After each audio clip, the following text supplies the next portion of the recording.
as a whole that I didn't expect the finale to sway my opinion about it that much in either direction. But everything that has transpired since then is so fascinating to me that I simply have to talk about it. A finale so tepid, so unsatisfying that it caused millions of fans to craft conspiracy theories about a secret 9th episode, followed by the show's creators going on a generationally bad press run. I need some fucking money. And a behind-the-scenes documentary that more than anything else only made the two of them look dumb. I mean, the thing that's cool is the giant monster. Let's start with the finale itself, which was released the night of New Year's Eve. That's fine, it's not like I had plans or anything. I don't know why I said it like that. It was fine and I didn't have plans. Here's everything that pissed me off in the finale. 1, the long-ass cut to black when Steve fell. Oh no! Oh, thank God. They caught him. This was the most SpongeBob roller coaster ass moment of the entire show. I did not think for 1 second that Steve was gonna die here because nobody with significant screen time ever dies in this show. They didn't even kill off one of the Wheeler parents who got brutally attacked by monsters. Everyone will die. It's gonna be okay. Or Murray, who has no personality and speaks only in quips. You get too loud in the sex, you shush you? If he died in some embarrassing and hilarious way, everyone would have given you a standing ovation. But they didn't even have the balls to do that. So I'm supposed to think that we're gonna come back from this blackout with fan favorite Steve Harrington just dead on the ground? No. This is the cinematic equivalent of playing peekaboo. You're treating me like a baby. The idea of him saving Steve, you know, this is gonna really mess with people. Unfortunately, one person that does die is Kali. Rest in peace. Not that this contradicts my point at all, because I'm pretty sure she was on screen for a total of like 10 minutes the entire series. She was in one episode 8 years ago, and they brought her back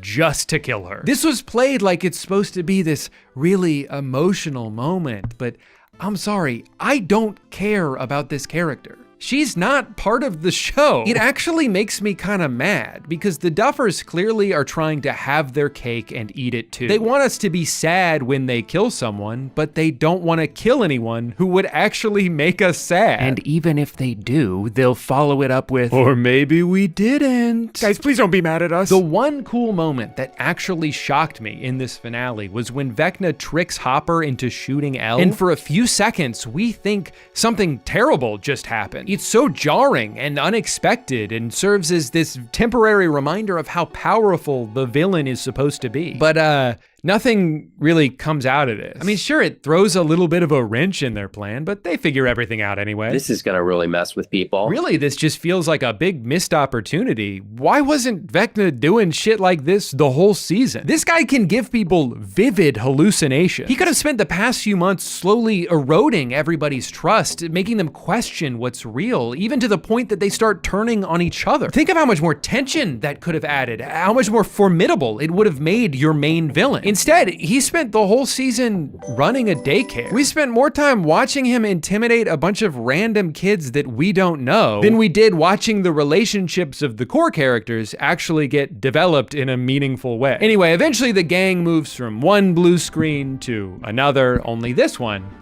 looks worse. And we get to see them walk and talk, and they walk and they talk. And now, it's finally time for the ultimate battle. 10 years of Stranger Things has led to this moment. A climactic showdown between our scrappy group of teenagers and Winona Ryder versus one of the most dangerous and evil freaks the world has ever known, taking the form of the Mind Flayer, a 100-foot-tall beast with sprawling tentacle arms. They killed him.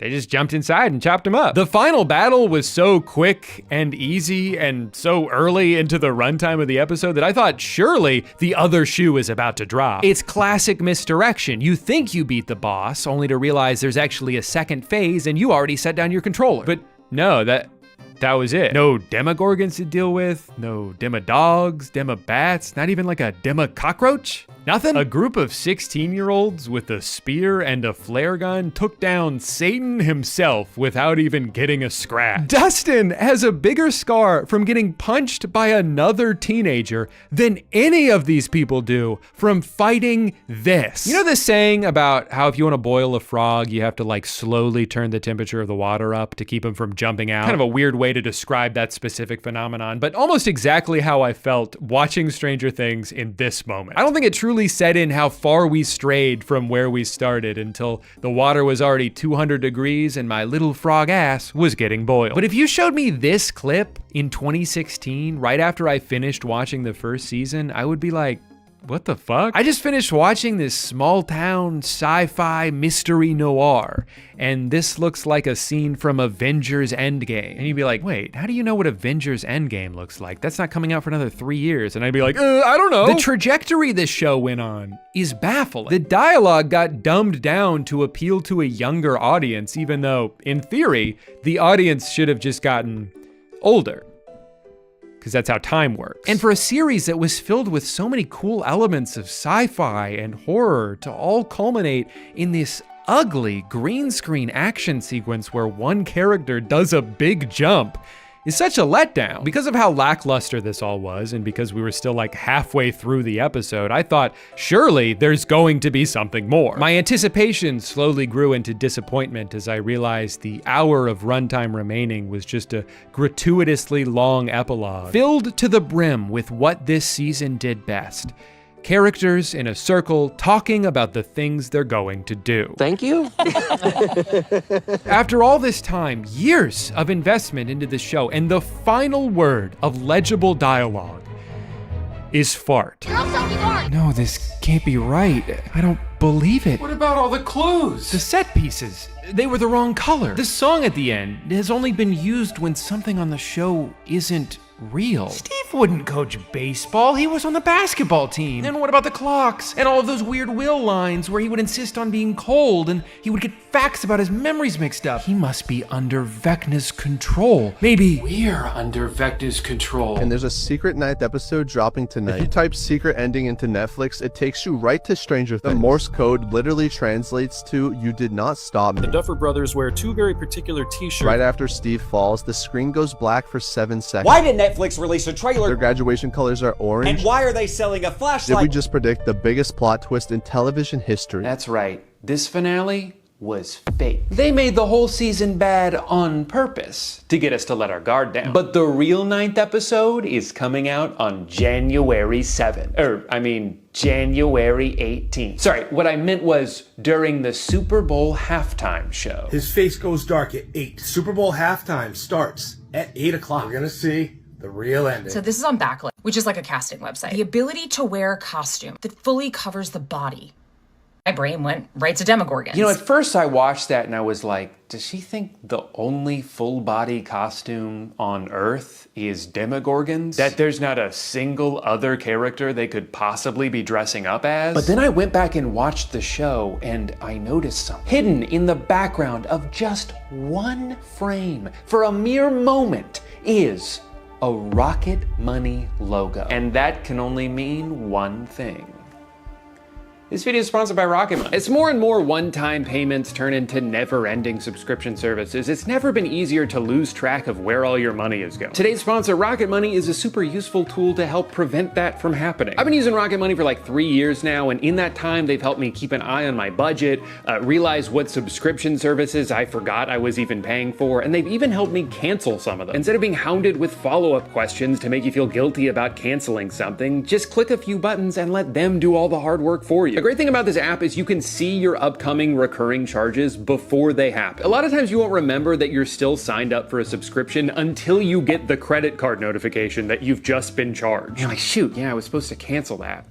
Oh well, I'll just do it next month. Oh my God, I did it again. But with Rocket Money, you can avoid that altogether by seeing when and exactly how much you're about to be charged for. And on top of that, they might even be able to lower some of your monthly bills. I pay less for internet now because I clicked a few buttons on this app and they were like, yeah, no problem, we'll take care of that for you, big guy. So if one of your New Year's resolutions was to get a better handle on your finances, downloading Rocket Money is a great place to start. You can go to rocketmoney.com/DrewGooden to get started for free. You can also scan the QR code on the screen or click the link down in the description and unlock even more features when you sign up for premium. Thank you to Rocket Money for sponsoring this video. Honestly, I have to hand it to some of these TikTok editors. These videos are so well put together. For about a day and a half, I was fully on board. I don't want it to seem like I'm making fun of these people, because really they were just disappointed in a thing that they love, and they were still in the early stages of denial about it. If you go back throughout the show, there's so many lines and visuals that seemed to be foreshadowing something. That's why people had such high expectations, not because they're delusional, but because they thought that all the time they spent paying close attention and analyzing every little detail would be rewarded at the end. But once the time passed and it became clear that episode 8 was in fact the true finale, all of these secret hints that everyone hyper-focused on turned back into what they always were.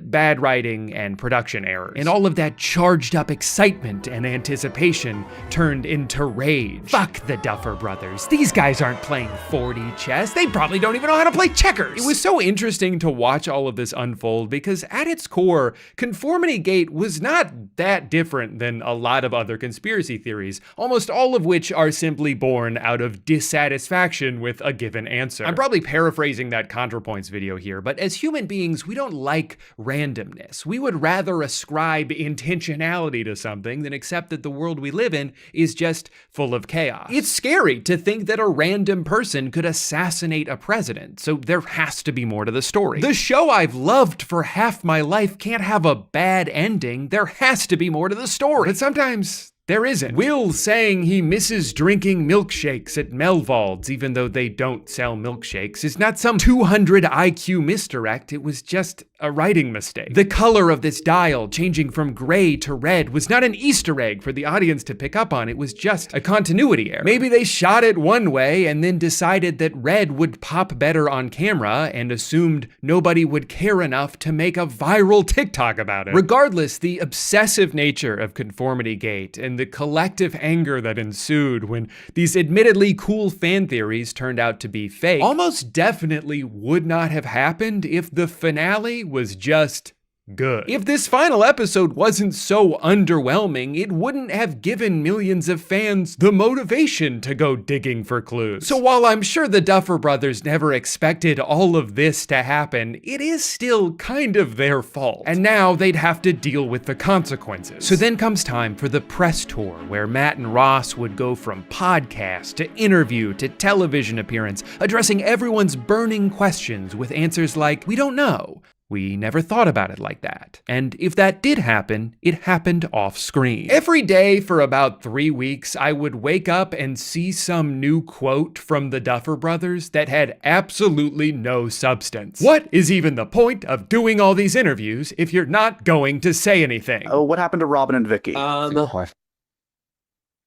I don't, God, certain things are open to interpretation. I don't know. I truly don't know. I don't know what happened to them. Ross and I know. I don't know. No, for sure. I don't know. We just don't know. And to be fair, not every question demands an answer. You should certainly be allowed to let your art speak for itself and leave some ambiguity in the things that you create. But some of these questions do raise some pretty good points. Like, I thought it was weird that after blowing up the portal to the Upside Down, the military seemed to just go away. Like, sure, they're not chasing 11 anymore, but the rest of the kids did kill a bunch of them. So I think this is a perfectly fair question for an interviewer to ask. Here's Ross's answer. My guess is they just sort of left. Your guess? Brother, you wrote the show. Hey, what happened to Murray? I don't know. And why did Vecna need exactly 12 kids? No reason. And how come Will didn't feel anything while the Mind Flayer was getting killed? He just wanted to focus on the other guys. Even when they did give answers, there certainly doesn't seem to be a lot of confidence in them. A lot of people want to know about who unlocked the door in season 1, episode 1, let the Demogorgon in, definitively. Say now? Yeah, I mean, that's Vecna using his psionic abilities through the demo. Oh, okay, yeah. I guess that makes sense. Although Vecna didn't exist yet at the time. Sure, he canonically was alive during that scene, but when they were writing it, they hadn't come up with him yet. So what was the justification at the time. It kind of feels like you're just retconning a mistake you made and trying to act like it was the plan all along. Which, to be honest, is not that big of a deal. I'm not gonna grill them on every little inconsistency from season 1 to season 5, because at the time they never expected the show to go on as long as it did. The only reason I'm annoyed about this is because they said it would be answered. Months ago, unprompted, they were like, in season 5, you're finally gonna know who opened that door. I was willing to move on from this. You're the one who brought it up. Is this what you meant, though? That question would finally be answered on a podcast? I guess I thought you meant you were gonna do it in the show. Cut me some slack. I think generally speaking, the reason why people are so bothered by these errors, even the minor ones, is that the Duffers have spent years telling everybody to pay attention to everything. There are no such thing as coincidences. These details that seem random might not be random at all. They're actually small pieces woven into this intricate fabric we're waiting to unveil. And then the show ended with the most cookie cutter ending of all time. So what the hell were you talking about? Another disappointment with the overly simplistic final fight sequence is that all of these creatures that have terrorized these people the entire show, that we know live in this abyss, just completely disappeared when it came time to fight Henry. It feels like such a huge missed opportunity. So why weren't any of them there? Well, it's because Vecna wasn't ready. How was he supposed to know they were coming? It's not like he's some kind of mind reader. Oh wait, I guess he is. I'm sorry, the omnipotent, telepathic devil creature who can see into people's brains from anywhere in the world didn't know what they were up to. They spent half the season talking about their plans. You didn't want to pop into one of those meetings and take some notes? I'm pretty sure the only time he actually used this power was to figure out where Max was. She was in the hospital, Henry. He knows where she is now. I don't think you needed telepathy to find the girl in a coma. Where the hell else would she be? I remember liking a lot of what they did with Vecna in season 4, but by the end, this became such a stupid character. He's all powerful and all knowing, and yet he got tricked by a bunch of kids. He's bulletproof and indestructible until he merges with the giant monster. Then you just have to jump through his neck hole and hit him with an axe. I liked this show a lot better when the antagonist was more mysterious, when the threat was a demonic alternate dimension and not just the Grinch, but evil. Yes. This does not bite me in the ass. But as bad as all those interviews were, nothing made the Duffers seem more incompetent than the documentary that Netflix released about season 5. Today's a very interesting day. We are shooting episode 8, which isn't completely written yet, so we don't even fully know what's going on. We went into production without having a finished script for the finale. Oh, okay, well that makes sense. The reason everything seemed unplanned and rushed was because it was. It's so funny that they're like, man, a lot riding on this finale. We cannot fuck this up. You see these shows that people love and the ending falters and they just discard the rest of the show. You can't leave anything dangling. You have to wrap everything up. And then they wasted all the time they had to write the script and had to rush it out after they started filming. I never read a script, and we're just shooting it. I mean, they know how it's gonna end. They just have to, write it down. It's not like we don't know the ending. It's like it's all plotted out. I just have to write it. There are multiple crew members stressing out about the timeline that's been thrust upon them because Matt and Ross have procrastinated. Do you have the script? No. We don't. They have all these meetings to try to get some idea of what they need to do, but since none of it is set in stone yet, they might end up wasting a bunch of time. Inevitably, it's going to change as we keep writing it. All right. I mean, just We have to know exactly new what's concept of happening. like what the floor is like. We're gonna get a script and it's gonna be like, oh, there's the other like 70% of business that we couldn't account for. I feel like there's moments where you can even see the actors starting to lose faith in the show. Like Natalia asking if there's any scientific logic behind something. It's all very realistic. Or this clip of Maya giving the blankest stare while watching the footage they just shot. It's really funny to juxtapose some of the responses they've given in interviews with footage from this documentary. Like the answer about there being no Demogorgons in the final fight because Vecna, didn't think to ask for their help is only an attempt to justify the fact that they just didn't want to write about them anymore. Yeah, I guess I maybe wonder about demo fatigue at the... Yeah, I mean, that's fair. That's such a funny thing to say because No, I'm pretty sure anyone who's stuck around this far into the show is not tired of seeing the creatures that have been in it since the beginning. That would be like spending the entire Star Wars trilogy building up to a fight between Luke and Darth Vader, and then right when you get to the end, you're like, wait, don't you think people are gonna be kind of bored of lightsabers at this point? And then Darth Vader turns into a spider. I love their response when one of the writers tries to point this out. There have to be some monsters in the abyss. I agree. There has to be Demogorgon, bat, dog, like something. It's crazy if there's nothing there, I think.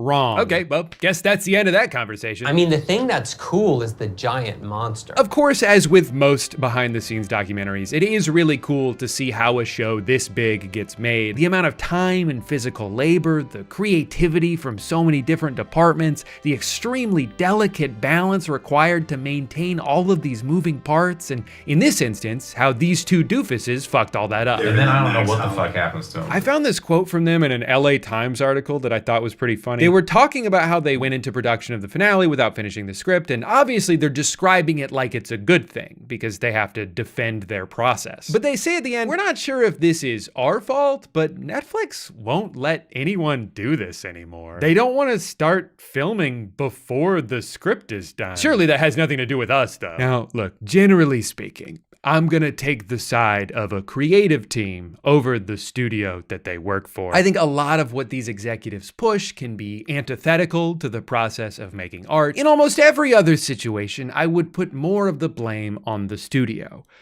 But they're talking about how Netflix is breathing down their necks. We were getting hammered constantly by production and by Netflix for episode 8. And it's like, yeah, you had 2 years to write it, and you didn't. It was the most difficult writing circumstances we've ever found ourselves in. The only reason there's this much of a time pressure is because they wasted 80% of the time they were given. This isn't like a workplace comedy where you could leave a couple scenes open-ended because you're gonna leave room for your actors to improvise. This is the grand finale of a high-budget, narrative-driven sci-fi show. No matter what you write, there is so much production work that goes into it. There are giant sets to build, visual effects to bring to life, the quality of which will almost directly correlate with how much time the artists are given to create them. There are hundreds of people who work on this show, and none of them can do their job until you finish yours.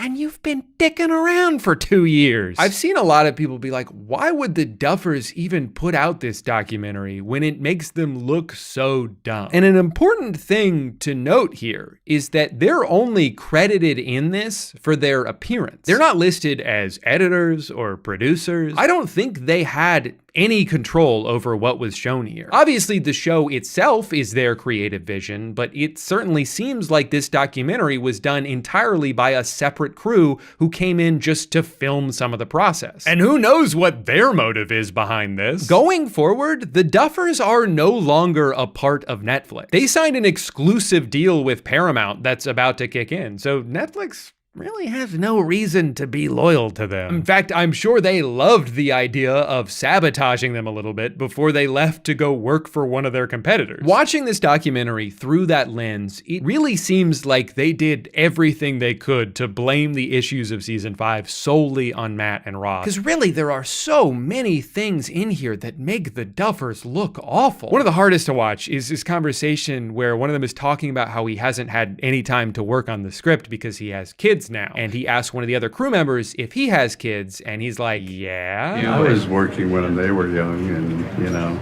I mean. That's never stopped me from doing my job, though. Dude, I don't think anybody should be forced to work 7 days a week. And that's awesome that you wanted to spend some extra time with your kids. But, like, I can't stress this enough. You had 2 full years. I'm pretty sure there was room in there for some work-life balance. You know, I think the reason I'm so drawn to this, the common thread between the Duffer brothers and some of the other people I've talked about on my channel in the past, is I think I'm just fascinated seeing someone get too successful for their own good and then end up way out of their depth because of it. Like, just because Jake Paul was good at making YouTube videos for 9-year-olds doesn't mean he should write a book. Just because Ninja was really good at Fortnite for a couple years doesn't mean he should teach a masterclass about it. My hair was blue. And just because the Duffers are pretty good directors, which I do think that they are, doesn't mean they're great writers. They talked pretty openly about how that was never what they wanted to do. Ross and I had no interest in writing at all. That to them, writing was more of a means to an end, that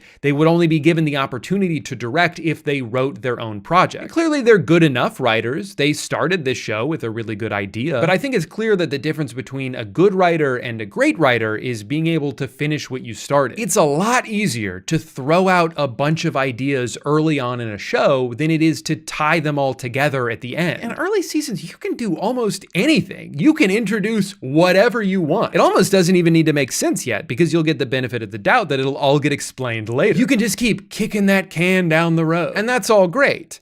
Until you get to the end and you're surrounded by all the cans you've kicked and you're like, what the fuck am I supposed to do with these? It's too late to come up with answers for all of them, so you just have to focus on the ones you think matter the most and hope to God nobody notices all the ones that you didn't. And unfortunately for Matt and Ross, this show was way too big for that to happen. A lot of these fans paid more attention to it than they did. They noticed so many mistakes that they convinced themselves that they were following the intentional breadcrumbs of a massive conspiracy theory. But watching this documentary only makes the idea that the Duffers are some super genius writing duo with this giant trick up their sleeve honestly kind of hilarious. We wanted to get it right. It was the most important script of the season. The thing that's cool is the giant monster. That these guys were about to subvert the entire medium of television by releasing a secret alternate finale in a way that nobody else ever has? No. It was always going to be the safest ending imaginable. A finale meticulously engineered to ruffle as few feathers as possible. And ironically, by being so unambitious, they actually did make a lot of people upset. I think what the finale and the interviews and the documentary all made clear is that by the end, the Duffers just didn't really care that much about this show anymore. I think more than anything else, they were just ready for it to be over. In 10 years, when we're talking, are we talking about more stories with these characters? If you're betting men, what do you say? I mean, I hope not. We don't want to. I mean, we really don't. I honestly understand the procrastination because I'm sure it was so overwhelming to sit down and try to write their way out of the corner that they had painted themselves into. When you realize, oh wait, people are gonna remember all the things I've been saying for the past 10 years? I don't even remember all that shit. I think they were so stressed that they were like, you know what? Let's just wrap this thing up, do a big fight, everyone will live happily ever after, and then we don't have to think about this show ever again. But unfortunately, in their rush to move on, they've kind of retroactively damaged the rest of the show. Turns out if you abandon a bunch of plot lines and butcher most of your characters, it leaves a pretty bitter taste in people's mouths. To this day, I've still never watched Game of Thrones because I know how much people hate the ending. No matter how good the rest of the show is supposed to be, it's hard for me to want to watch it when I know I'll just be bracing myself for what's waiting for me at the end. The Duffers said their worst fear was doing that to this show, so it's probably eating away at them to see how people are talking about it, especially since everybody is still judging them on the fake ending. How are you gonna say Conformity Gate isn't real when the evidence is literally right there? Episode 9, Super Bowl halftime show, stands full of Demogorgons, Bad Bunny turns into Vecna, Sam Darnold turns into Finn Wolfhard, and Stranger Things fans everywhere will finally get the ending we deserve. Also, 34-17 Seahawks. Thanks for watching. Hey guys, welcome back to Roku City, where the streets are paved with blood and all crime is legal. You know when you're trying to navigate your rapidly deteriorating smart TV and some sponsored bullshit comes up telling you to watch like Darman Christmas, and you're like, who would even click on this? I would click on this. It's been a long year, and frankly, I'm tired of thinking. It hurts my head, and I don't want to do it anymore. So I'm going on autopilot. Whatever my stupid TV tells me to watch, I'm going to. No searching, no scrolling, whatever pops up, I'm hitting play. Hey, why didn't your brother get any? First of all, he's not my brother. Oh no, he's drunk. Now I have to admit, the main reason I'm making this video is out of spite. I had this fun little idea for a December video where I was gonna search Christmas on every streaming service and keep scrolling and scrolling and scrolling till I got all the way to the bottom where, in my head, I would find some random ass terrible movie that we could all make fun of and have ourselves a merry little Christmas. Well, I was wrong, because that's not how any of these fucking apps work anymore. If you search something on a streaming service, you're lucky if you get more than one page of results. So how am I supposed to find the crap?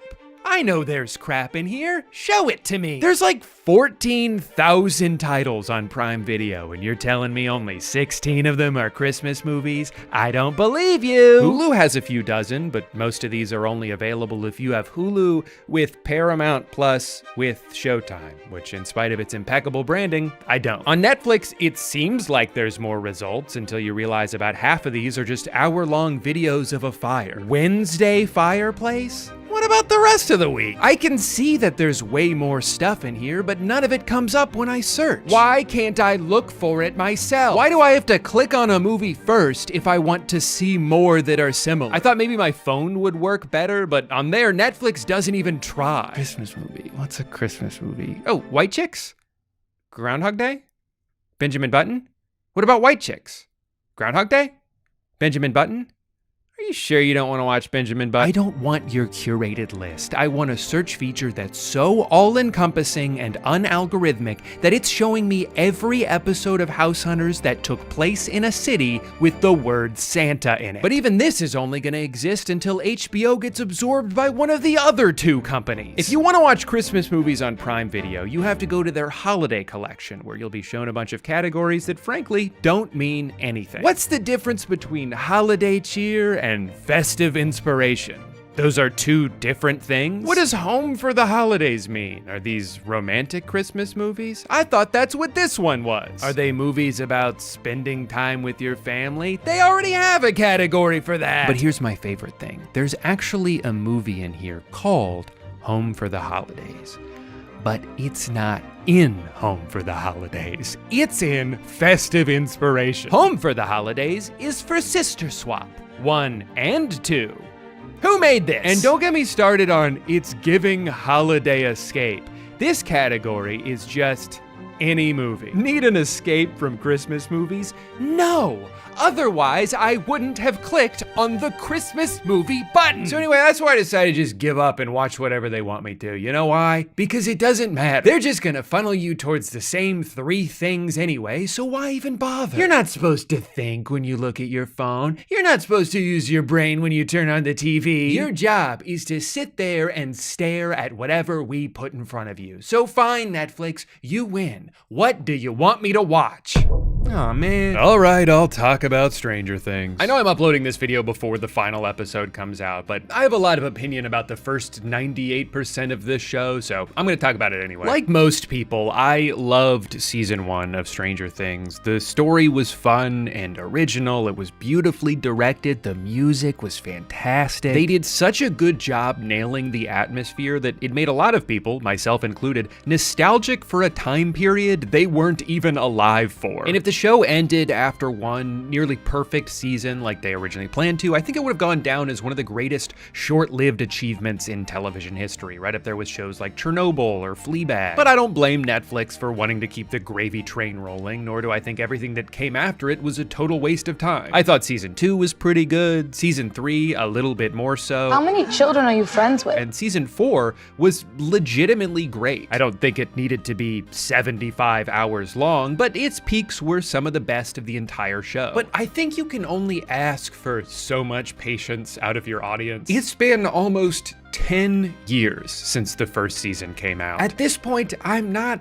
that excited to watch a bunch of 27-year-olds pretending to be teenagers stick their arms out and yell until their nose bleeds. The returns are starting to diminish. I thought about this a lot, and I think I've come up with the perfect comparison. Stranger Things 5 is the same as Kingdom Hearts 3.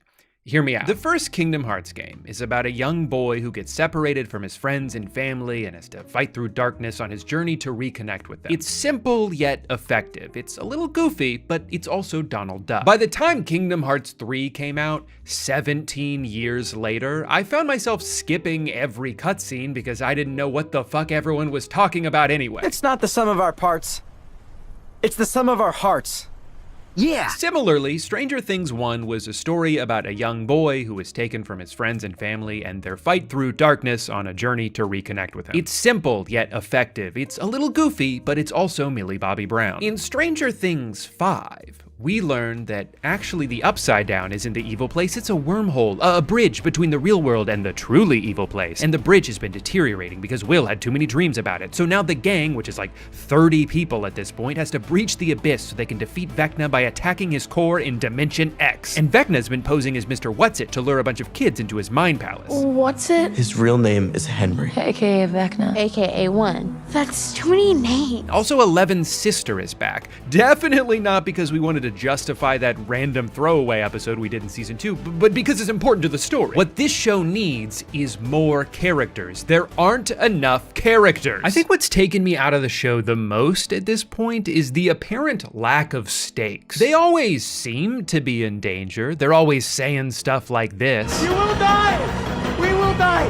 Holly will die! Everyone will die! But then nobody ever does. Life or death situations are just temporary inconveniences. The Demogorgons ruthlessly rip through every background extra without breaking a sweat, and yet when they face any of the main characters, they're suddenly frozen in place. Like they all emanate some invisible force field that makes them invincible. Even when they inevitably kill off 1 or 2 people in the final episode tonight, it won't change the fact that they've missed every opportunity to do this throughout the show. Not only would this have made the danger actually feel real, but I think it would have better served a lot of these characters. Imagine if Steve died as a hero last season instead of the random new guy they introduced just so they had someone to kill off in his place. Imagine if Hopper actually sacrificed himself 2 seasons ago. Then he could have had a meaningful, emotional send-off instead of just getting dragged through to the finish line, even though he's not adding anything to the show at this point. What we're left with now is a show with a hugely bloated cast that spends half of their screen time just explaining things to each other. Way too much of this season is characters in a room answering questions or coming up with a plan, and they all finish each other's sentences. Yeah, I got it. It'll probably take days. His powers are innate. Try and keep the telemetry signal within -60 and -70 dB. Get them to Murray. Smuggle them out of Hawkins. All before anyone notices they're gone. Dick.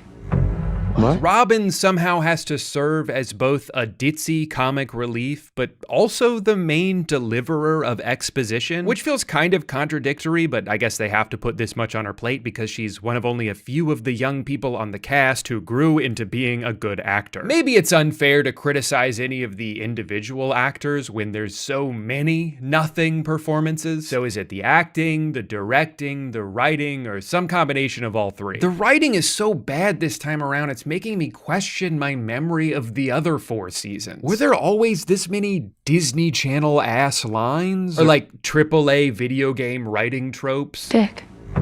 What? Sorry, did I say that out loud? I thought I was talking in my head. That was supposed to be an inside thought. We're going in there. We're going in there. We're going to the scary monster place? We're going to the scary monster place. Is that supposed to be English, freak? And why in this universe, where evil and crazy shit has been happening for like 5 years now, do people still not believe anyone when they say that something evil and crazy is happening? Monsters aren't real, Holly. Monsters are real, but not the one you're talking about. Monsters and alternate dimensions. Who is stupid enough to believe that? You are going through withdrawal. Robin, that doesn't make any sense. You must be high on drugs. Brother, what city have you been living in? Because it sure doesn't sound like Hawkins, Indiana. Of course, this season is not all bad. In fact, some of it's still really solid. At least half of the cast is still giving really great performances. I actually teared up when Dustin pleaded for Steve not to put himself in danger because he didn't want to lose another one of his friends. And Vecna, both in human and Demogorgon form, is a very intimidating villain. Except when you can see his legs. His legs look dumb as hell. But you know, maybe in that way he's the perfect representation of what Stranger Things has become. The top half is the aesthetic that you see on the surface, a show that maintains the appearance of something competent, but is perched on top of an ever-wavering foundation, those damn legs. So you're telling me that more people buy your hot chocolate than your coffee? I love this stuff. Colette's Cafe is named Colette's Cafe because it's a cafe and her name is Colette. Marcus's Cafe sells sweet pastries and it's called Sweet Pastries. Now, the entire plot of this movie is that Colette thinks Marcus stole her hot chocolate recipe and she's freaking out about it. She's making her employees do undercover recon. She's obsessively running taste tests.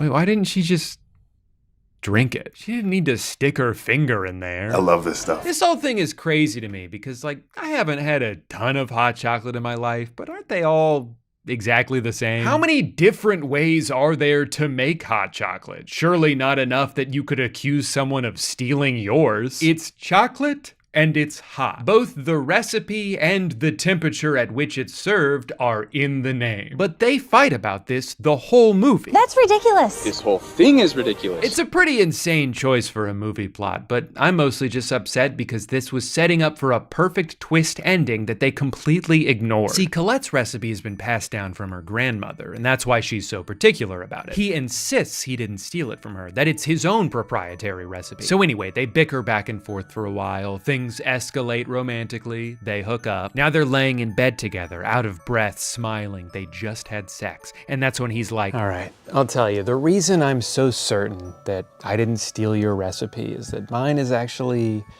pretty old. See, I got it from my grandmother. Mine is from my grandmother. What? We're cousins? But we just raw dog. But no, there's no incest. Just boring old regular love. Actually, nothing else really happens in this movie until his cafe catches on fire, and it definitely wasn't her. She wasn't being vengeful and crazy because he stole her recipe. That would make the movie interesting. They actually never figure out what caused it. They kind of just keep beating around the bush. Do they have any idea what caused this? They think it came from the kitchen. Any ideas on the cause? Might have been an oven. They think it just started itself. The more time we're closed, the less money we make. That's so true. Everybody in this movie is really smart. This guy's a construction worker, which you can tell because of his hat. And he's like, yeah, I don't know, man.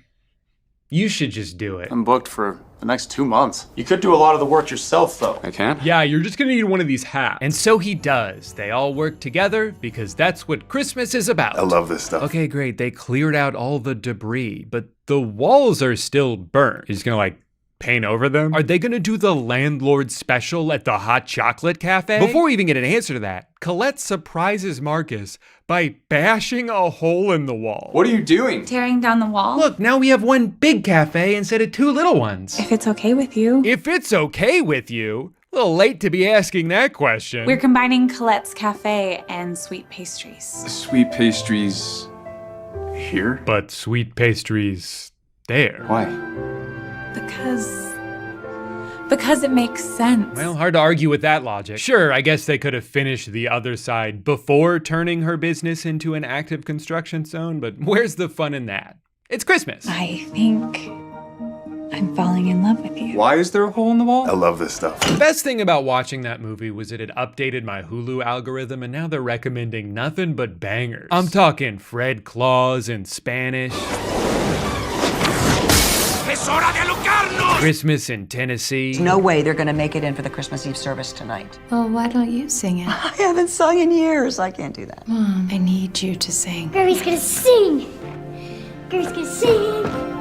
Gary's gonna sing. Of every childlike heart tonight. But I didn't watch any of those because I saw something called Cowboy Christmas Romance was the #3 movie on Netflix and I knew I had to see it for myself. This movie's all about the completely unexpected pairing of a city girl and a country boy. That doesn't make any sense. They're from entirely different walks of life. What could they possibly have in common? I don't know. Ever heard of beer? Beer? Yeah. I remembered you liked IPAs. Same. I remembered that I like IPAs too. Oh boy, the sparks are flying now. Horses are a lot easier for me than people. Why don't you grab a few of those apples? Oh, no, I don't. Grab some of the apples and give her one. And give her another one. And give her another one. And give her another one. And give her another one. Oh, no, I don't. Trust me. The most noteworthy thing about this movie to me is that the guy who plays her brother Bless you, little brother. might be the poutiest person I've ever seen. Everything he says is through gritted teeth. Grab a plate if you're hungry. Yeah, coffee's over there. Chop up those peppers. He barely opens his mouth the whole movie. It's awesome. See you around. Or not. Everything okay? Hey, come on, buddy, cheer up. It's Christmas. Christmas Eve. If you please, it's time for the main event of Christmas Eve. Our December 22nd tradition. Dad's gonna sing a song. This Christmas. Wait, he's not. Who's singing? Why did they make it seem like he was gonna sing and then not have him even pretend like he was? No, don't stop. Don't stop? He never started. I do like that 2 of the ornaments on this tree are just full-sized cowboy boots. You gotta admit, that's pretty cool. And yeah, they fucking a barn. You can take the boy out of the country, but you can't take the country out of the boy. I love this stuff. Say what you want about this movie, but they employed a lot of horse actors. I just hope this inspires all the young ponies out there trying to break into the industry. Keep your head up. For as long as white women have cable TV, you'll never be out of work. All right, fine. I'll talk about something good so I'm not just bitching the whole time. Forewarning, I'm about to spoil most of the first season of Pluribus, so maybe skip ahead if you haven't watched it yet. With that out of the way, this show is awesome. And it's been really interesting to see some of the discourse around it. The main criticism of Pluribus is that it can be agonizingly slow. Not enough stuff happens, it's a waste of time, and while I mostly disagree with this, it certainly drags at some points, I understand why it's happening. I honestly think the biggest pitfall of Pluribus is that it's gotten too popular too quickly. In the middle of the very first season, it was announced that this is already the most streamed show in the history of Apple TV. Now, this is partly because it's made by Vince Gilligan, who's responsible for 2 of the most acclaimed shows ever made, and also because only like 100 people are subscribed to Apple TV, so probably not a huge bar to clear. But having a show get so much traction before its first season is even halfway done can lead to a lot of people basing their opinion on an incomplete picture. The pilot of Pluribus is incredible. It's like a beautifully directed modern episode of The Twilight Zone. It's propulsive, it's suspenseful, especially if you go into it not knowing anything about what the fuck is going on. You can see the seeds of an apocalypse, but the specifics of it are unclear. These people are getting infected by something, but they're not turning into bloodthirsty monsters sprinting around looking for someone to kill. They're a different kind of zombie. They're human, but not entirely. It's like their free will has dissipated and they're all moving in unison towards a calling that seems out of their control. Eventually, the entire human race, with just a handful of exceptions, has transitioned into this hive mind. They each share one consciousness. They know everything everyone else thinks and feels. They have no sense of or desire for individuality because they now live to serve the same goal. To figure out why these 13 people didn't transition with them and use every resource on Earth to finish what they started. We will figure out what makes you different. Figure it out, why? So we can fix it. So you can join us. It's such a cool premise that had me hooked instantly. And then nothing really happens for a while. Carol is pissed off all the time, and it's kind of frustrating to watch. She meets the other survivors, if you will, and none of them share her desire to turn things back to the way they were, which is kind of frustrating to watch. For a couple episodes, I had this feeling of like, okay, I get it. They all work together for the common good, and Carol doesn't trust them, but we're seeing the same types of scenes over and over again. So where is this going? Why am I investing in a show that doesn't seem to be moving towards something? I think the reason it feels so slow early on is because the writers are committed to organic character development, and that's something that takes time. As an audience, we often want instant gratification from the people we're watching on screen. Come on, do something. I put my phone down for this. But this isn't how real people act. And change, especially in the face of life-altering circumstances, doesn't happen overnight. Most of the criticism seems to get levied specifically towards Carol. She's paranoid, she's distrusting, she refuses to accept what's become of her life, and sure, it's not always the most fun to watch, but it always feels authentic. How is she supposed to act in this situation? In a single moment, the world as she knew it ceased to exist, and now she's stuck in this apocalyptic dystopia completely alone. These people, or whatever they are responsible for this. They're the reason her wife dropped dead in front of her. And then while still wrestling with the emotions of this, she goes to meet up with the only other people on Earth in her same position, and none of them even acknowledge that there's a problem to solve. Not only have they already made peace with things, but they think she's the crazy one. Try imagining yourself in this situation. You would be losing your mind. So why then do we expect this character to act in a way that wouldn't make sense? Just because it would be more interesting to watch? What exactly do you want this show to be? It takes literal months of grief and solitude for Carol to finally snap. We see her go through multiple stages of denial, anger, acceptance, until she finally gets so miserably lonely that she realizes she'd rather spend time with an alien that looks like a human than continue to suffer on her own. I think it's a beautiful and realistic depiction of someone's journey with grief. And maybe the problem is that's just not the story some people came to see. I think that's okay though. I respect that Vince Gilligan, knowing how many eyes are gonna be on his work at this point, is not just trying to play to the largest possible crowd. They're convicted in the show that they wanna make, and they're not gonna force certain things to happen because they're worried about some people getting bored. If you'd asked me how I felt about Better Call Saul after the first season, I would have said, it's pretty good. I enjoyed it, but ask me how I feel after watching season 6, and I'll tell you it's one of my favorite shows ever made. I'm all in on Pluribus. I expect a similar trajectory because Ray and Vince and his crew are too talented to disappoint. And even if the plot stalls from time to time, at least you know the detour they're taking is the scenic route. Anyway, that's my video about the 4 things I watched this month. Sometimes on YouTube you spend 2 months writing an essay about capitalism, and other times you pull an idea out of your ass and throw some shit together because the holidays are stressful and this is the best you could come up with. I'll be back stronger than ever in 2026, unless, of course, I die tonight in a tragic fireworks accident. Goodbye. It's Plurbin time. Never seen Star Wars. None of them. And I never will. Oh my God, but you're missing out. Maybe, but you're missing out on being a multi-millionaire. No, I don't think that's right. Hey guy, welcome back to the internet, a dumb place full of dumb things. Today I'm going to be talking about a few of those dumb things, starting with this guy, Mr. Star Wars. So the past couple weeks, a bunch of people have been tagging me in this Twitter thread or sending it to me asking me to talk about this guy because he's very similar to Hard Rock Nick. It's Hard Rock Nick. And I'm not going to lie, when I first saw it, I was both pissed and excited because I thought, well, hell yeah, I've got a new video for free, just right here. This is gold. And then I realized he's just trolling everybody. Like, if you go through and actually read this entire thread, it's so obvious that it's just bait. He's just trying to piss people off so people quote retweet him and say how stupid he is. And by doing so, they'll go to his dumbass website where you pay him like $500 a year to learn how to be rich. It's the classic business move. I mean, I wish it was real. I wish someone really was this stupid, because the idea that if you've seen Star Wars, you can't be rich, that's so dumb. That's the dumbest thing I've ever heard. Hey dude, what you watching? Oh, hey, well actually, Return of the Jedi was on TNT, so I flipped over to it. Oh no. I always have to take my shirt off when I watch this movie because it makes me so sweaty.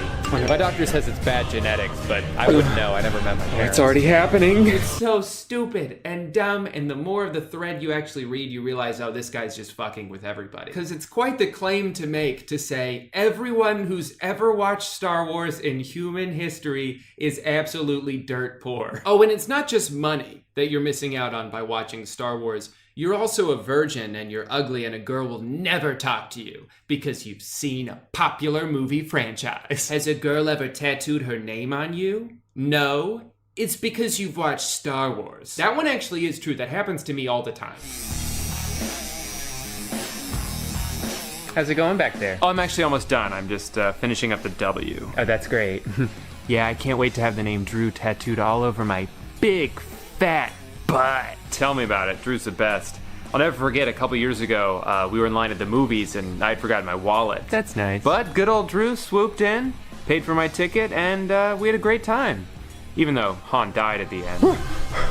What movie was it? The Force Awakens. Why? Okay, yeah, no, that's fine. This is fine. Cause you could just erase the tattoo, right? You can't erase a tattoo. That's not how. Well, you gotta do something, man! I'm sorry, but you're stuck with Dre forever. No! This is me in Switzerland with a female. You've never heard of females before because you watch Star Wars. And the thing is, that's all true. Here's a few things you may not know about me. I know what a lightsaber is. I have a general understanding of how the Force works. I am aware of Jar Jar Binks, but I've never seen a girl. I not even know what that is because I've seen Star Wars. And of course, all this dumbass shit he's pretending to think is just a marketing tool to get you to quote tweet all of this shit that's all pointing to his website where he can somehow maybe make money. How to make money with a webcam. This costs about $1,000. I'll save you $1,000 by telling you what this course probably is. You wanna make money with a webcam? Take off your clothes in front of it. I like this one a lot, Tate's War Room. As you can see on his website, the Tate signature is probably like a PNG file he has and he uses for all these logos, but it doesn't have an S in it. So for this one, he needed to just like add in an S and it's a different font and it doesn't match. Yeah, I think I'll give this guy $600.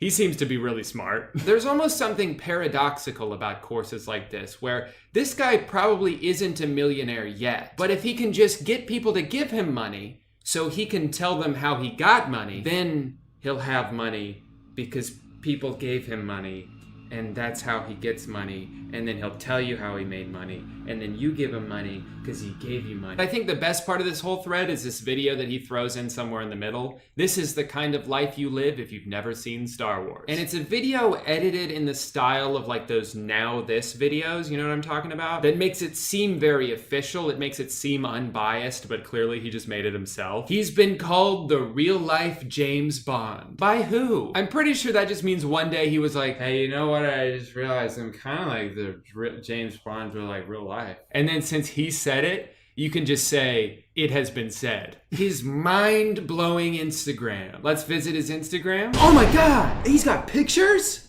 on his Instagram? Just like goddamn everybody else? Yeah, that's pretty mind-blowing. He's traveled to 71 countries, including active war zone. I guess I understand that as like a brag, like, whoa, this guy's not scared of nothing, not even war. See, but in this scenario, he's trying to sell us his lifestyle. He's saying like, do what it says on my website and you too could be in the middle of a war zone. No thanks. Give me $1,000 and you too could be the subject of international scrutiny. All right, you finally sold me. I think I'll sign up. Clearly, this guy is an idiot, right? But it's very calculated. He's not accidentally dumb. There's a few different ways to get people to pay attention to you online. There's the more traditional route of like having a talent. You can also follow a trend. You see what's working for other people and you try to do your own version of that. Or you can just publicly be an idiot and or an asshole and do it so well that people can't resist the urge to talk about you. And even though it's nothing but negative publicity, you're still getting publicity. There's a couple brothers that come to mind when I think about that. There's a certain kissy prankster that also comes to mind. That's a route that you can go down. This isn't a new thing. It's just like, if you don't have talent, be an idiot. Yeah. Next topic. That's kind of a fun transition that I just thought of and no one else on YouTube has ever done before, only me. I think this next thing is actually even worse than that because it wasn't posted by some random jackass looking for attention. This was posted by CNBC, you know, a supposedly reputable news source. It's a video called "This Simple Tipping Trick Could Save You Over $400 a Year." So they're gonna teach us how to tip the correct way, a little life hack, if you will, and it will save us hundreds of dollars. Let's check it out. Hopefully it's not a surprise to learn that it's customary to tip 15 to 20% on top of your bill, according to the etiquette experts at the Emily Post Institute. But what exactly does that apply to? For example, take a look at my bill. It was $100 and then $108 after tax. So do you tip on the pre-tax or the post-tax total? Now it might not seem like much, but tipping that way actually saves you $4. And if you do that again in a week, that's a whopping $8. But if you extrapolate that out for 52 weeks in a year, you could save over $400. And if you do that every day for 600 years, that's a whopping $250,000 you're saving in tips. I bet you never knew that if you just spent less money on tips, it would cost you less money to tip people. What? How is that advice? From an etiquette standpoint, tipping on pre-tax is absolutely fine. You don't have to tip on what you are already being taxed upon. I never knew that before. This is so incredibly stupid. I can't tell what's worse about this video. How insulting it is to servers, basically saying like, you know, you can just fuck over your waitress by giving them less money. Or is it the fact that he acts like he's a fucking genius for coming up with this? Well, he's so smart. But the best part of this video, I don't know why they kept this in. They're like interviewing all these people on the street, doing the same thing they did to us. Hey, excuse me, did you know that if you gave less money to your waiter that you would give less money to your waiter? I never knew that before. But they kept in a response from this girl who basically shits all over their stupid ass idea. Now that I'm thinking about it, it feels a little dirty. Dirty? It just feels like you're going out of your way almost to look at the number that's clearly gonna give that person less money just because. Thank you. In the end, how much you choose to tip is up to you. Thank you. How much you choose to save is just as well. It's so condescending at the end too. It's like, well, I taught you how to save money. It's on you now if you don't do that. If you can live with yourself for being a good person who tips appropriately, I guess that's your prerogative. That's a whopping $8. God, the audacity of not just making this video, but framing it in a way where it's like, he acts like we wouldn't know that if we gave less money to the waiter, that we would save money. Who is this for, a baby? Plus, if you're really that concerned about spending so much money on tips, maybe don't eat out as much. Maybe just make some meals at home. Next thing. So this one doesn't make me mad, it's just hilarious. But it's this local news team trying so hard to relate to kids. I love this because it starts off so bad, but every time you think it can't possibly get worse, it does. They keep adding another layer to it. Let's just watch. Good morning, TPS students. It is testing week and it's time to slay all day. Yeet! Stay woke, be on fleek, and get that Gucci breakfast. Goals! Say bye, Felicia, to that testing stress. Weather's gonna be turned, right, Chris? Yes! Yes! Yes! Toledo weather gonna be V-lit during testing week. A hundo P chance of success. You've got this, kids. Steve, how about that traffic? Are we looking better than we're talking turn. This is poetry. It's so beautifully, perfectly crafted, the way they just layer it on top of each other. Oh, it's so bad. It's perfect. Yes! It's so funny when adults try to talk like kids and they think because they're using the right words that their disguise is working. Like a teenager is gonna watch this and be like, oh wow, I guess they really are one of us. Like, no, they're gonna see right through it. This is the speech equivalent of putting on a little fake mustache and trying to pass yourself off as someone else. We still know it's you. Last thing. Shifting tones a bit again, because this last thing really pissed me off. So I was scrolling through Twitter last night and I saw a tweet from a girl named Ashley Bitch? Am I saying that right? Why does it seem like I'm not saying that right? Anyway, this girl Ashley tweeted out a video of this guy watching the new Star Wars trailer, and he is so happy. He is filled with joy from watching the Star Wars trailer. And I watched the video and I couldn't help but smile at how fucking happy this guy is. I wish the trailer made me feel like that. I love feeling like that. I think it's beautiful when something can make you feel the kind of joy that this guy clearly feels. But of course, that's not why she tweeted out the video. She tweeted out the video to talk about how undateable men are who obsess over movies. Basically just bullying this guy for enjoying something that she doesn't. Why does it matter if this guy loves Star Wars? How does that affect you? What this guy is expressing in this video is like the greatest feeling in the world. Who cares that it's Star Wars and you don't like Star Wars? I don't really like Star Wars that much anymore, but who fucking cares? Let him enjoy his thing. If someone feels like this and they're not hurting somebody,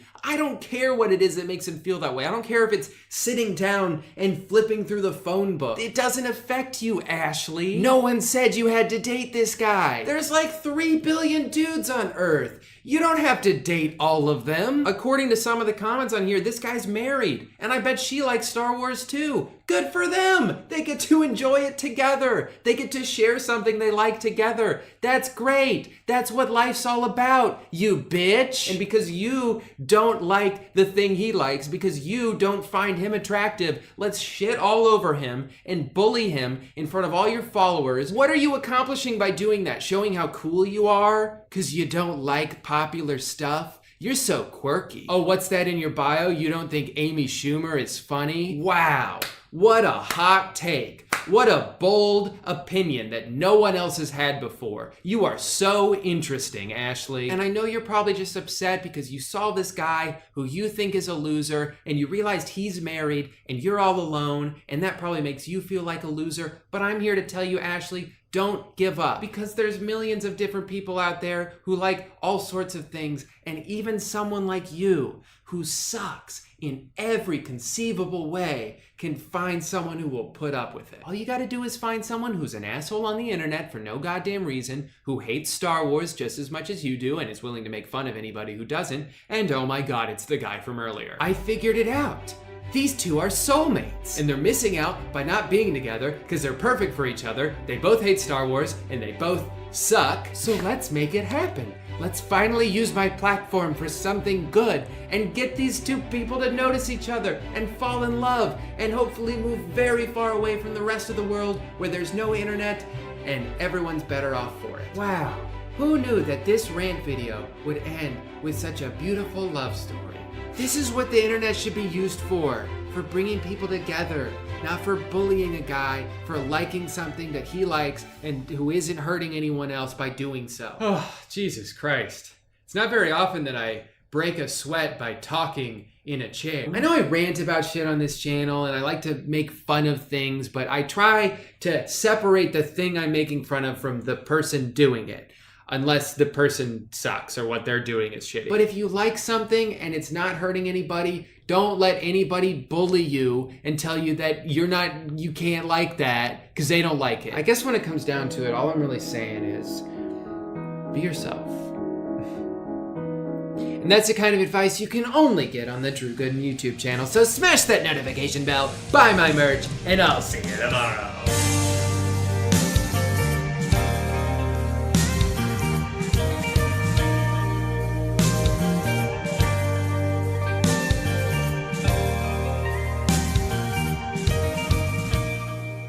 It's been a really good year for movies so far, but I have to admit that sometimes they can be a little too much for me. As a lot of movies have gotten more ambitious in scope, more groundbreaking with their visuals, I often find myself getting overstimulated. I had to leave the newest Mission Impossible like 45 minutes in because the AI villain in that movie made me so dizzy I thought I was going to throw up. That's real, by the way. I'm kind of doing a bit right now, but that actually did happen to me. And don't get me wrong, I loved Sinners. Such a fun theater experience, but the whole time I was watching it, I couldn't help but think how much better it would have been if instead of doing the whole vampire thing, they had just screen recorded a bunch of Zoom calls. And then I found out about the new War of the Worlds movie, and all of my prayers were answered.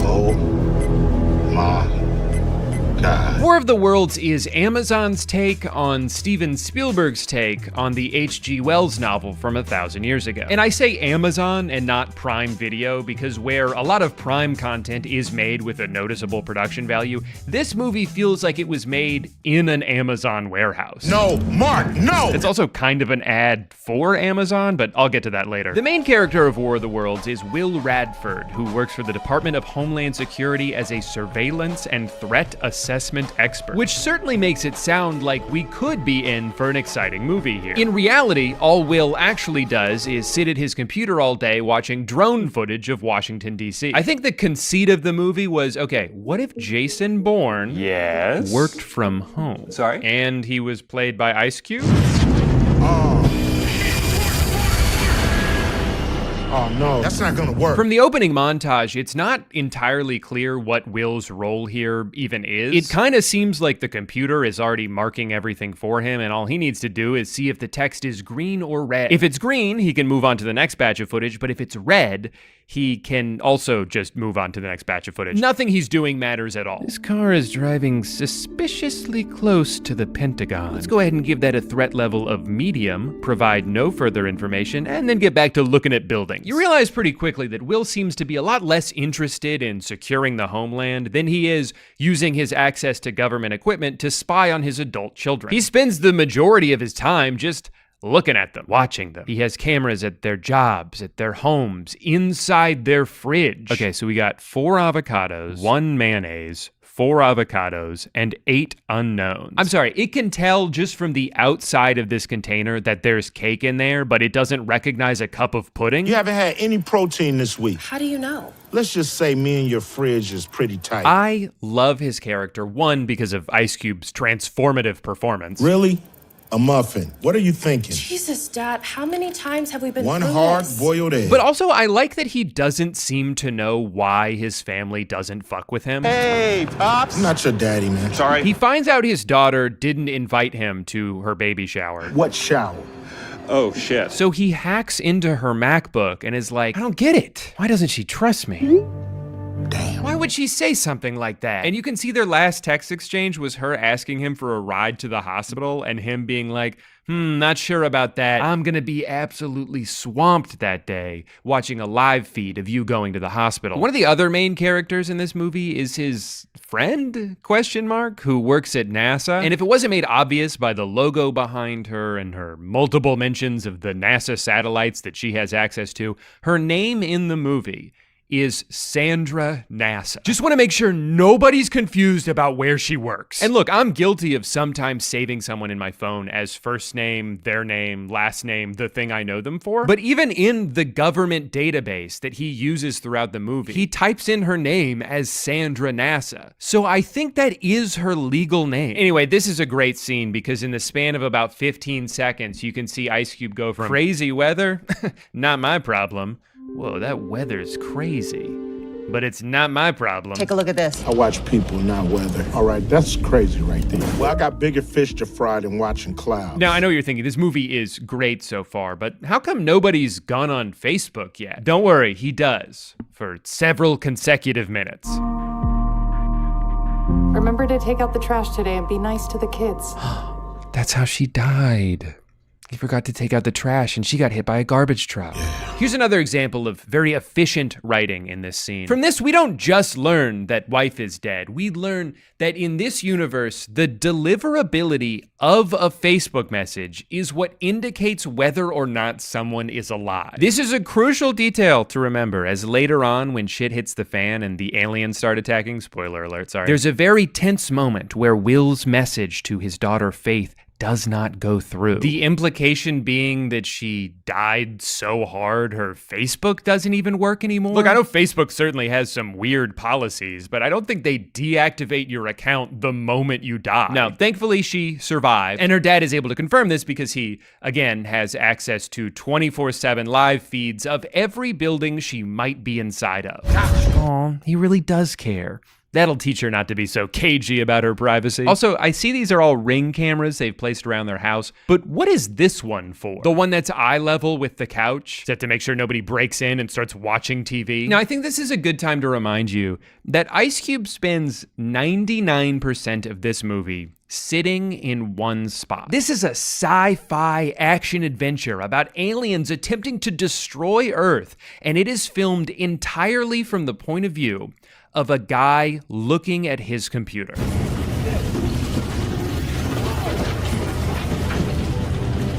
You could make the argument that there's no point in even trying to make this movie if you're not going to actually film any of the things that are supposed to be happening in it. And I'd almost be inclined to agree, but have you stopped to think about how much more work that would have been. Ugh. Watching someone's facial expression change slightly while looking at a bunch of desktop notifications accomplishes the same exact thing. It's terrible. Like even when meteors are hitting the earth, aliens are coming out and shooting people, we're still not really watching any of those things. We're just watching Ice Cube react to those things. Sheila!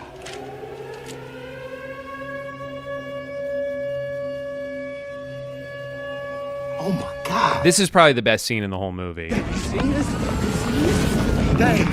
listen to me. Get out of there, now. That's good advice. What? I can't hear you. Gotta go left, now. Where is he routing him? Make a right, now. He's so confident about where to go, about where the aliens aren't going to be.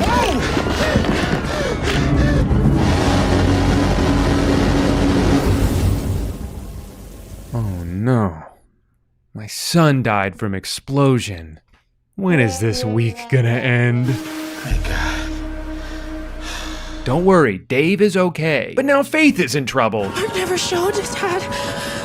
What are you doing outside? At least put a jacket on. It's cold out there.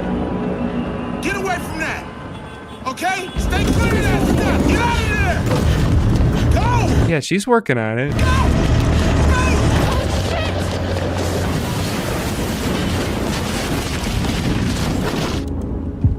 He has access to her heart rate? Why didn't he just check that earlier? How you? How's the baby? They come. Your heart rate is way too high. 105? That's not that high, especially considering the situation they're in. She just sprinted away from an alien laser beam. If anything, it's kind of low. She's freaking calm right now. Oh, cool. We're moving from the computer to the phone. All operators are busy now. The world is at war. I'm coming. Gross. Here I come.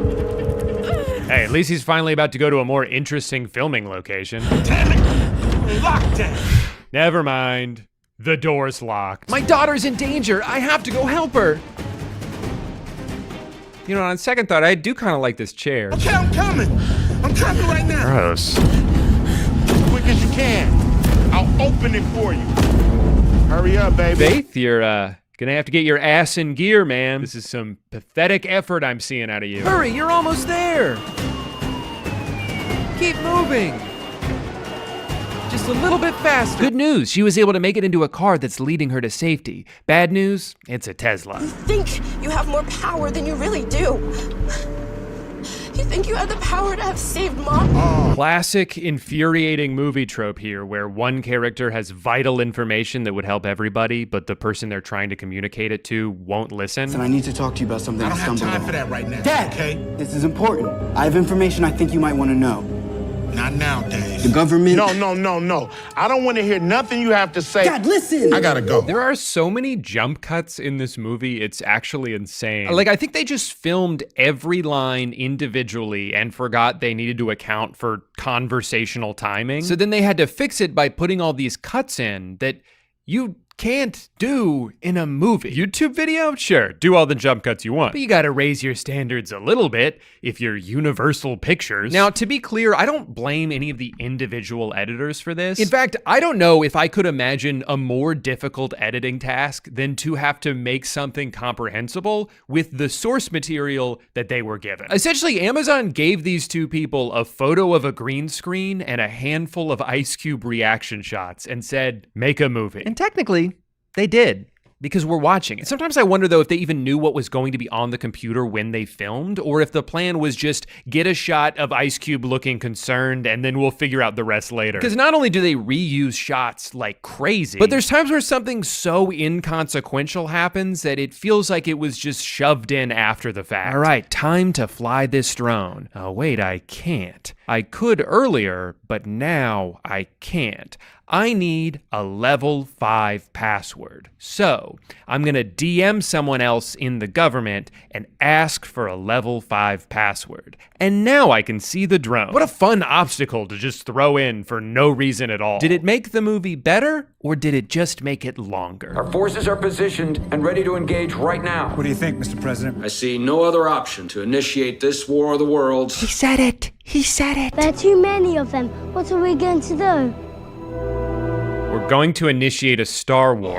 China and the U.S. have joined forces in what is an unprecedented collaboration. On the Song of the Summer. The world's governments have finally put aside their differences in an effort to protect the home planet. Who is saying this?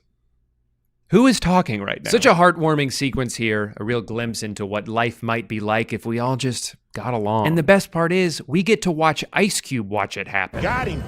Got him. Took your ass out, huh? Take your intergalactic asses back home. Meanwhile, Faith isn't doing so hot. But she's pregnant. I thought that I could stop the bleeding if I took it out. I thought I could stop the bleeding by pulling out the one object that was stopping me from bleeding. Why didn't that work? Gotta put some pressure on that wound, man.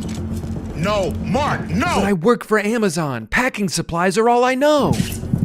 Oh no, please don't die. Hold on, Faith. I love... Oh, wait, my girlfriend's calling? Keep me posted. Are you talking to the cube, baby girl? What do you want? Big discovery here about the aliens and their intentions. Why are they going after the chip? These little guys are drawn to data. These things eat data. Exactly. Wait a minute. This whole attack is just a big diversion to get those tripods to the data center. And those tripods are just Trojan horses to get those little bugs into the server. I feel like I have to point out that that's not how Trojan horses work. A Trojan horse is when you sneak something nefarious inside of something that appears harmless, so the people you're trying to attack let their guard down. I don't think that quite counts when you're talking about a 50-foot walking laser beam. Guys, a giant robot's destroying the city. How fun is that? I just hope there aren't a bunch of smaller robots inside of it who try to steal my Facebook memories. Oh no, my Facebook memories! I never should have trusted you. No, no, no, no, no, no! Remember to take out the trash today and be nice to the cube. It's so sad. It's like she's dying all over again. And how is he going to remember to take out the trash now? Kind of seems like he already forgot the part about being nice to the kids. Jesus, Dave! Dad!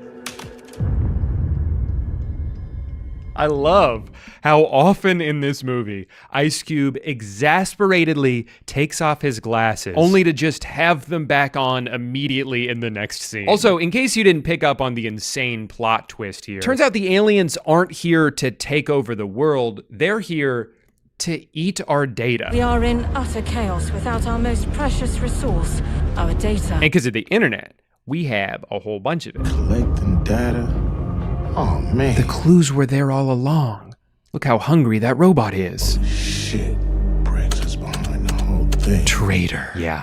I think you're going to want to take those glasses off, man. And go ahead and put them back on. NASA warned you if you activated Goliath, it could spark an invasion. Those dinosaur bureaucrats don't keep us safe. I do. So basically, this evil government surveillance program knew that the aliens were going to come eat all this data, but they still wanted to collect it anyway. And it's like, okay, I guess there's almost an interesting idea here. There are a ton of billionaires and people in power who are mostly aware that their choices are actively harming the earth and the future of humanity, but they continue to do it anyway because the things they're doing benefit them personally. But I do think there's maybe a tad bit of irony in Amazon being the platform through which this message is conveyed. A platform that is currently using my own data to advertise groceries to me every time I pause this movie. Our most precious resource on Earth is data. Also, if you've ever been on the Fast and Furious ride at Universal Studios, all of these webcam conversations have the same exact cadence as the conversations that take place on that ride. Shaw,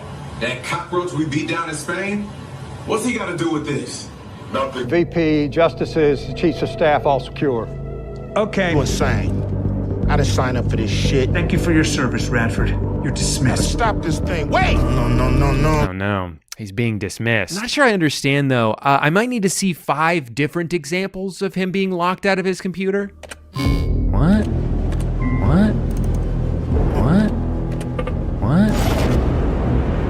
Oh! He got fired. The other twist is that his son Dave is the disruptor, and Will hates the disruptor because of how disruptive he is. It's you! It's you! Yeah. In fact, he's #1 on the domestic terror suspect watch list. But now that he's stuck on the outside too, they'll have to work together to save the day. He's gonna have to go from hacking for the government to hacking to the government. And let's pop those glasses off for a sec. Thank you, Q. Then Mark and Faith send an update photo letting Will know that everything's okay. But it's such a bad picture that Will doesn't even seem that happy about it. Good. Dad, meet my disruptors. What the hell? This was supposed to be our safe space. Guys, enough. It's truly fascinating to watch a movie try to raise its stakes without any ability to do so, because everything has to take place at his desk. It's not like we can just go out to some big set piece and watch a cool fight. The best Ice Cube can do is send some emails, upload a YouTube video, use Photoshop to put his face into the YouTube video. Damn, Mr. Radford, that was badass. It's riveting stuff, honestly. This is what movies are all about. Thelma Louise, break encryption. Code Crusher, bypass firewalls. And Burnout, just stay out of trouble. Yeah, if there's one thing we know about Burnout, I'd say he's kind of a loose cannon. What the hell? A few minutes later, that whole crew of people we were just introduced to dies. I'm being hacked. They're hacking us. They're eating our data. Now the aliens have turned their attention to Dave. No! Oh no, he's gone for real this time. Ice, aren't you forgetting something? Thank you. Now put him back on. You know you can't see without him. And then he sits down and then stands up and then he goes to pick up his chair that he threw earlier. So like, wait, where the fuck was he just sitting a second ago? And I guess firefighters are there already? How did they get there so fast? It's been 12 seconds and the world is at war. Gonna need to take my glasses off for this one. Oh, never mind, guys. His son is alive. He was just using a green screen. You had me worried to death, man. You should have seen it. I threw my chair on the ground. Oh, son, I'm just so glad you're alive. For the second time today, I thought I lost you. It was devastating. Oh, wait, my girlfriend's calling me again? Girl, you gotta stop blowing up the cube, okay? I got shit to do today. We must destroy DHS to make sure anything that gets through can't get to the Goliath. No! Guys! That's the building I'm in! Hell no. Dad, you're gonna have to get the code into the servers manually. They will kill you, Will. It's a damn suicide mission. I said I'll be fine. I just needed to put my glasses back on. Okay, so the plan is Will is going to leave the room. I just hope his legs haven't atrophied in all the time he's been sitting there. He's got to go take this virus and put it in that delicious data that the aliens will eat and then melt or whatever. I don't actually really know. There's just one problem with this plan, though. The only way to transport this virus is with a thumb drive, and Mr. Cube doesn't have one. Put it on a thumb drive. I don't have a thumb drive. What do you mean you don't have a thumb drive? What? Dude, everybody has a thumb drive. Shit, I bet even Mark has one. Even I have a thumb drive. I knew it. Faith can load it here and I can get it to you. How? Primaire. So this is where the movie goes from good to great. I mean, rarely do we get to see the streaming service a movie is on become so integral to the plot of the movie. Right. Yeah. Oh, it's the future of delivery. In hindsight, it actually feels kind of insane that I even needed to have a Prime subscription in order to watch this movie that is about to climax with Amazon saving the world. I need you to place an official order on Amazon to activate the drone. Nice. I like when this guy's flying the Amazon drone, but then the aliens sent out their drones to try to blow it up. So then the other guy starts piloting a third drone that he uses to blow up these drones before they can blow up the Amazon drone. Touchdown! Good job, team.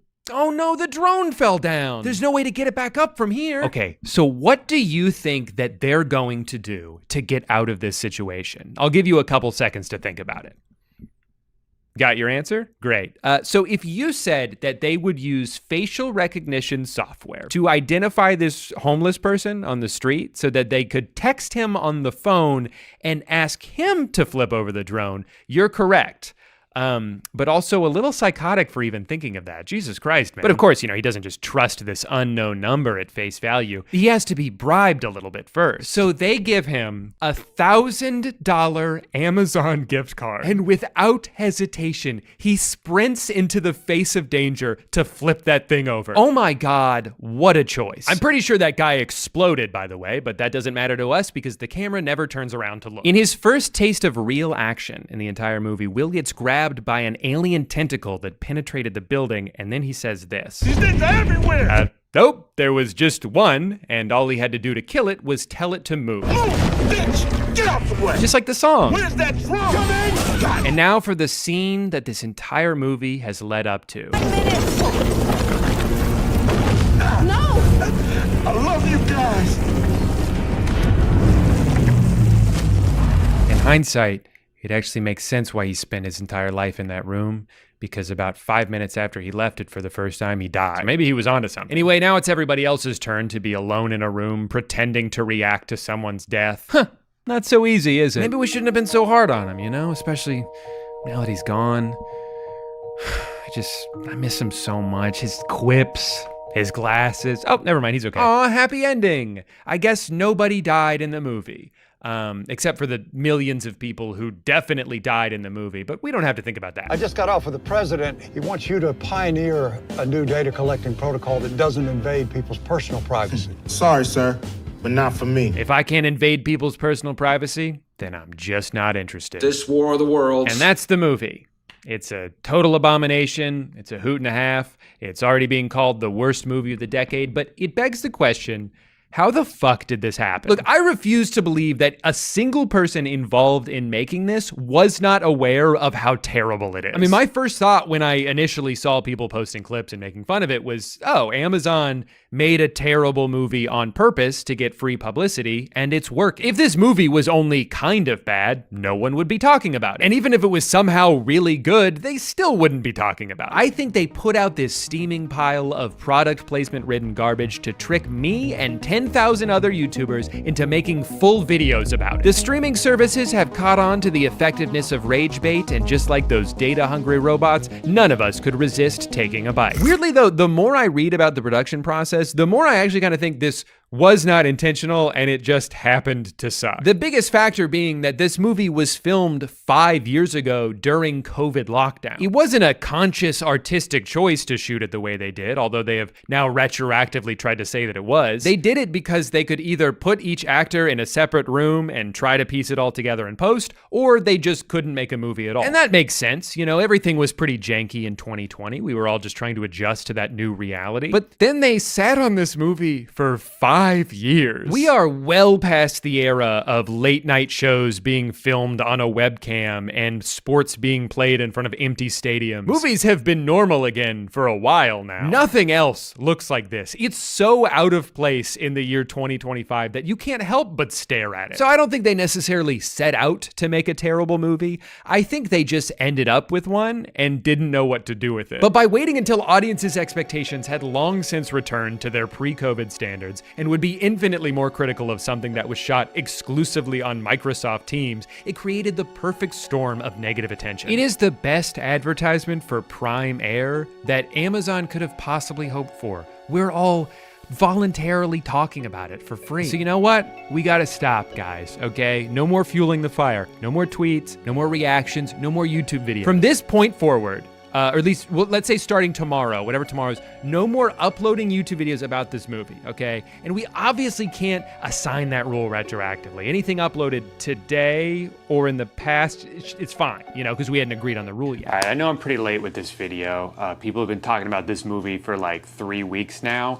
which in internet time is about 1.5 years. But I just felt like I needed to wait for something else to come out. An article that explains how this all happened. I don't know, maybe a single mention of the movie from any of its cast or crew, but there has been nothing. Every day I Google War of the Worlds 2025 in hopes I can find one little nugget, one extra piece of insight into this debacle of a film, and there's just radio silence to an almost alarming degree. Not one person from this movie has acknowledged its existence in any way whatsoever, positive or negative. It's like the opposite of a press tour, where instead of sending all the actors out to do interviews and podcasts, they made everyone sign NDAs. Even Ice Cube, who posts on Instagram 400 times a day, has not mentioned this movie at all. Andrea Savage has a long list of credits in her bio that doesn't include this movie, but does include the hashtag butthole. Great, now I have to click on that. There goes my afternoon. There's such a collective lack of acknowledgement here that I'm actually concerned that maybe none of the actors even know that they were in this movie. Like, they have no memory of it, and that's terrifying. Someone needs to tell them. It's someone besides me, of course, because I've already tried and it doesn't seem to be working. I guess whatever happened behind the scenes of this movie is just gonna remain a mystery, is what I thought. And then something incredible happened. Huge shout out to a YouTube channel called Tony's Film Club for interviewing the producer and main editor of this movie. This is exactly the kind of thing I was hoping would come out to provide some clarity, you know, and after watching this interview, I am somehow more confused about this movie than I was before. But a lot of the critiques of the movie are dealing with personal, very subjective things that people dislike. Yeah. It did confirm a couple of things we all just kind of assumed. One, that the actors did film almost all their parts individually. Those were remote. Those were done with the director only. Which explains the total lack of chemistry in every single scene. And number two, that editing this monstrosity was an absolute nightmare. There's some scenes where you end up with about 10 video layers, 10 performance layers, and you have to keep track of all this, make it work, you know, make sure that everybody is able to track and follow what matters on the screen. It's a mountain to keep track of. I genuinely feel bad for this guy for having had to put in hundreds, if not thousands of hours in order to make this movie come to life. Was I scared of entering this project? Yes, I was terrified, frankly. Another thing is that the producer seems to genuinely believe that people just aren't understanding their vision. But Q being a dad, saving his kids and family, that was the movie's intent. They seem to think that they've made this really heartfelt movie about a loving family and are annoyed that other people aren't seeing it that way. Instead, the movie was received as an enormous disappointment, as if it was to be this gigantic $200 million tentpole.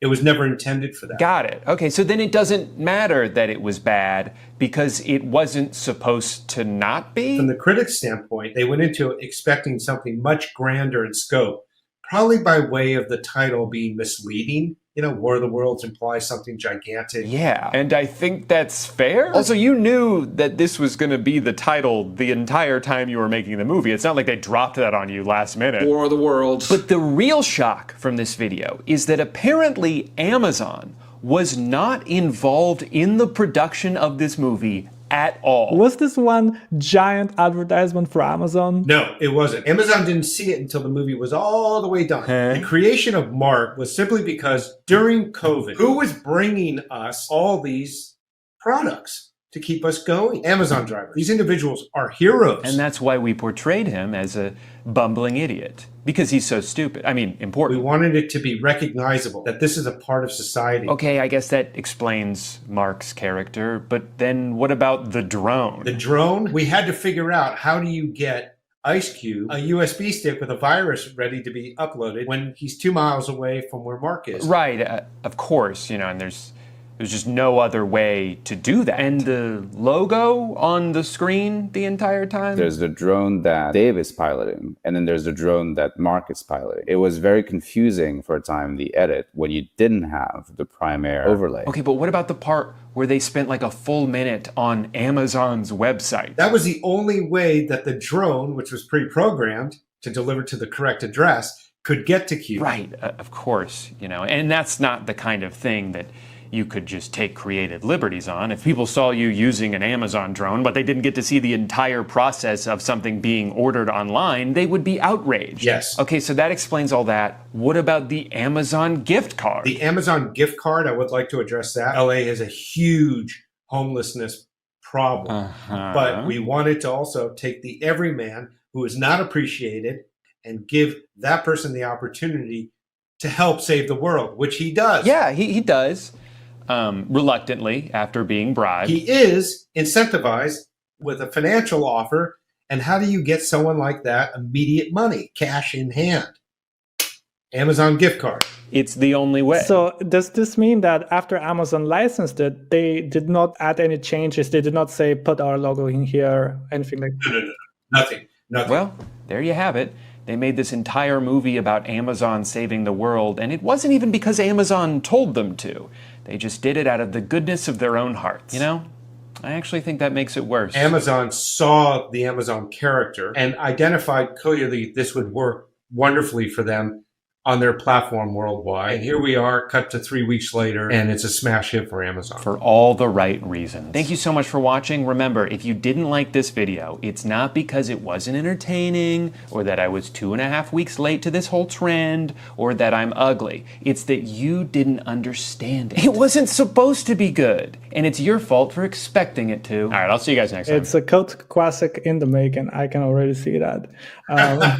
Hey guy, welcome back to the newest cycle of my blue hair evolution. I currently look like Sully from Monsters, Inc. Let me borrow a patch of fur. Prime Video is a lot like what Netflix was when it first came out. It's just a never-ending hub of more terrible movies than you could ever have time to watch in your life. Sure, Netflix still has its fair share of stinkers, but the sheer quantity of unwatchable cinema on Prime Video, it's next level. So today I'll be sharing with you 2 of my newest favorites, the first of which being Summertime Christmas. And I know it's too early for Christmas and technically too late for summertime, but I'm just gonna split the difference and talk about it now. Even the concept of this movie is bizarre. I won't go through the whole thing like beat by beat because it's way too long for that, but I'll at least sum up the important points for context. Now, just a warning, this movie does get a little fucked up at times. Dove.org gave it a negative rating of 4. Under sex, there's 1 point for a couple sharing a kiss. You've got 1 language point for the word dummy. Under violence, you've got 1 point for a boy throws an egg, and the last point is for prayer over food. So of course, if any of that bothers you, you might want to sit this one out. All right, so the backstory of this movie is that the United Nations just passed an international law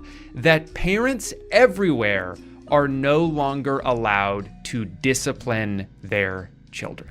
Now, of course, the foremost ramification of this is that Santa's naughty list is growing at an alarming rate. The kids have taken over, and all the parents can do is watch helplessly from the sidelines. Well, Santa wants to figure out what the hell's going on, so he sends his 2 best elves to be boots on the ground in rural Ohio, where they get to see firsthand the children are running buck wild with 0 consequences. Just as they seem to lose all hope, they meet a special girl named Jessica, who is nice even though she doesn't have to be. On top of everything else, the movie takes place during the 2008 US housing crisis, so there's also this fun backdrop of economic turmoil. All the parents are losing their jobs and everyone's sad, so Jessica makes it her life mission to put on a Christmas pageant in the middle of June. Her logic is that since, well, everyone loves Christmas, we should just do it now, and then our parents will forget about our houses being foreclosed. They just need to realize that there's more to being a family than paying bills. I know, right? When will these grown-ups learn to just let loose and have fun? She recruits some other kids in town to help out with the play, which very quickly proves to be a bad idea because remember, the kids in this universe are all foaming at the mouth for anarchy. They are bloodthirsty agents of chaos who seek to destroy everything around them. The only repercussions any of them face are when this kid vandalizes too hard and breaks his fucking leg, and then this woman comes up and is like, you know why that happened, right? It's because God is punishing you. Only God can command right and wrong. In fact, you already are in trouble. And not just for tonight, but for every bad thing you have ever done. Oh, man. Hey, could you take me to a hospital? You see, about halfway through this already absurd movie, it stops just being a silly magical elf tale, and they start throwing in some very subtle Christian undertones. Like, it's easy to miss this one here, but pay close attention and you might just catch it. What happened to your leg? I fell, but somebody helped me back up. Did you notice the window? A lot of people miss that the first time, but there's actually a hidden message. So they do the nativity pageant and it cheers everyone up, but we still haven't solved the jobs problem. Luckily, Elwood the elf is a business savant, and he shows Jessica's dad the magic berry he grew that tastes like Christmas. It tastes like Christmas morning. So they decide to make a whole farm where they can grow the berries and hire the entire town to work there. So to recap, this is a Christmas movie about resisting the New World Order and stimulating a small town's economy. The kids are gonna love this one. One note about these elves, even though they look and dress exactly like I did in high school, they're both supposed to be like 700 years old. Dude survived the bubonic plague and all of his shirts are from American Eagle. Even at the end of the movie, they flash forward 50 years and he's still rocking board shorts. All right, so it's a weird ass movie with a very heavy tonal shift at the midway point. I'm not gonna take you through the whole thing, but I do wanna highlight some of my favorite moments. In the very beginning of the movie, Elwood chases Nora to ask her about the Santa transmission they both just got. And this of course involves a high-speed train chase. Very exciting. Fun fact about this train, this is actually a little trolley that runs in a circle around a mall in Ohio. I know they're just being resourceful, but it's really funny to film this. Like, he has to catch it before it takes off or he'll never see her again, when he probably could have just lightly jogged behind it until it stopped again. It's just going to a different part of the mall. Later on, they try to go swimming, which they don't know how to do because they're from the North Pole. And I absolutely love how quickly Elwood goes from standing perfectly fine in the pool to full-on drowning. Elwood! Speaking of Elwood, I noticed that most of the time when he's talking, it kind of seems like his sole focus is just on remembering his next line. But if you left, our hometown wouldn't be as cheerful anymore. Makes me feel bad for the girl who played Nora because she honestly does a great job. She always has her lines ready, and then you can see her kind of look at him during every pause like, I wish we could help this sweet little town. hey, you're supposed to be saying something. We right? may not be able to change the kid. I also wrote down in my notes, what, you're weird? What? What? You're weird. So I guess that's what I was talking about. When Jessica first starts planning the play, I absolutely love this list of things she gives to the rest of the kids to go find. Sarah, you need a baby and a manger. Leslie, you need some animals. And remember your beard. All right, so all we need is a wooden crib, a human baby, a bunch of goats. And Jimmy, how old are you again? 9? I'm gonna need you to grow a beard for this. At one point, Elwood rents a car so he and Nora can pick up Jessica one day, and he does not know how to drive, even though he's had all 100 years of cars existing to try and figure it out. Anyway, after doing this long-ass maneuver in her driveway, they cut to the inside of the car where everyone is trying to catch their breath. What are they, pedaling the car with their feet? You should probably talk to an elf doctor if you're this out of breath from sitting. From there, they all head to an ice cream museum, and I want to see if you notice what happens to her ice cream cone. All right, regular ice cream, nothing to see here, and what's going on there? That ice cream must have really hit the spot? Definitely. They got a PNG file of ice cream and keyframed it over her cone. I assume it's either because she ate too much of it or it melted too fast, but like, there is no way whatever happened to it could have possibly looked worse than this. Okay, and then they drive back home, and I guess they didn't want the actor who played Elwood to actually drive the car, so they had his nearly identical stunt double pull it off, and look at this cut. Seamless. Apparently it wasn't too dangerous to have a teenager vault the side of a moving train while wearing flip-flops. But having him slowly pull off a 3-point turn, that's where we draw the line. This movie could have been like 40 minutes shorter if they just cut out all of the awkward pauses and didn't feel the need to have every shot play out in its entirety. Did we need to see the stunt driver drive the whole length of this road in order to understand that they are now going somewhere else? No. So then don't do it. This clip is 18 seconds long. Just go to the next scene. There's another one of these near the end. If you would please join me back in the sanctuary. Oh, we have to watch everyone physically walk into the other room to know that they're in the other room now. You don't have to use all of your footage. I also love the whole segment where everyone finds out that the new company is coming into town. Another company's coming into town. But I thought they said that the likelihood of another company wanting to come into our tiny little town was negligible. But I thought they said that the likelihood of another company wanting to come into our tiny little town was negligible. I have it on the best of authority that a new plant business is coming in. Whose authority? Well, I'm not supposed to Shame on you for spreading idle reports, Joan. Why is every line in this movie so awkward? All right, then the last thing I'm gonna show you is the finale, where Santa has a heated boardroom showdown with a representative from Alaska who is supposed to relay everything he says to the rest of the world. It is the duty of parents to instruct and discipline them when they are young so that when they are older they will not deviate into evil. Santa is so fucking pissed about this new law, and he can't stop talking about it. This would suggest that the government is better suited at raising children than their own parents. But try as he might, he just can't get anyone to listen to them, even with a hologram. So he gets pissed off, gives a vague threat, and then walks out of the room like some kind of supervillain. If they don't change their policies, they will understand soon enough. What is Santa gonna do? That's so ominous. The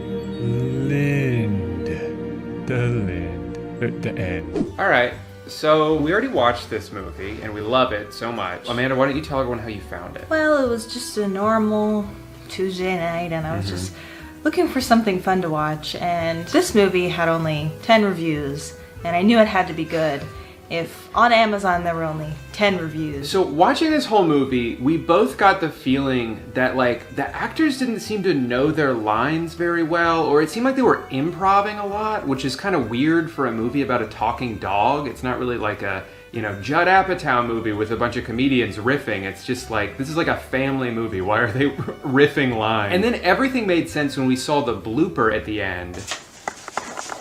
Joke around with each other a little bit. Joke around with each other a little bit. Joke around, have fun with each other a little bit. Joke around, say something smart to her, Alex. So apparently the director is just like, come on, say something funny. You're a kid, say something smart. To a child. To a child. Was the whole movie Who's like trying that? to act in a movie? Yeah, just say something funny. This poor kid, he looks so nervous in that shot, and the director's just like, come on, say something funny. I'm Think just of here something to funny. act. I'm not here to improv an entire script. I know, you're the director. You give me something to say and I'll say it. That's why like so many of the lines like don't even really make sense. It's because these poor kids had to come up with them on the spot. But anyway, this is our new favorite movie, Allie and Obi. How come you're not helping? Aren't you excited about your new house? I guess. Look at it this way. You have a new house, a new bedroom, a new stepdad and a stepbrother that love you. And you have a new grandpa and a dog that loves you too. So Allie has a lot of change in her life. She's living in a new house. She has a new stepdad, a new grandpa, and a new dog. You know your life is pretty upside down when you have a new grandpa all of a sudden. It's a lot. It's a big adjustment to make. You like dogs? They're okay, I guess. Well, Obi's a special dog. What makes him so special? Yeah, what does make Obi so special? You'll see. Let's stop right here for a minute. Let me formally introduce you. We're going to stand on this side. I guess they realized they were standing on the wrong side based on rehearsals, so she just has to move to the other side. Introduce yourself to the dog. He'll only see you if you're on his left. Here. He likes you. Oh, he likes you. See? That's not how you meet a dog. Don't go and shake his hand. They wrote it like the dog was a person. Good boy. Good boy. He's waddling like he's trying not to take a dump. Oh no. Oh, the dog. This box is too big. Let's switch. No, it's not. You can carry it.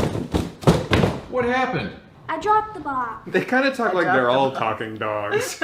They don't fully understand what they're saying. This box is too big for you. It's too big. I'm going to drop the box. She drops the box. What happened? I dropped the box. How come you let her pick up this big box? She said she can handle it. No, I said it was too big. And why'd you pick it up? Great framing. It's behind the grandpa. You can barely see. Hi. Hi. You want to go to the park with us? Sure. Well, you can't just go to the park. You got to get there first. And it's important when you're watching a movie to see every mode of transportation between two scenes in full. Like, we get it. They're going to the park. You guys want to play bicycle hide and seek? These girls are kind of mean, actually, because they play bicycle hide and seek, which is apparently when you sit on a bike and close your eyes and then all your friends abandon you in the woods. 20.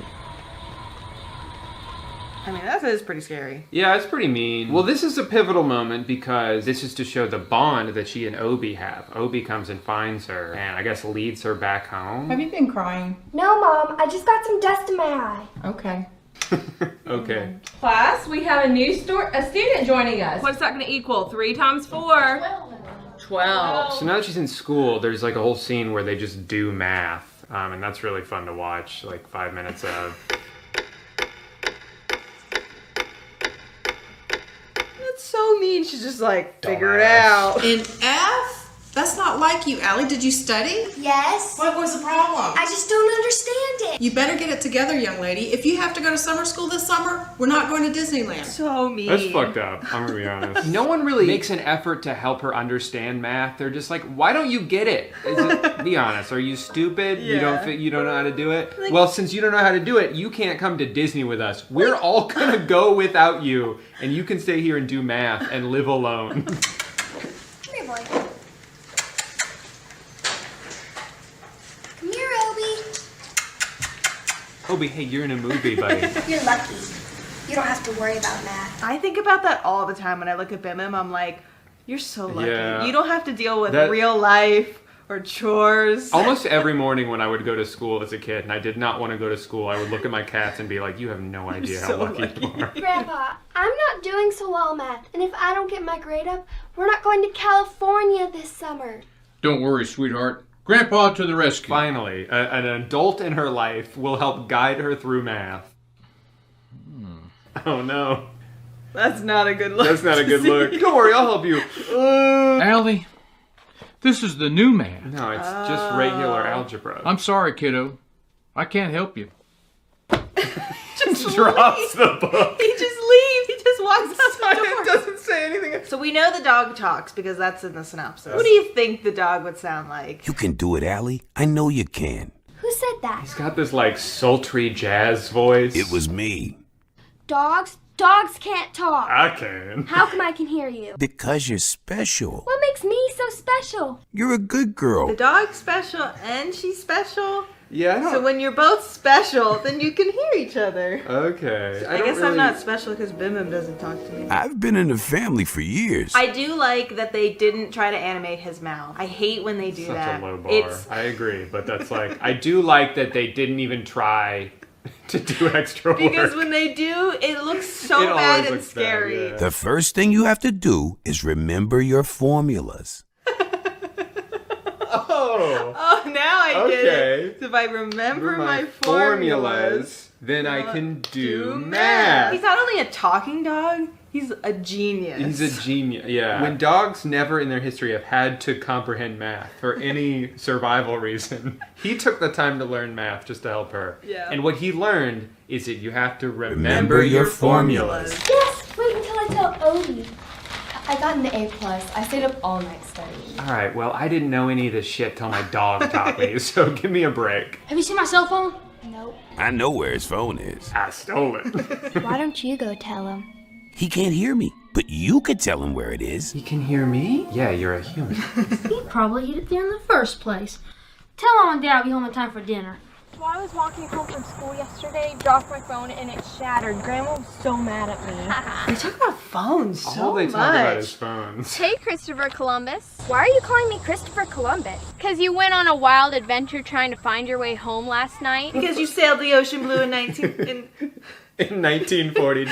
There's so many things they could, like... Did Christopher Columbus go on a wild adventure? Yeah, I wouldn't really call it that. That's a funny way to describe it. I don't see what the big deal is. They're making fun of her because she just moved here yesterday and she got lost. Also, I like his shirt. Football.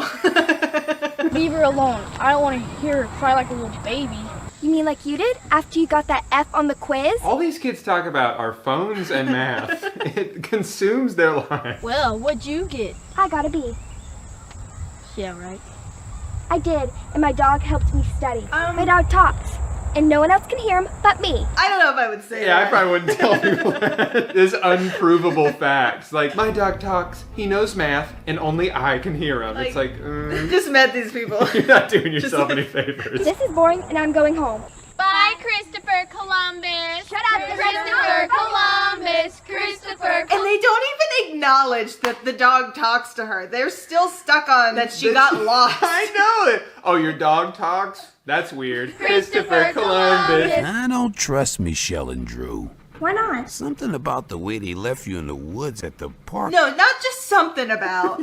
Just the whole thing about. These people who have only been cruel to her, and he's like, I don't know. I can't quite put my finger on what it is I don't like about them. Nice. And they took her to a part of the neighborhood that she didn't know. And she got lost. Do you guys want to play bicycle hide and seek? Well, they do a flashback because it's been 15 minutes since this scene. They even reminded us of this in the last scene, and they're like black and white footage. Like, just in case you forgot, the only thing that's happened in this movie so far. Christopher Columbus! This just happened! 1 minute ago this happened. Taking another test. I want you guys to let me know if you notice anything funny about this scene. Did you catch it? There's like 30 pencils in this scene that are all sharpened, but the one they do a close-up on is brand new out of the box. And that's the shot. We got it, nailed it. She's writing like a letter. Yeah, dear president. And I didn't do so well this time. I got a D. A D? What's that dog been teaching you? Maybe we can get you a tutor. What seems to be the problem with geometry? It's really a very logical... And even the tutor! It's just numbers! I know, the tutor who is hired to help her understand math. She's just like, well, it's pretty fucking simple. I mean... Simple process. Not to me. What do you mean? It's simple, not to me. What do you mean? Is this a test? Well, you could say that. Can someone teach her math instead of just giving her tests to fail? Hey, you want to buy some lemonade? Why don't we go around the neighborhood and tell everyone so we can make a lot more money? You guys thirsty? There's some lemonade down there. Sure, let's go. Hey, what about you guys? You about the lemonade? Sure, let's go. Sure, we've got money. We're kids. We're rich. We're not rich, silly. Rich is when you have $1 million. We have $8.36. How did they get $8.36 when lemonade was 25 cents? Is it because she's bad at math that people are just giving them like pennies and she's like, that's probably enough? They sold like 33 and a half cups of lemonade. Like...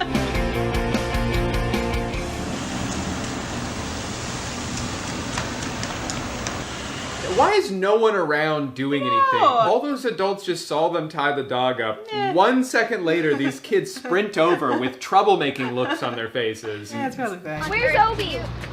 Maybe he got loose? No, I tied him up really good. Did you guys see? My You dog guys was see right the dog? here. Yeah, 2 little boys took it. They went that way. All right, thanks. Is Obi here?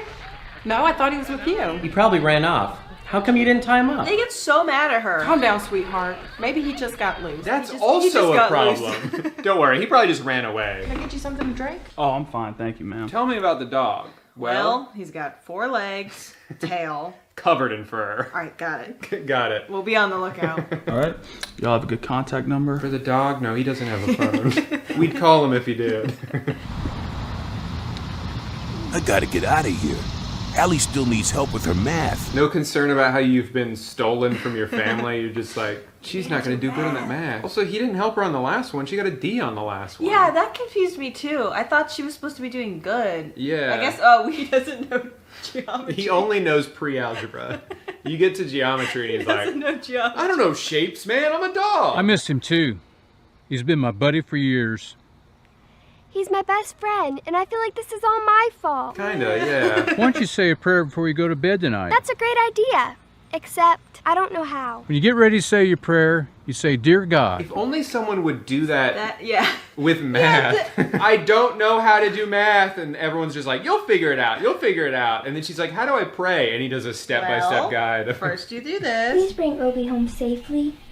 He's my best friend and Grandpa's buddy. I like how she just met the dog, who's known her grandpa his whole life. And she's like, he's my best friend and Grandpa's acquaintance. Don't forget your formula on that one. Oh, got it. Yep. My formula. Formula, got it. Maybe if I tug this rope, it'll come loose.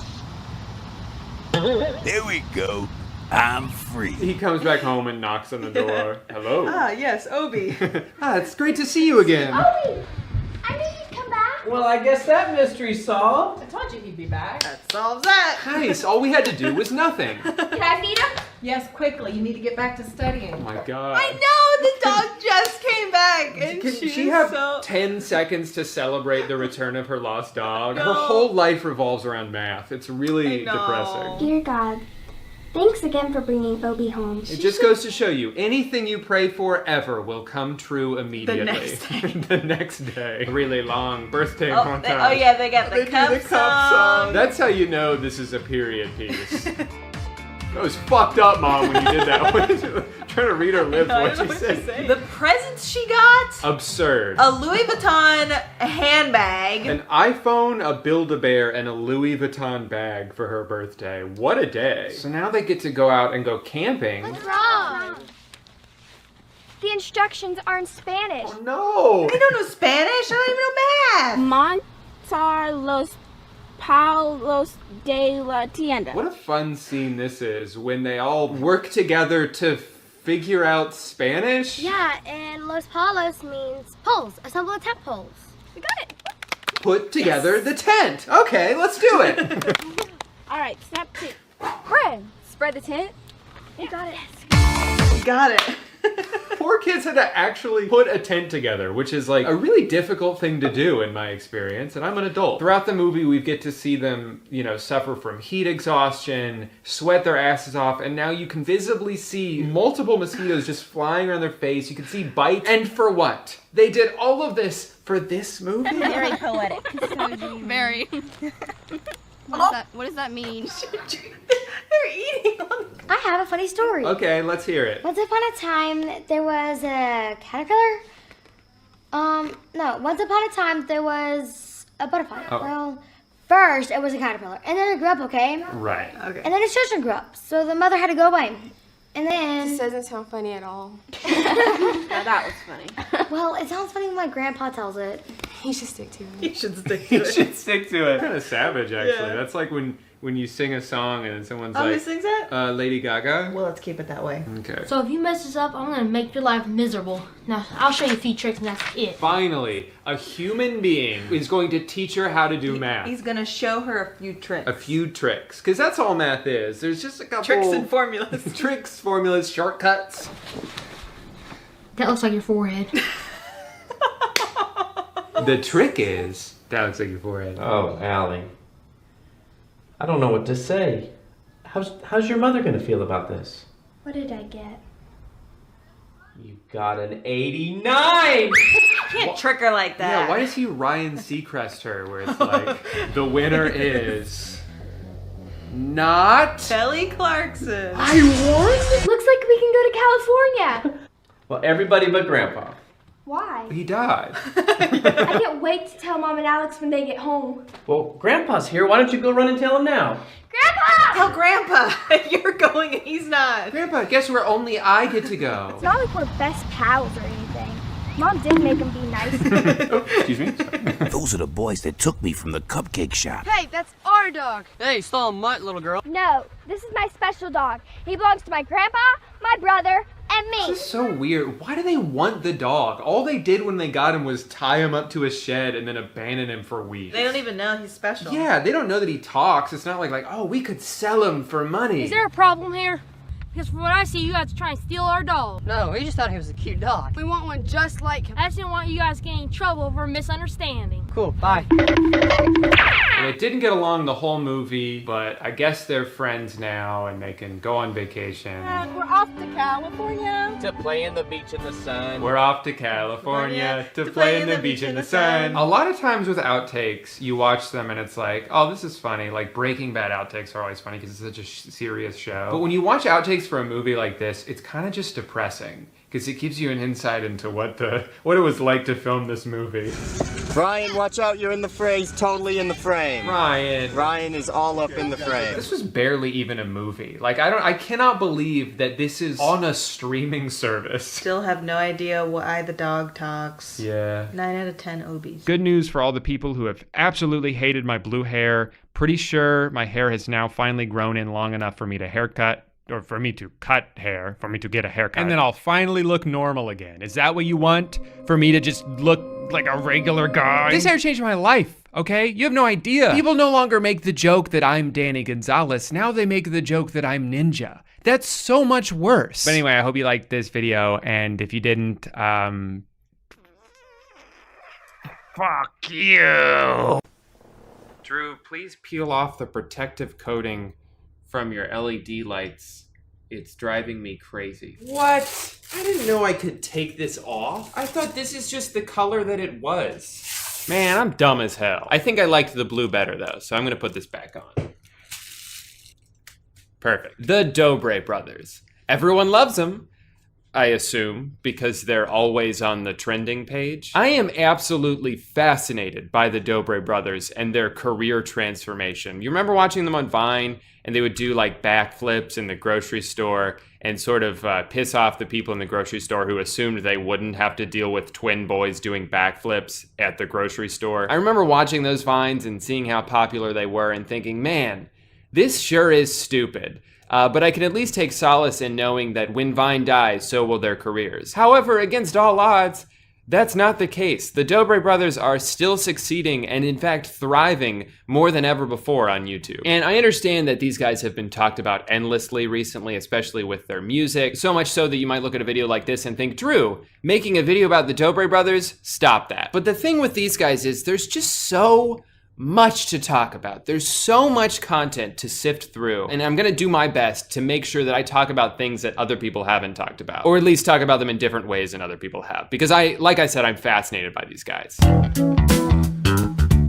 To properly analyze the Dobre brothers, I think we first need to discuss what they do well, because obviously they're very talented. You don't get 10 million subscribers without having talent. First and foremost, the Dobres have superhuman athletic ability. They can do backflips, they're pretty good dancers, they just did another backflip. They've also shown an ability to recover from injuries at a borderline miraculous pace. As you'll see in this video, we couldn't save him.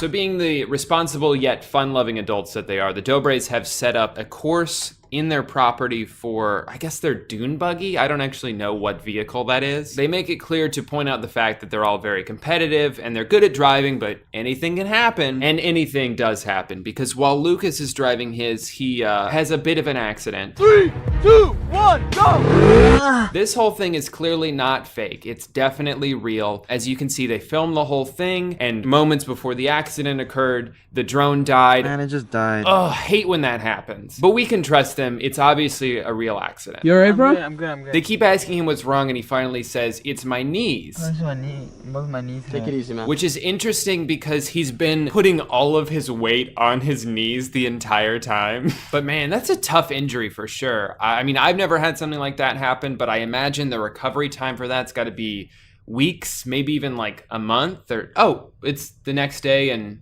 everything's fine. Oh, well, I guess there's that superhuman athletic ability I was talking about. This next video, the one that he's totally fine in the next day, is called Dog vs. Goat Gymnastics Challenge, and this has been on trending page for literally like 7 days now. In this video, you start to see more of what the Dobre brothers are good at, getting back to my original list. Something you'll notice in this is that these guys are masterful editors. You know, sometimes in a vlog, it can be tough to keep people's attention, so you have to throw in like good editing bits from time to time. They have a really funny bit in this video where there's no audio in this shot for some reason, and it goes on for like 12 seconds. But where the Dobre brothers really excel is as pranksters. These guys are masters of the prank. These guys have done every prank you could ever imagine. They've done scary clown pranks, they've done dropping their phone in water pranks, kissing pranks, pregnant grandma pranks, buying a plane prank, slime pranks, handcuff pranks, slime pranks, ball pit pranks. Did I mention slime pranks? These guys love slime. I'm gonna show you guys the highlights from all of these because there's great moments in every single one of them. But let's start with funny clown shower prank. This prank starts as any good prank should, with some undercover recon. So whichever one of the twins this is sends out a super secret and silent drone to do some discreet spying on the other twin. A foolproof plan so far, but god damn it, he sees the drone. How could he have noticed such an incredibly loud object flying inches from his face? Oh well, looks like this operation is gonna have to continue on foot. Can I just interject here to say how much I love the idea of trying to prank someone inside a giant glass house? There's so many shots in this video and in all the videos of like the cameraman and someone else pressed up against a huge window as if like they're not visible from the inside. You have to have the worst peripheral vision in the world to be standing next to a window and not notice a colorful human-sized clown getting into the window next to you. Like, you don't hear it, you don't see it. How is that possible? Hurry up! Because all of these videos are stretched out to exactly 10 minutes long, all of these shots like can't be condensed because then they wouldn't be long enough. So you have shots like this where he's like, shh, don't say anything, thumbs up, like, and pointing, like, look, the guy's over there. Yeah, we know, we see him. Can you just get to the prank, please? I'm dying to see this prank. I love the timing on this. After all of this planning and buildup, the cameraman comes into the room way before the brother reveals himself as a clown. So the initial prank is just like, haha, I'm filming you. What are you doing? And there's just like this awkward part where the cameraman is waiting for the brother to reveal himself so he's not just like being this weirdo who's just filming this naked boy. What are you doing? Just wait. What are you doing? Oh, what? You thought you could rub lotion on yourself in the Dobre house without getting disturbed? No. Here's another good prank. I trapped my twin brother inside a giant bubble ball. What's up, guys? I'm gonna trap him in a big giant ball so he can never get out. He can never get out. Lucas, if you're watching this, you're never gonna get out of the ball. Lucas, if you're watching this from inside the ball, you're never getting out of that ball. I'm gonna trap him in there and keep him there. All right, let's do it. I love that he's going through the logistics again of his incredibly simple plan. Okay, I'm gonna put him in the ball, but then what?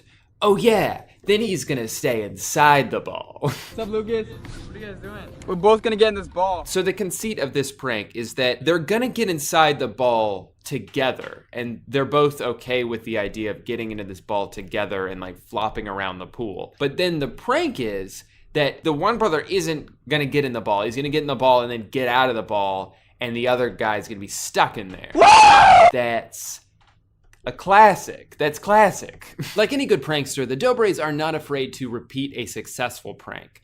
Something they've done not once, not twice, but 3 different times is push a sleeping family member into a body of water. So the first time they did this prank was on one of the brothers, Marcus. This one is almost conceivable. They drag his bed from his room like 25 feet outside to the pool. It's almost believable. Or at least it would be almost believable if it wasn't raining outside, they didn't make so much noise, and if they didn't put a shirt over his face. Think he's ever gonna wake up? Probably never at this rate. I think he's dead. Because nobody is this heavy of a sleeper. Except, of course, their mom. Because they did this again. It was so successful when they did it to Marcus, they decided, let's up the ante by like 1,000. We'll do it to our mom. And this time, instead of like dragging her 20 feet into a pool, we're gonna take her from her hotel room, out the door, down the hallway, down the elevator, through the lobby, and then across like half a mile to get to the ocean where the sun is like beaming down on her face the entire time. These videos leave me with so many questions, like, look at this door. How are they gonna get through the door? Let's wait and see how they get through the door. Oh, they're just gonna cut to when they're outside the door and not show the process of getting through the door? Makes sense. There's people around talking, there's cars driving around, there's the sound of the ocean because they're by the ocean. But then the moment she's in the water, that's when suddenly something triggers and she wakes up. Nothing woke her up before. It was just like suddenly floating on the water, which I would think would actually be more relaxing than being carried by 4 adult men. That's when it finally clicks that she's in the ocean, and oh, she falls, and the dad falls, and everyone falls, and it's fine. I have to be honest, I knew it was a prank. Really? I actually really like their parents. I like that the mom like has to come clean. Guys, I knew you were just pranking me. I didn't want to wake up and ruin the prank after you guys bought me a house and a car and make so much money, and I'm so proud of you. But still, that wasn't enough for the Dobre brothers. They had to do it one more time. They already did the brother, they already did the mom. Next up, dad. Why does everybody in this family sleep on an air mattress on top of another mattress? Okay, so this time, I think they realized, or maybe they saw the comments that were like, this is obviously fake. So they're like, okay, we're gonna put big noise canceling headphones on his ears so he can't hear anything. That's great, he can't hear anything. But I would say of the 3 senses that are going to alert your body to wake up, sound might even be the last one. Perhaps it would be the feeling of your entire family dragging you through the grass, putting you into the back of a truck, or even more so, sunlight directly hitting your face. I love when another car drives by and they just kind of like stop and giggle at each other for a second, probably thinking like, nothing, just doing a prank. We're just doing a prank. I know it looks like we might be disposing of a dead body. It's just a prank. And then they throw him into a river where he immediately wakes up. And then, of course, he and the mom fall into the water because it's funny for old people to be wet. Darn you, children. I thought for sure that I would never find myself the target of your goofs. Nobody's safe from the prank brothers, not even a little baby. What's that? You thought these guys wouldn't have the balls to prank a tiny little baby who's definitely not asleep right now? Think again. This prank is legendary. They go to a balloon store, they buy like 15 balloons, and then they strap them to an unsuspecting tiny little baby. Get wrecked, baby. And then, as you probably expected, they let go of him and he floats up into the sky where we can only assume he took on a brand new life among the birds. Just kidding. Of course they don't actually let go of him, not because he'd float up into the sky like a cartoon, but because he and the 15 balloons strapped to him would instantly fall to the ground.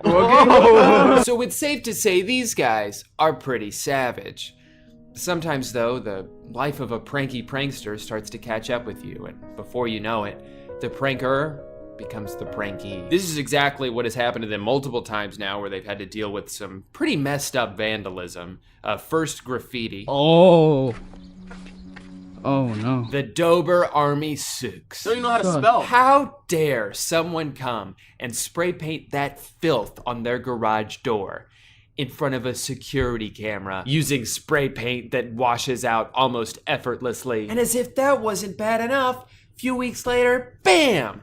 Eggs. What the heck? Now, I'm not accusing them of faking these stunts. There's no way this is real. Obviously, they have zero credibility at this point, but these are pretty serious things to fake. It would almost be like, I don't know, faking a brutal injury for the sake of content. You just don't do stuff like that, you know?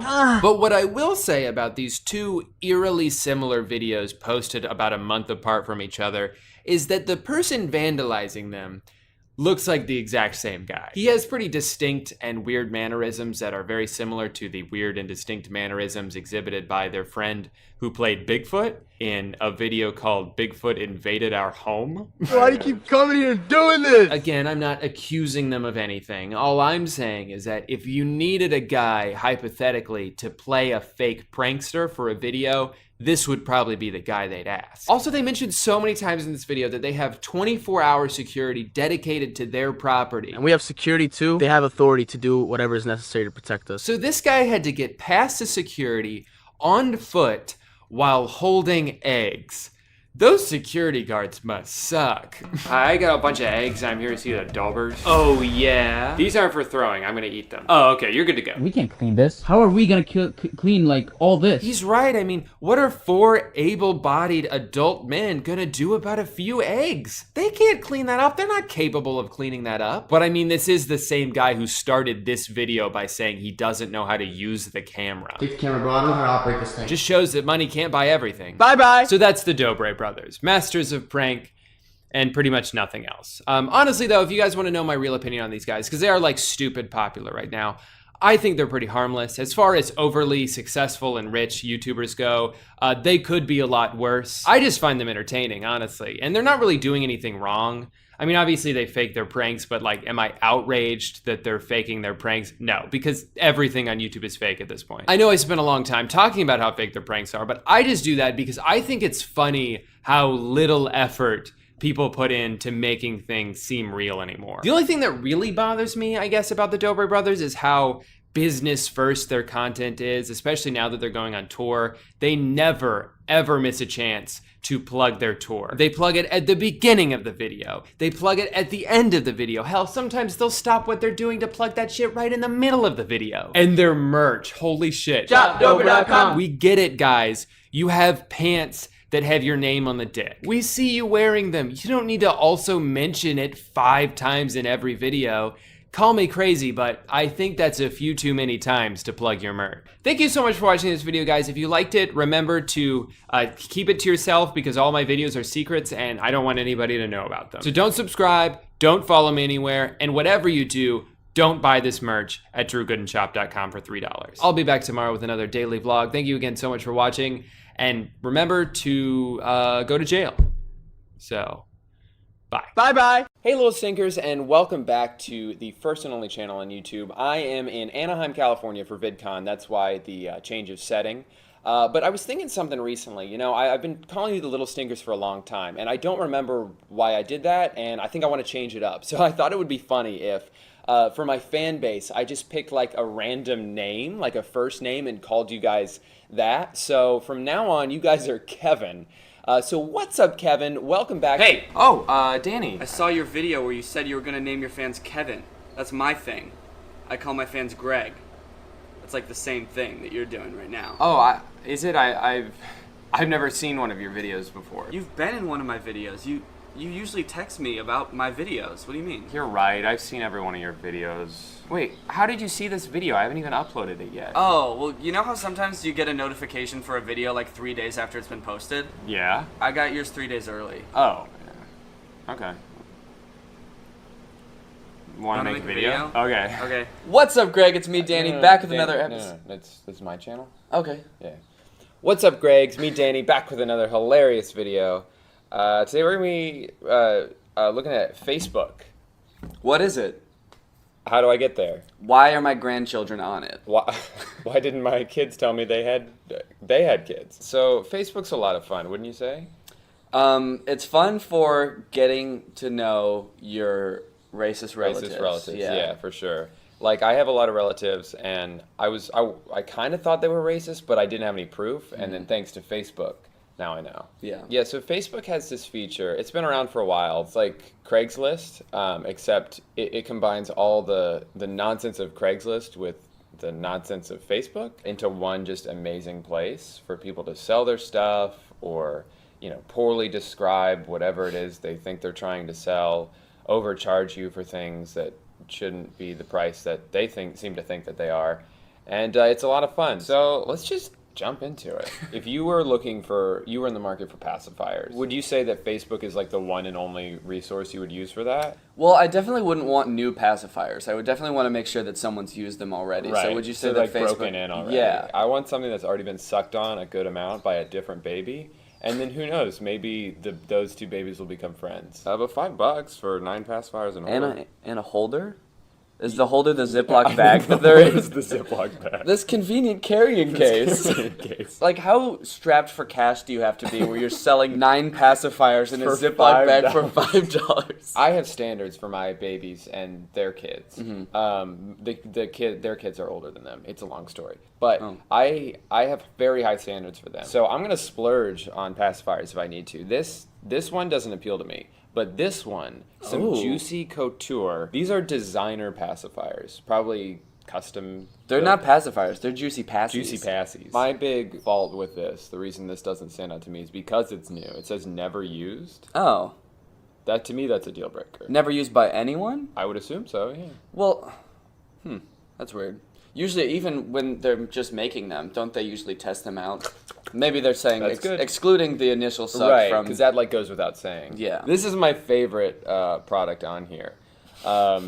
So this guy is either drunk or on the damn phone.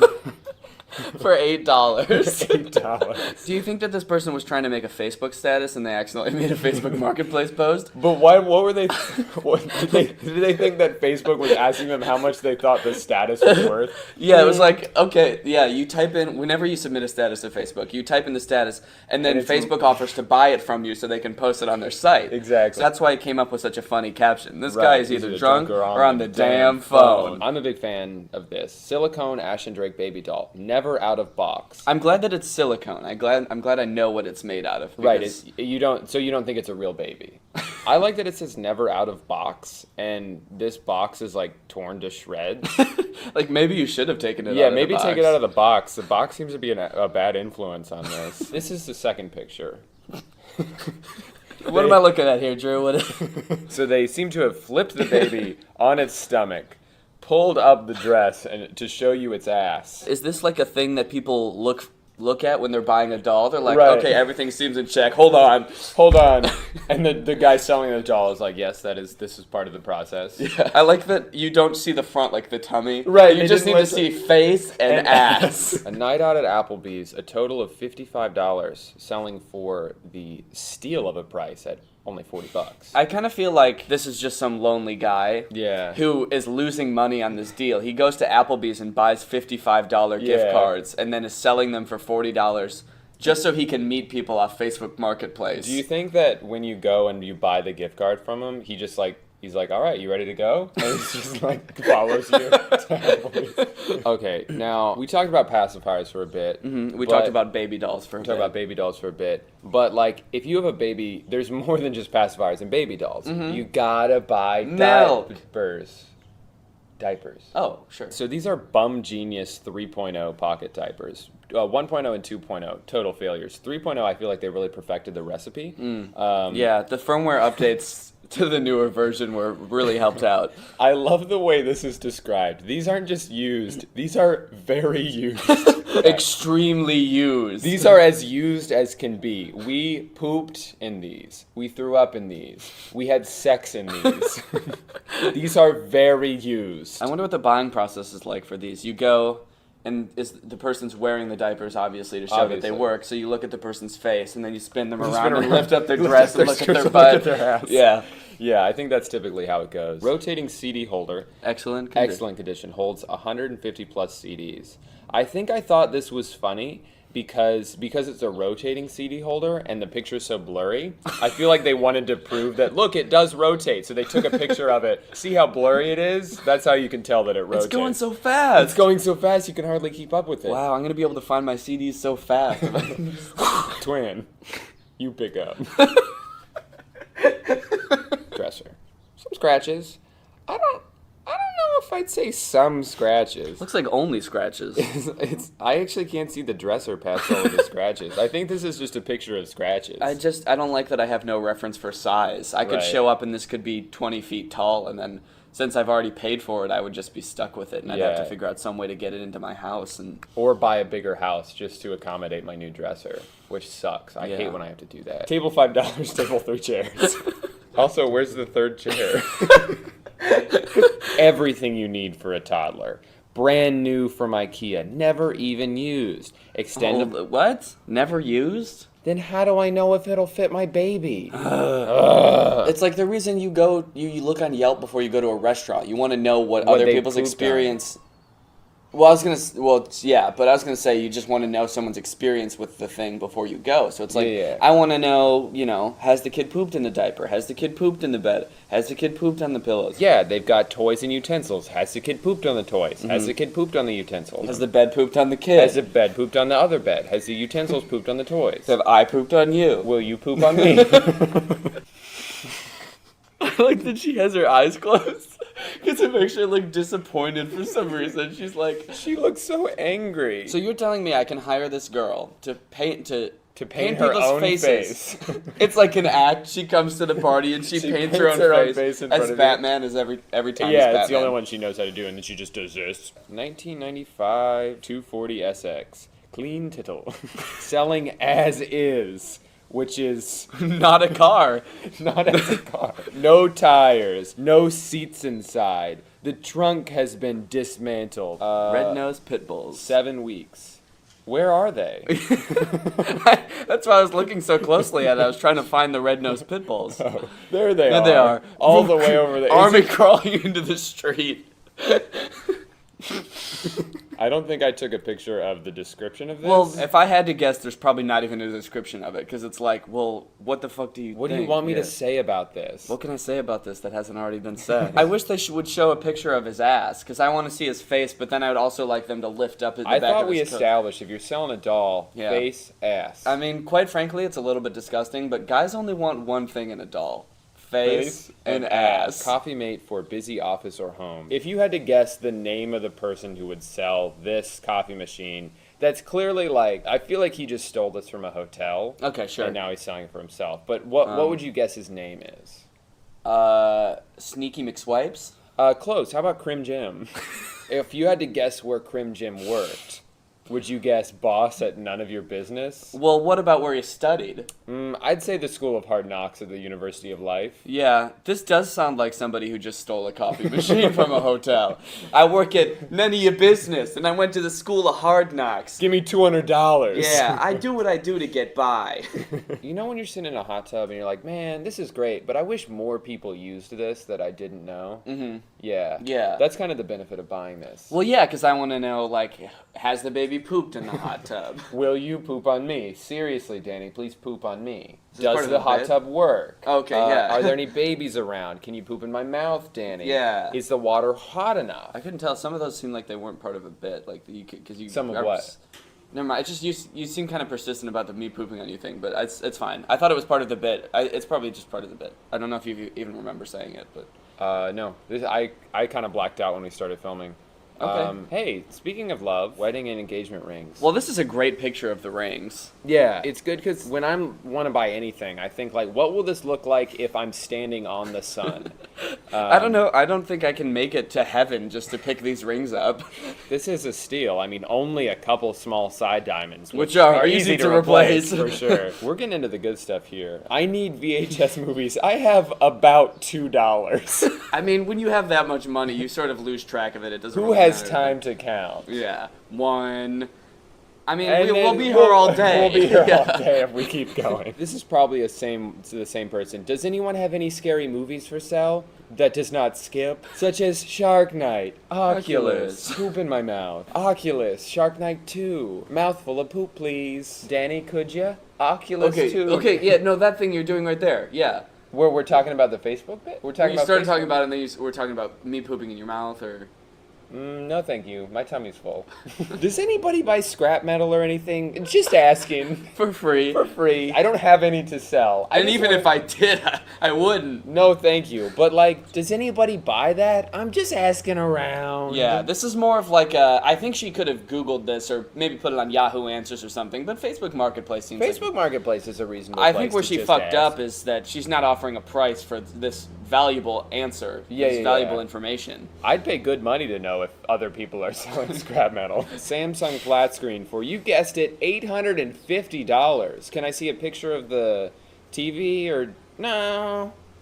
Just a close-up bag of Doritos. Brand new in the box. No, it's in the bag. The TV's in there. That's why I can't show you a picture of the TV. He doesn't want to take it out of the box. Hasn't taken it out of the box yet. Yeah. Ooh, free. As long as you pay $20 or $30. They've been in my garage, so I need to clean them out. They're free, but they're also $20, $30? I don't know. I feel like everything here should have a question mark after it. Garden decorations, I guess. You know how, like, you just need stuff to put on your coffee table and you're willing to spend any amount of money on it? Yeah, obviously. What about a book about Hawaii, Day in the Life? I would pay upwards of $10,000 for that, but... What about only $5? Absolutely not. Absolutely not. No. I like, they put the dimensions for a magazine, which you don't really need to do. 10 by 14 by 1. Seems to be about 1 by 1 magazine. 10 inches by 14 inches by 1 magazine. Yeah, it's about the thickness of a You've held a magazine before? Right, yeah. Can I have $5 now, please? I don't understand. Do you have any, do you have a coffee table with coffee table books?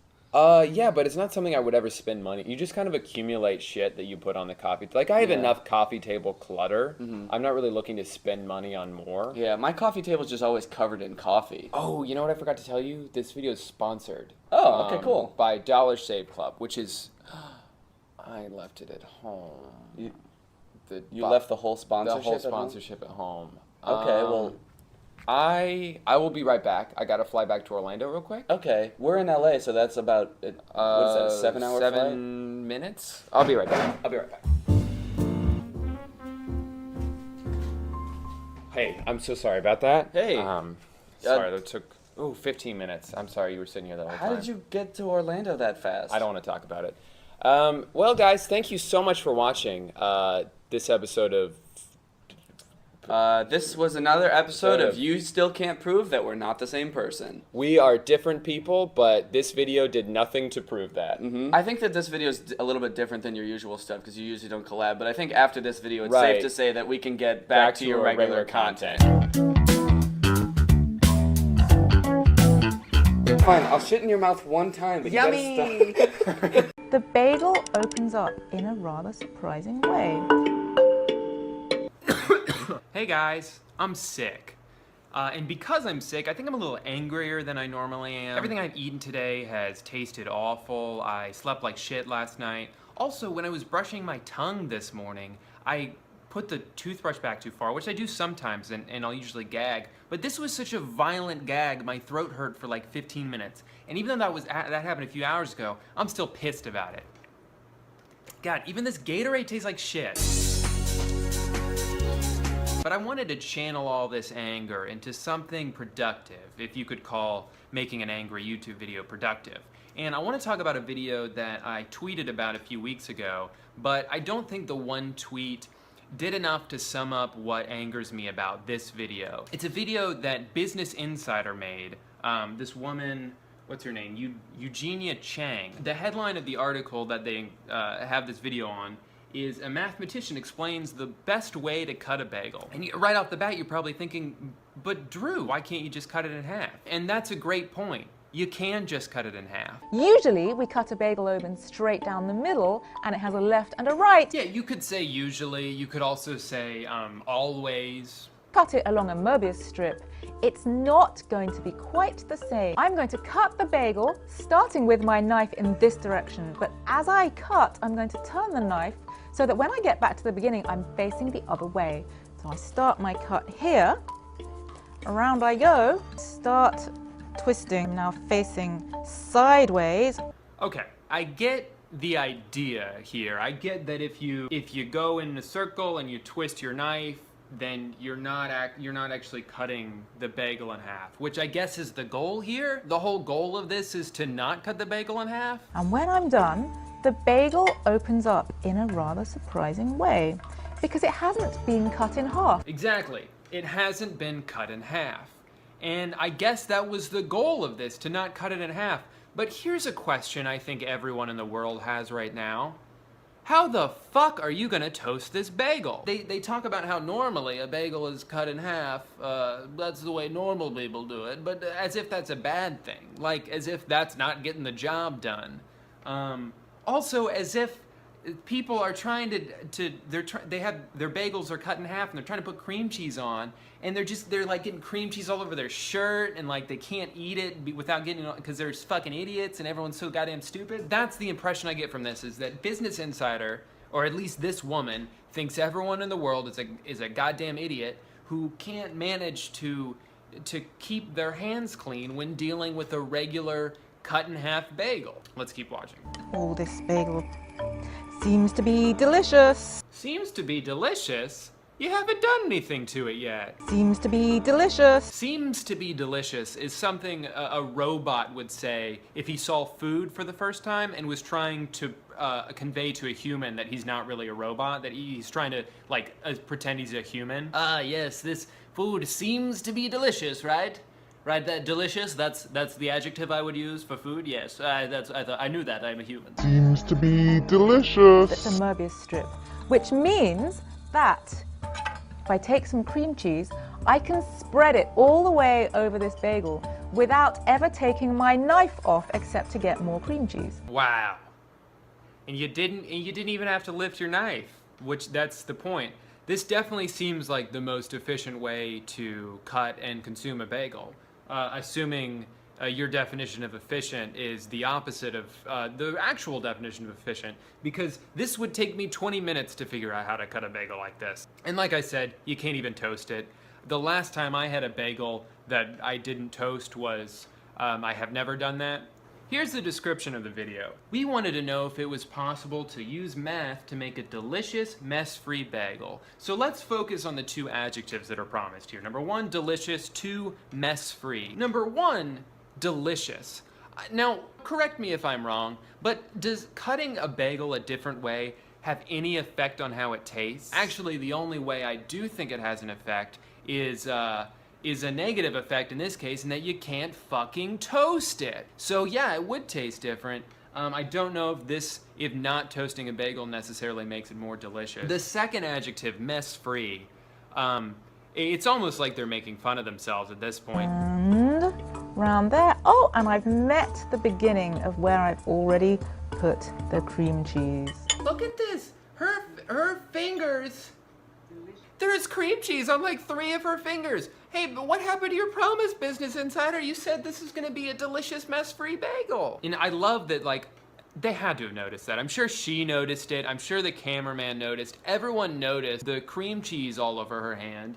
And like, what, they couldn't do another take? They couldn't do, you don't think she could have done, I'm sure it's possible to cut a bagel and put cream cheese on this way, where you don't get it all over your hands, and yet they use the one and only take they took, in which she's got cream cheese all over her fucking hand. I love that. So right there, they've already broken their 2 promises, and that's, you know, that's in a 1-minute video. So way to go, Business Insider. A delicious Möbius bagel. I think I'm just in a mood where, like, I'm just rolling my eyes at everything. Everything about this video, it just screams like pretentious to me. Her accent is pretentious. British people, I'm sorry, but they're already fighting an uphill battle every day to not sound pretentious. But her accent is not doing her any favors in that regard. Also, Möbius strip. The Möbius strip. It's got the dots over the O. Like, come on, are we really doing this? We really doing this, guys? Come on. Like, what are we, we're fighting a nuclear war out there and we're worried about how to cut a bagel? We're lucky we even have bagels to cut however which way we want. I cut my bagel, I dice my bagels, and I eat them like little, like M&Ms. In conclusion, I think the real problem with this video, or maybe not the problem, but the reason that a video like this gets made is that there's just nothing left to do on Earth. There's nothing that humans haven't done or thought of or said or invented. And this woman who I'm railing into for no reason, it's just trying to do something original. I think the whole Möbius strip thing is pretty interesting. I think it's cool to look at. This is something you could show to your friend and be like, hey, I learned this way to look. You can open it up and you can put cream cheese in, but it's not cut in half. You can't separate it. Like, it's cool, it looks interesting, but to say it's the best way to cut your bagel when you can't even fucking toast it when you're done, I call it controversial, but I think this is pretty stupid. That's where I stand on this. If you enjoyed this video, please thumbs up the hell out of it. Tell your friends if you like me, subscribe if you aren't already. As for me, I'm gonna go chug some NyQuil, even though it's only like 4 p.m. And then when I wake up, I'm gonna try to edit this video. Also, I'm gonna throw in the parody of this video that I made a couple weeks ago when I first saw it. But that one I made that in like 5 minutes. This video pretty much has all my thoughts about it. So you can stop watching now, or you can keep watching that if you want. Blah, blah, blah. I cursed a lot more in this video than I normally do. I don't know why. I think it's because I'm pissed off at the world for being so sick. If you guys like this video, maybe I'll get sick more often, so I can be an asshole about stuff and complain more. So anyway, that's it. Bye. Hey guys, so I was really inspired by Business Insider's new video, how to cut a bagel the right way, and I decided to recreate it on my own because it's a really great way to cut your bagel, very convenient, very fast, for the ideal consumption. Now, I've got cinnamon raisin bagels, but I think it works with any kind of bagel. I don't think it matters so much what kind of bagel it is. Now these, you'll see they're already cut in half, the dumb way, the Neanderthal way. We're not gonna worry about that. We're gonna just kind of cut around that. I'm gonna show you guys how to do this the correct way. Now, I've got a few different knives here. I think I'm just gonna stick to the regular one. And you're gonna start, it's called a trapezoid? I forget what it's called. But you're gonna start with your knife in one end, in a straight direction, and you're gonna pull around. You're gonna pull the knife around. Whoops. You're gonna pull the knife around till you get to the other side, and you're gonna kind of just be very careful not to mess up the bagel too bad, but you're gonna wanna twist, whoops, you're gonna slowly twist until you get to the other side. So just set that down very carefully. I think maybe I'll use a different knife for the cream cheese. Now what's great about this shape is you never have to take your knife off the bagel. You can just spread the cream cheese all the way around. And you never have to take your knife off the bagel. Because I don't know about you guys, but I'm tired of having to lift my cream cheese knife up every time I want to get to a different part of the bagel. So this was really helpful for you guys if you want just like different ways to eat breakfast. If you're having a big party coming up, I don't really need the, actually, I can just get some of that. And this is probably the fastest way to eat a bagel, to cut a bagel, and show this to your friends. They're really gonna like this. I can't wait to dig in. This is starting to look very good. Try this at home if you want. Like I said, it's very, very fast, very convenient, and only a little bit messy, but take care.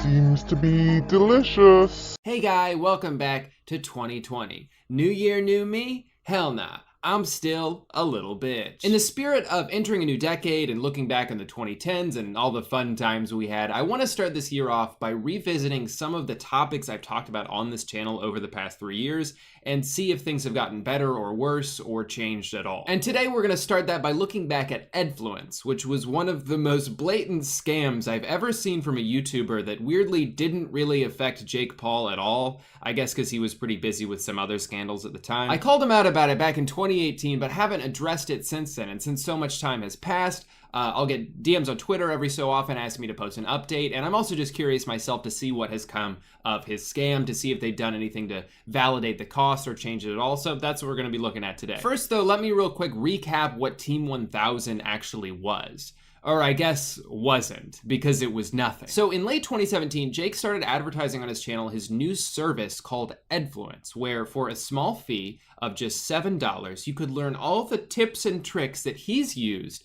to become the most hated YouTuber in the world. The thing is though, once you paid the $7, thinking you had then unlocked all this extra content, you were immediately prompted with a second screen where you were asked to pay an additional $57 to unlock everything you thought you just bought. So at that point, you could either just give up and forget about the $7 you just wasted on nothing, or because you're a child and you're using your mom's credit card, you could just click the big button that says pay an additional amount of money because you have no concept of money. What's another $57? Money doesn't mean anything to you. You've never had a job, you're a child. And then once you click the button, it would automatically just charge you again because it already has your mom's credit card information saved onto the website from the previous smaller payment, and you're fucked. Very shady, not cool, but that was just the scam part. Once you got onto the actual website with all of this brand new content, it was very obvious right away that Jake just kind of filmed all of this shit in an afternoon and was speaking out of his ass most of the time. Oh, you're what, Mom? You're watching this Edfluence course? Oh my gosh, you're blowing up, Mom? Oh my gosh, yeah, I know, because everything in this course is right. You should follow it. Click. Here you go. Cool.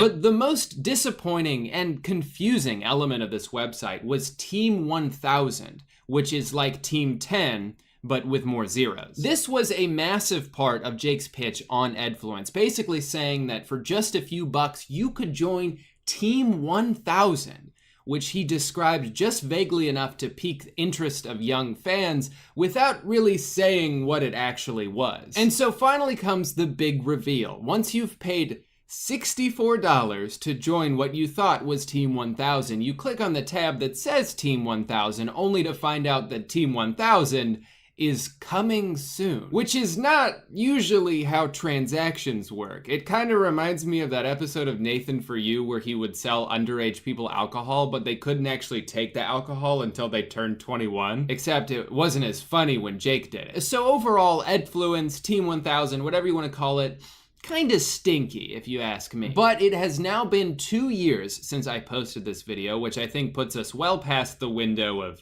soon. So the $1 million question is, did Team 1000 ever come? Actually, I don't like the way I worded that. What happened to Team 1000? Are you fucking kidding me? If you are a visitor, contact the website owner or try again later. Well, there's no contact information for the website owner, so I don't think I'll be able to do that. Don't think I can just give them a phone call if I don't have their number. Okay, let's go to Edfluence's Twitter page, which has not tweeted since November 2018. And the last thing they tweeted was, "Stay calm. There's still time to get Edfluence half off. Oh, and then the tweet before that was 30% off, and the tweet before that was 30% off, and the tweet before that was 50% off. Basically, they were just tweeting all through November 2018 with all these new sales, probably knowing full well they were gonna shut down the website almost immediately afterward. Team 1000. Okay, you know, it was bad enough that 2 years ago I spent $64 to access an unfinished website, but now it doesn't even exist anymore?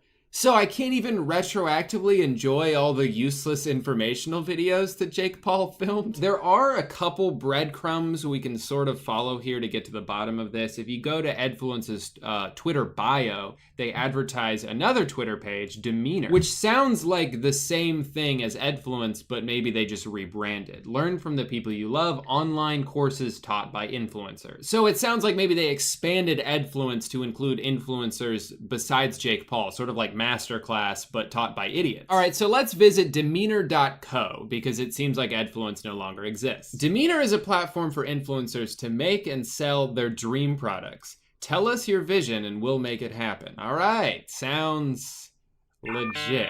Low upfront costs, so there's a small setup fee, but don't worry, then we won't charge you another cent until your products are selling. From courses to purses to games to watches, we'll make it happen. You just need a vision and a fan base. Okay, so this definitely sounds a lot different from Edfluence. Edfluence was willing to target anybody who would give them money. It didn't matter if they were an established creator already or not. This sounds like you need to be an established creator and have a fan base already, and then they'll help you. Sort of like an MCN or any type of management company that you would approach hoping for help with logistical stuff like this. So at this point, I'm invested, I'm curious, I gotta see what Demeanor's all about. So I'm gonna click get in touch, fill out all this information, and now I guess we just wait for a response.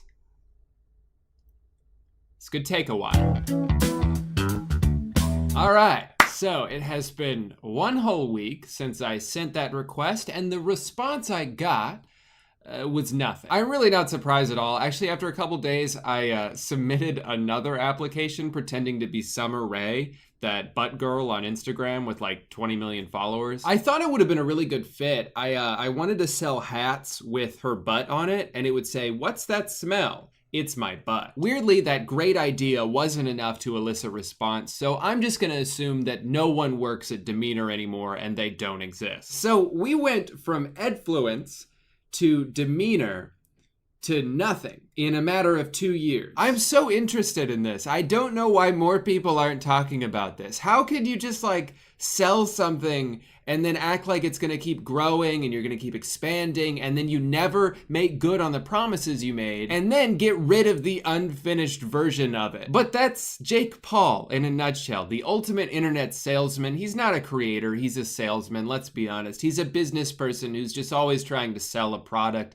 whether it's his merch or his online courses or himself. He's a salesman, that's who he is. If YouTube never worked out, I have no doubt he'd be working at like a Toyota dealership right now, slinging Priuses. To him, maybe after dominating social media for a couple years, he wanted to take on his biggest challenge yet. He wanted to sell the ultimate product. You give him money, and he gives you nothing. And maybe he just wanted to see how many people he could get to buy it. I mean, it's amazing what the power of a good sales pitch can do. Oftentimes, the marketing of something is way more important than the actual thing you're selling. Like, I think a lot of people tend to buy things based on how the packaging looks or the color scheme of the logo. I've been using Old Spice deodorant for years now just because I thought their commercials were funny. Edfluence was packaged in a really appealing way to his young fans. He used all the right words, threw in a couple obvious manipulation tactics that went right over their heads. If you can't follow the roadmap, then there's just no chance you'll make it into Team 1000 or maybe even as a social media influencer. And they bought into what he was selling. I would guess he sold thousands, maybe tens of thousands of subscription packages. You can scroll through YouTube and see countless videos of like my Edfluence journey, day 1, joining Team 10 or Team 1000, and then fast forward 1 year, and you can't even access the website anymore. It's just gone. In fact, it was pretty much exactly 1 year. They launched the website in December 2018, and somewhere between August 2018 and January 2019, it had been downgraded into an error screen. Oh, but not before we throw out a couple last-minute fire sales to see if we can't milk a few more bucks out of this. And then he vanished into the night, never to be seen again. Well, that's not true. One of my favorite tactics he used to try and sell Edfluence was quoting a Chinese proverb and then saying, "See? That's why you gotta give me $64, because of this 1,000-year-old wisdom." What an insane connection to try and make. I feel like that's like trying to use Socrates as a testimonial. Let him that would move the world first move himself on a brand new bike. You know how I know demeanor is bullshit? If it's a service that handles merch operations and it was started by Jake Paul, why doesn't Jake use it? He uses Fanjoy. He's been using Fanjoy for years to sell his merch. He's not even using his own service, so why would people trust it? Speaking of which, let's see which creators they...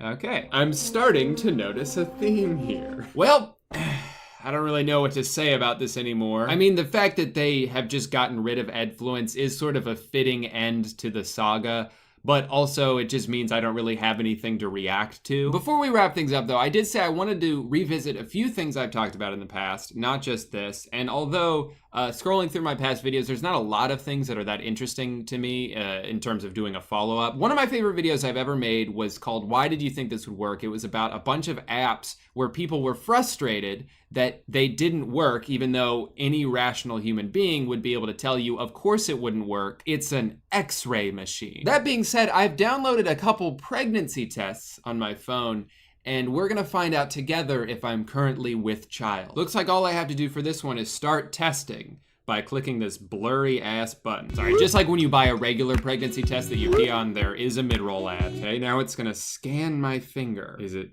my finger's on it. Is it doing? I knew it! Now that I've gotten that out of the way, it's time to answer the question, boy or girl do you have? Let's find out.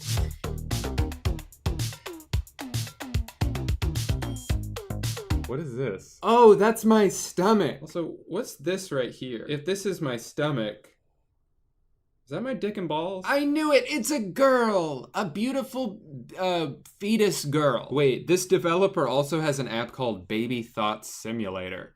I gotta know what my baby's thinking. All right, well, I don't have a baby yet, but I do have a Gooby. So, let's scan him. What's Gooby thinking about? Is scanning. Thanks for the update. I want to sleep. That's all you ever do. Let's try this again. Is scanning. I want to sleep. Is this the only response they programmed? Get out of here. Now, the only thing left to figure out is what is this baby girl gonna look like? So let's get to the bottom of that using future baby. Why would I need notifications? Wait, babies don't wink. Babies don't have secrets. Dad's photo. Awesome, mom's photo. Here we go. Oh, well, I wanted to crop that one, but okay. Okay, so I guess I'm also the mom. I have to pay $5 a week to see my future baby? I knew this app wouldn't give an accurate image before downloading it. However, I am black. The other person was also black. How are we able to create twin white babies? The babies were adorable, but I thought it would merge me and the other parent's face to create a baby photo, not have someone's real baby photo. Well, that's unfortunate. I guess we'll just keep it a mystery then. I don't know what my beautiful baby girl is going to look like until the day she comes out of my ass. Well, I guess that's it. Not much else to talk about with Edfluence. I mean, I can only react to an error page for so long. I think it's a beautiful ending to the saga. Just like I said, there's nothing else for me to say about it. But I do have a few words to say about today's sponsor. Thank you guys so much for watching this video. Sorry it wasn't as climactic as I was hoping. I guess 2020 is off to a bit of an underwhelming start, but that means there's nowhere to go but up. Oh wait, hold on, before you get out of here, I just want to say one more thing. Please go like my Facebook page. We're about to hit 10K on there, and that would mean so much to me because I don't actually post on there or use it at all. I don't log into it, and I don't respond to any of the messages, but if we hit 10K, that that would just mean the world. Hey guy, welcome back to my tiny little butt.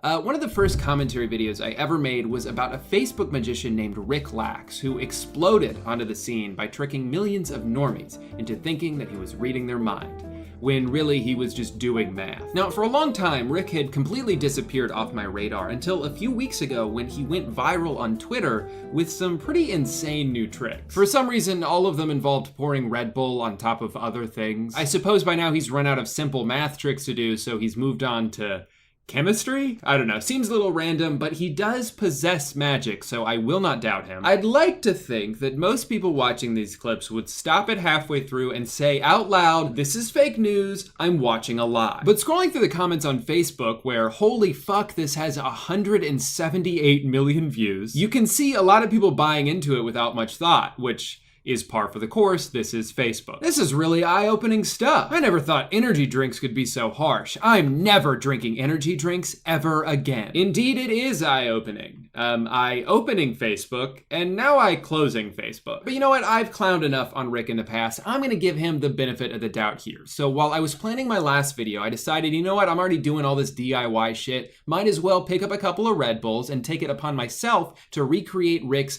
wacky homemade science experiment. Only then can we prove once and for all that magic is real and Rick is hoarding it all to himself. To the table!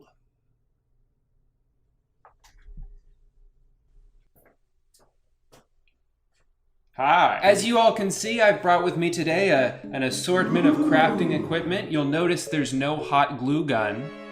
Thank God. Instead, I just have a 12-pack of Red Bull, which I never buy or drink, but I did today just for this video, and a bunch of other shit that is about to get doused in Red Bull. So this will be exciting. The table is very short. I would stand like this, but I don't have the leg strength to maintain this for more than about 7 seconds. Whoop, and we're done. All right, so there are 5 specific energy drink life hacks from this video that we're gonna be attempting today. For each one that is successful, I will be awarding 1 point. If they are all successful, that's 5 points. Actually, the point system is arbitrary, I'm now realizing. But if they all work, and I was wrong about doubting Rick, then I promise to send a message to him on Facebook apologizing for this video, as well as the other one I made about him, and I will retract every negative thing I've ever said about Rick Lax. If none of them work, I will be calling the cops. You can't keep getting away with this, Rick. Lying is worse than murder. That's not true. Murder is way worse. Hey, let's get started. All right, in the first one, he cuts a balloon and then dips it into Red Bull. And look at that, the latex seals right up. Instantly, the energy drink just binds it together with whatever adhesive properties that Red Bull has. I'm gonna try to recreate it as accurately as possible. I don't have a martini glass. Hopefully a wine glass will do just as well. First, Red Bull in the cup. All right, this should be easy enough to test.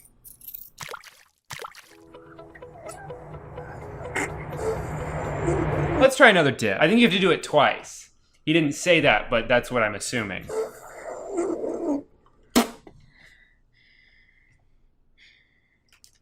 Yeah, it didn't work. Let's try purple instead. I think it was the color of the balloon. It's almost ready.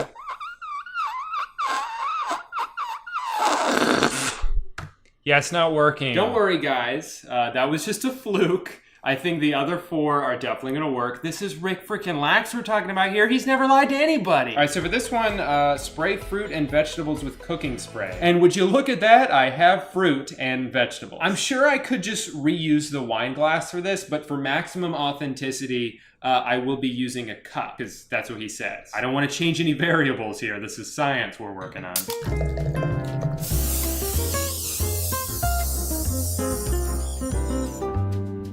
Totally normal thing to be doing.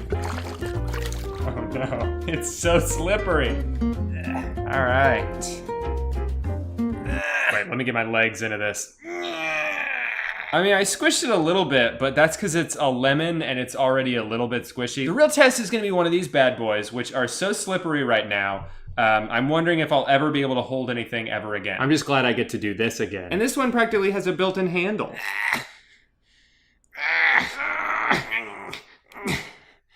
You know what I just thought of? What if Rick's pranking me? What if to get revenge for the other video I made about him, he made this video knowing I would see it, my curiosity would take hold, and then I'd end up filming myself in my kitchen squeezing a bunch of slippery phallic vegetables. If so, good job, Rick. I'm putting these in the trash. I just washed my hands for like 2 minutes and they're still slippery. So for this next one, we're gonna get to do a little bit of cooking. This should be fun. They ask you how you are, and you just have to say that you're fine when you're not. Comment below your favorite type of egg. Wait, what's supposed to happen at the end? Okay, they don't look stretchy yet, but we do have some kind of reaction going on here with the Red Bull. Why does it feel like I shouldn't be doing this? Oh, because I shouldn't? Yeah, that makes sense. I'm gonna go ahead and turn it off, because it's definitely been 3 minutes, and I don't know what kind of volcano is erupting. Burnt Red Bull. Okay, well, I can tell you by looking at them that they're not stretchy, but of course the only way to find out if something is stretchy is by stretching it, so... Here we go. Ow, it's hot. Ow, it's hot. Ow, it's hot. You guys ever seen someone hold an egg yolk before? This is the grossest thing I've ever done, and I never want to do it again. And that's the end of the sentence. Yeah, now I'm definitely sure that Rick is pranking me. You know what? I'm actually going to give this one half a point. It didn't work quite as advertised, but the eggs are still technically stretchy. But then I'm going to subtract an entire point for making me have to clean this shit up. Fun fact, my mother-in-law is coming to visit in like 2 hours, and Amanda's gonna be pretty mad at me if it still smells like Red Bull and eggs. All right, the good news is there are no more eggs. The bad news is my hammer is about to get very sticky. Okay, seems simple enough. Good thing I came prepared.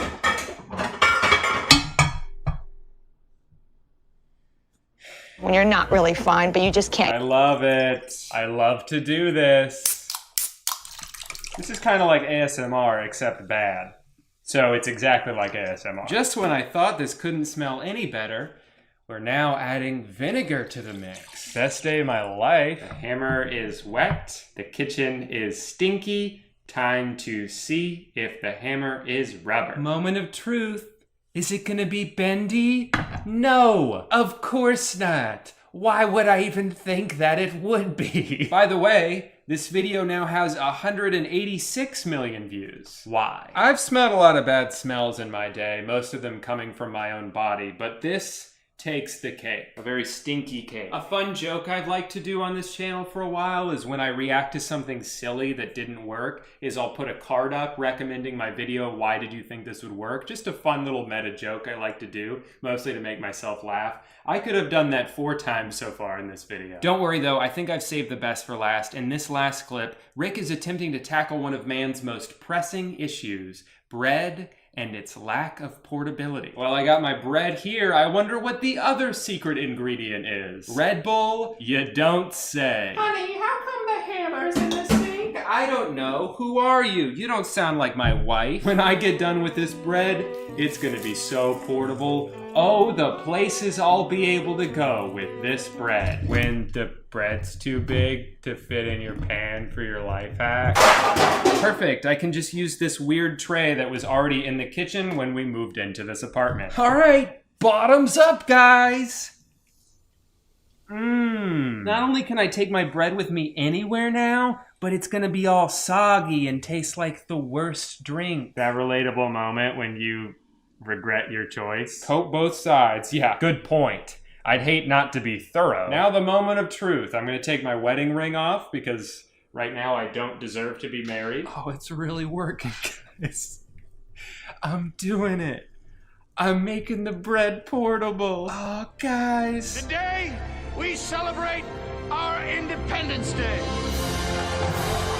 After all that shit I talked about Rick, I was wrong. The problem was with me all along. Not this video. This works perfect. I can take this bread to a museum. I could take it to the beach. I could eat this bread anywhere and everywhere, and that's what I'm gonna do. Thanks, Rick. You guys wanna hear my theory as to how this one kind of worked?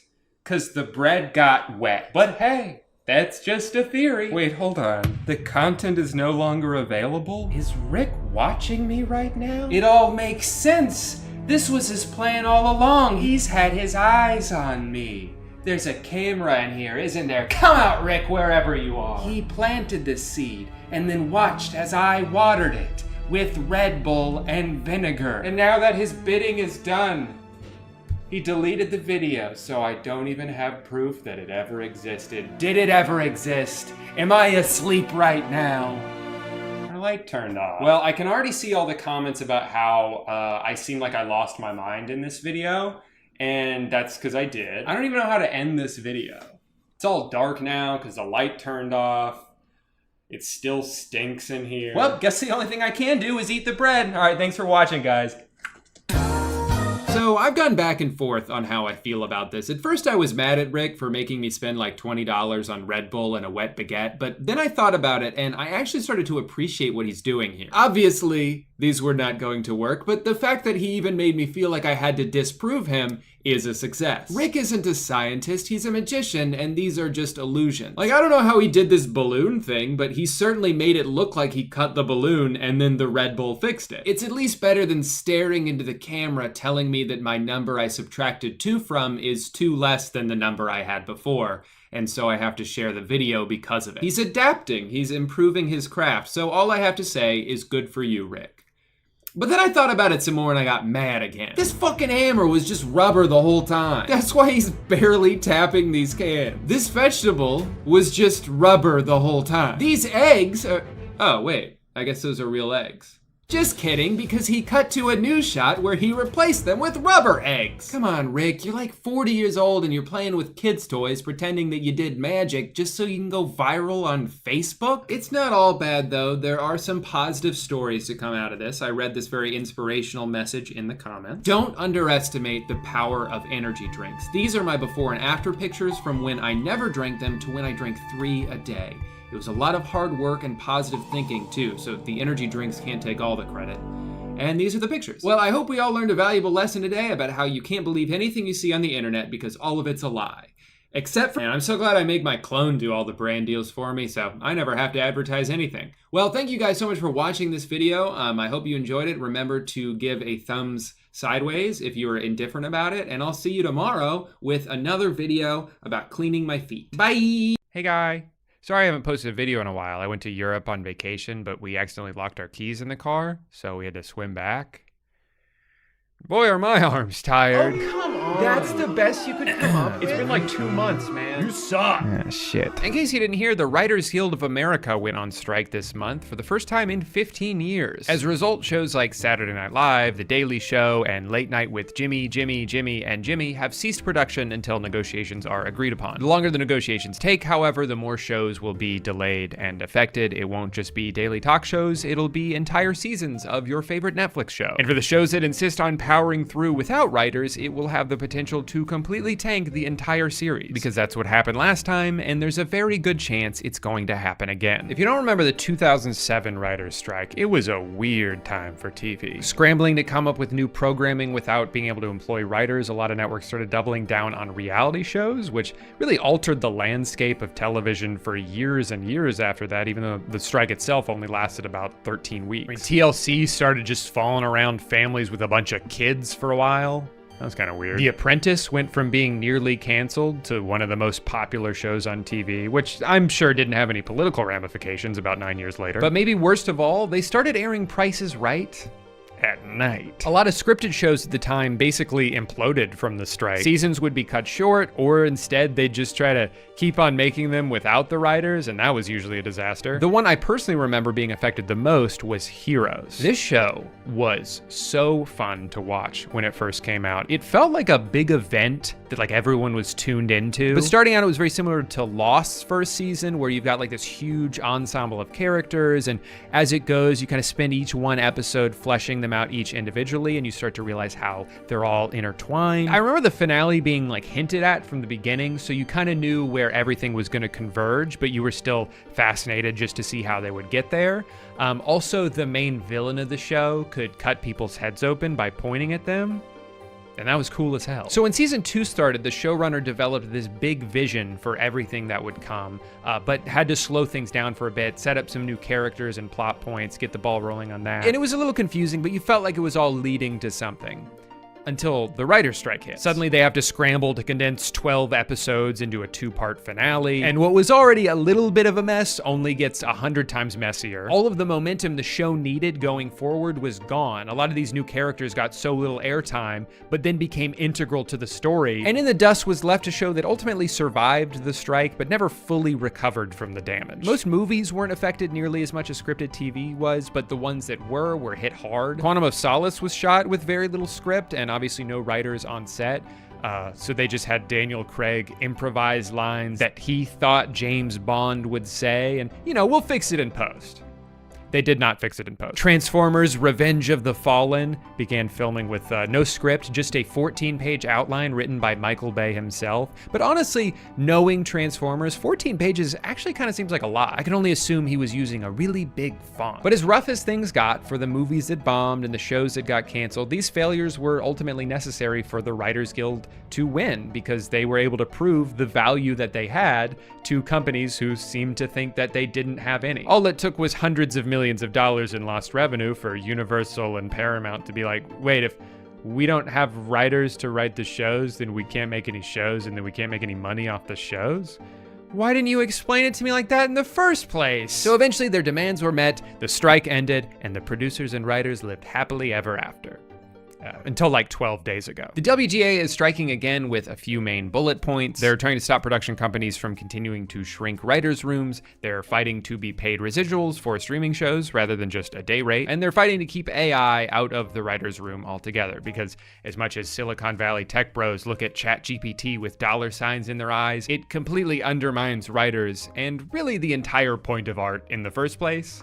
Not that that matters. So one of the biggest differences between this strike and the last one is that a lot of the demands coming from the writers are in regards to streaming services, which for years have been treated by Hollywood as like this fun little side thing that, doesn't come close to matching the allure and prestige of cable television. I am a surgeon! Even though almost every popular and well-respected show from the past 7 years has come from Apple TV, Netflix, or HBO Max. But because streaming is still archaically being viewed in this way, the writers are not able to receive nearly the same benefits. For example, thanks to past strikes and negotiations, network TV writers continue to get paid every time their show re-airs in syndication. So since shows like The Office and It's Always Sunny air over and over and over again on cable television and therefore continue to earn revenue, the writers keep getting paychecks. Which makes sense, right? As long as something keeps making money, then everyone involved in making it should keep getting a percentage of that money. But on streaming, there is no potential for growth for the people who helped bring it into existence. If you're involved in writing something that goes on to become the most popular show on Hulu for weeks and causes thousands of people to sign up for a subscription that they didn't have before just because they want to see the show you made, and maybe they even like it so much that they just continue to pay that subscription until the next season comes out, none of that matters to you because you'll never see any of that extra revenue that you helped earn. There's no financial upside for doing a good job. So overall, that's probably the biggest issue of the strike, but there are a few others. For years, production companies have been pushing for smaller and smaller writing rooms, which puts more work on the shoulders of fewer people and gets rid of the job security that used to be there for everyone who is now brought on for just as short of a time as humanly possible. Most of those people are paid for just a couple of weeks of work. They come in, they learn the show, they contribute a few ideas, and then they're told to get the fuck out of there so we don't have to put your name in the credits and we don't have to keep you employed while we continue to work on the thing that you helped come up with. And I think this is where one of the biggest misunderstandings about scripts comes in, where people treat it as if it's something the writers just type up and then they print it out and then the script is done. Now we can send all those people home and show them the movie when we're done filming it in 6 months. But that's not how it works, or at least not how it should and has in the past. Scripts are constantly evolving, even once filming starts. Sometimes everyone shows up to set and a joke doesn't really work as it was written because it just doesn't sound right coming from the actor, or a prop doesn't look like the way they had intended and now this line doesn't make sense, or the location doesn't accommodate the shot that they had planned, so now we got to quickly get together and figure out an alternative because every second that we don't get work done, we are burning through our budget. Let's brainstorm, guys. From what I've heard from people in the industry, this stuff happens literally every day. It's just how filming goes. So having people in the room who wrote the words and understand the story inside and out is the best way to make a quick change that doesn't disrupt the flow of filming. It's a collaborative process from everyone involved in order to make the best thing possible. And sometimes that means adapting on the fly rather than just, sticking with words that were typed 4 months ago, no matter what happens. But like I said, this entire part of the process has slowly been getting cut out in order to save costs, and this is having two major effects on the industry. One, it's making shows not as good as they could be because you're having fewer people on set to contribute ideas when changes are inevitably needed. And two, writers are missing out on the invaluable experience that comes with being on set during your production, where they would get a glimpse into the entire process and everything that goes into bringing these scripts to life. Experience that historically has been vital as these writers continue to move up the career ladder to showrunner, director, executive producer. Like, they have to realize that they're cutting out this entire sector of built-in, inexpensive, on-the-job training in an industry where more and more money keeps getting thrown at these giant productions, but then you're handing the keys over to people who've never been even remotely taught how to be in charge of something like that. In my own experience, I had a full room for 20 weeks with a brilliant group of writers. None of them were allowed to come to set. Their contracts ended before we started production.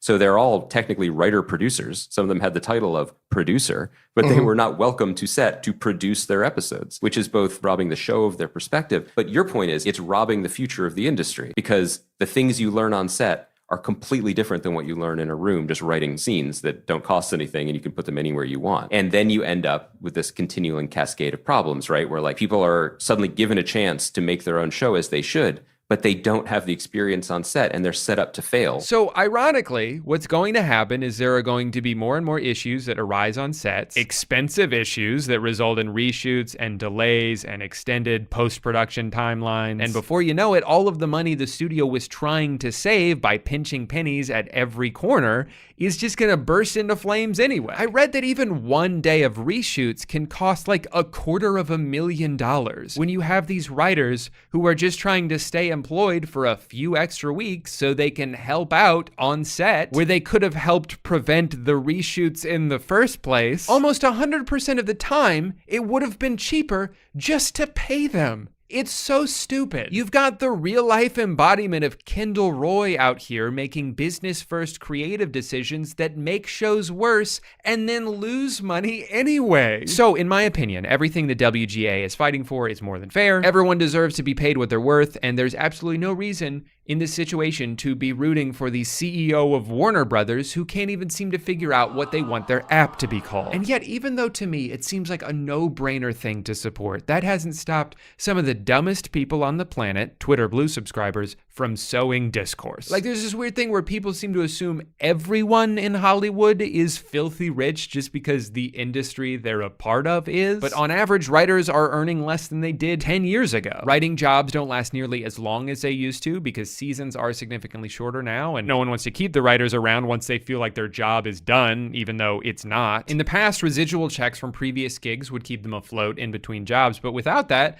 a lot of them are having to deliver Postmates and find side hustles just to make ends meet. But then you've got these people who are salivating over the idea of spoiled Hollywood writers finally getting a reality check. Good riddance, Hollywood losers. Or should I say Holly weird? Who even needs human writers anymore? Just have ChatGPT do it. Everything's just sequels and remakes now anyway. And this sentiment that I've seen shared by hundreds of people online is so infuriatingly stupid. Number one, if you're in support of a company replacing thousands of jobs with one single AI program, you are anti-worker. You are only supporting the billionaires in pursuit of screwing over everyone possible in order to maximize their wealth. Now, I understand that you don't give a shit because you don't see any value in creative jobs and think that everyone who complains about it should just go into a real line of work. If you didn't want to get replaced by AI, then learn to code. Disregarding how joyless of an outlook this is to have on life, one where no one gets to make art or do anything they're passionate about and we should all just be typing code all day while computers get to do all the fun stuff,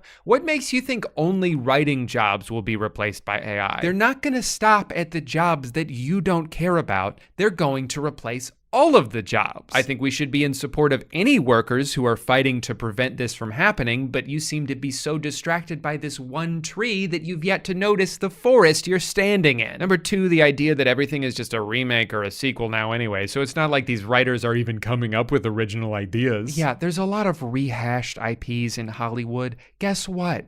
You don't have to watch those. Do you know how much shit has come out in just like the past few years alone? It's been unlike anything I've ever seen before. These 10 out of 10 shows and movies that have unique plots and original characters and up and coming actors that aren't just Chris Pratt doing a voice and give me emotions that I can't even describe, but I guess you were too busy complaining about how woke the new Little Mermaid is to notice any of them. That's your own fault. Look, I get annoyed at how many sequels and reboots and superhero movies there are now too, but you know why they keep making them? Because they make a shit ton of money every time. And you know why they make a shit ton of money every time? Because you keep going to see them. Go watch something else, dude. But if you want more originality in Hollywood, you know what's not going to solve that problem? Fucking ChatGPT. AI does not create original ideas because it can't. It doesn't have unique life experience or a sense of humor that it can draw upon. It is a glorified search engine that just plagiarizes a bunch of elements of already existing human creations and regurgitates it onto a Word document. Can you believe this entire trailer is AI generated? Yeah, I can actually, because this shot is identical to one that already exists. Also, it looks like crap. And on the topic of AI, which is only a small part of the strike, but it's what a lot of these dumbasses are pointing to try to devalue writers and people who create art. To me, it's almost not even a matter of if an entire show could be written by ChatGPT. It's that even if it can, I don't give a shit. I have negative interest in watching like an algorithmically generated show written by software. Using math, we've perfectly optimized this script for human enjoyment. Like that's what we're gonna do now?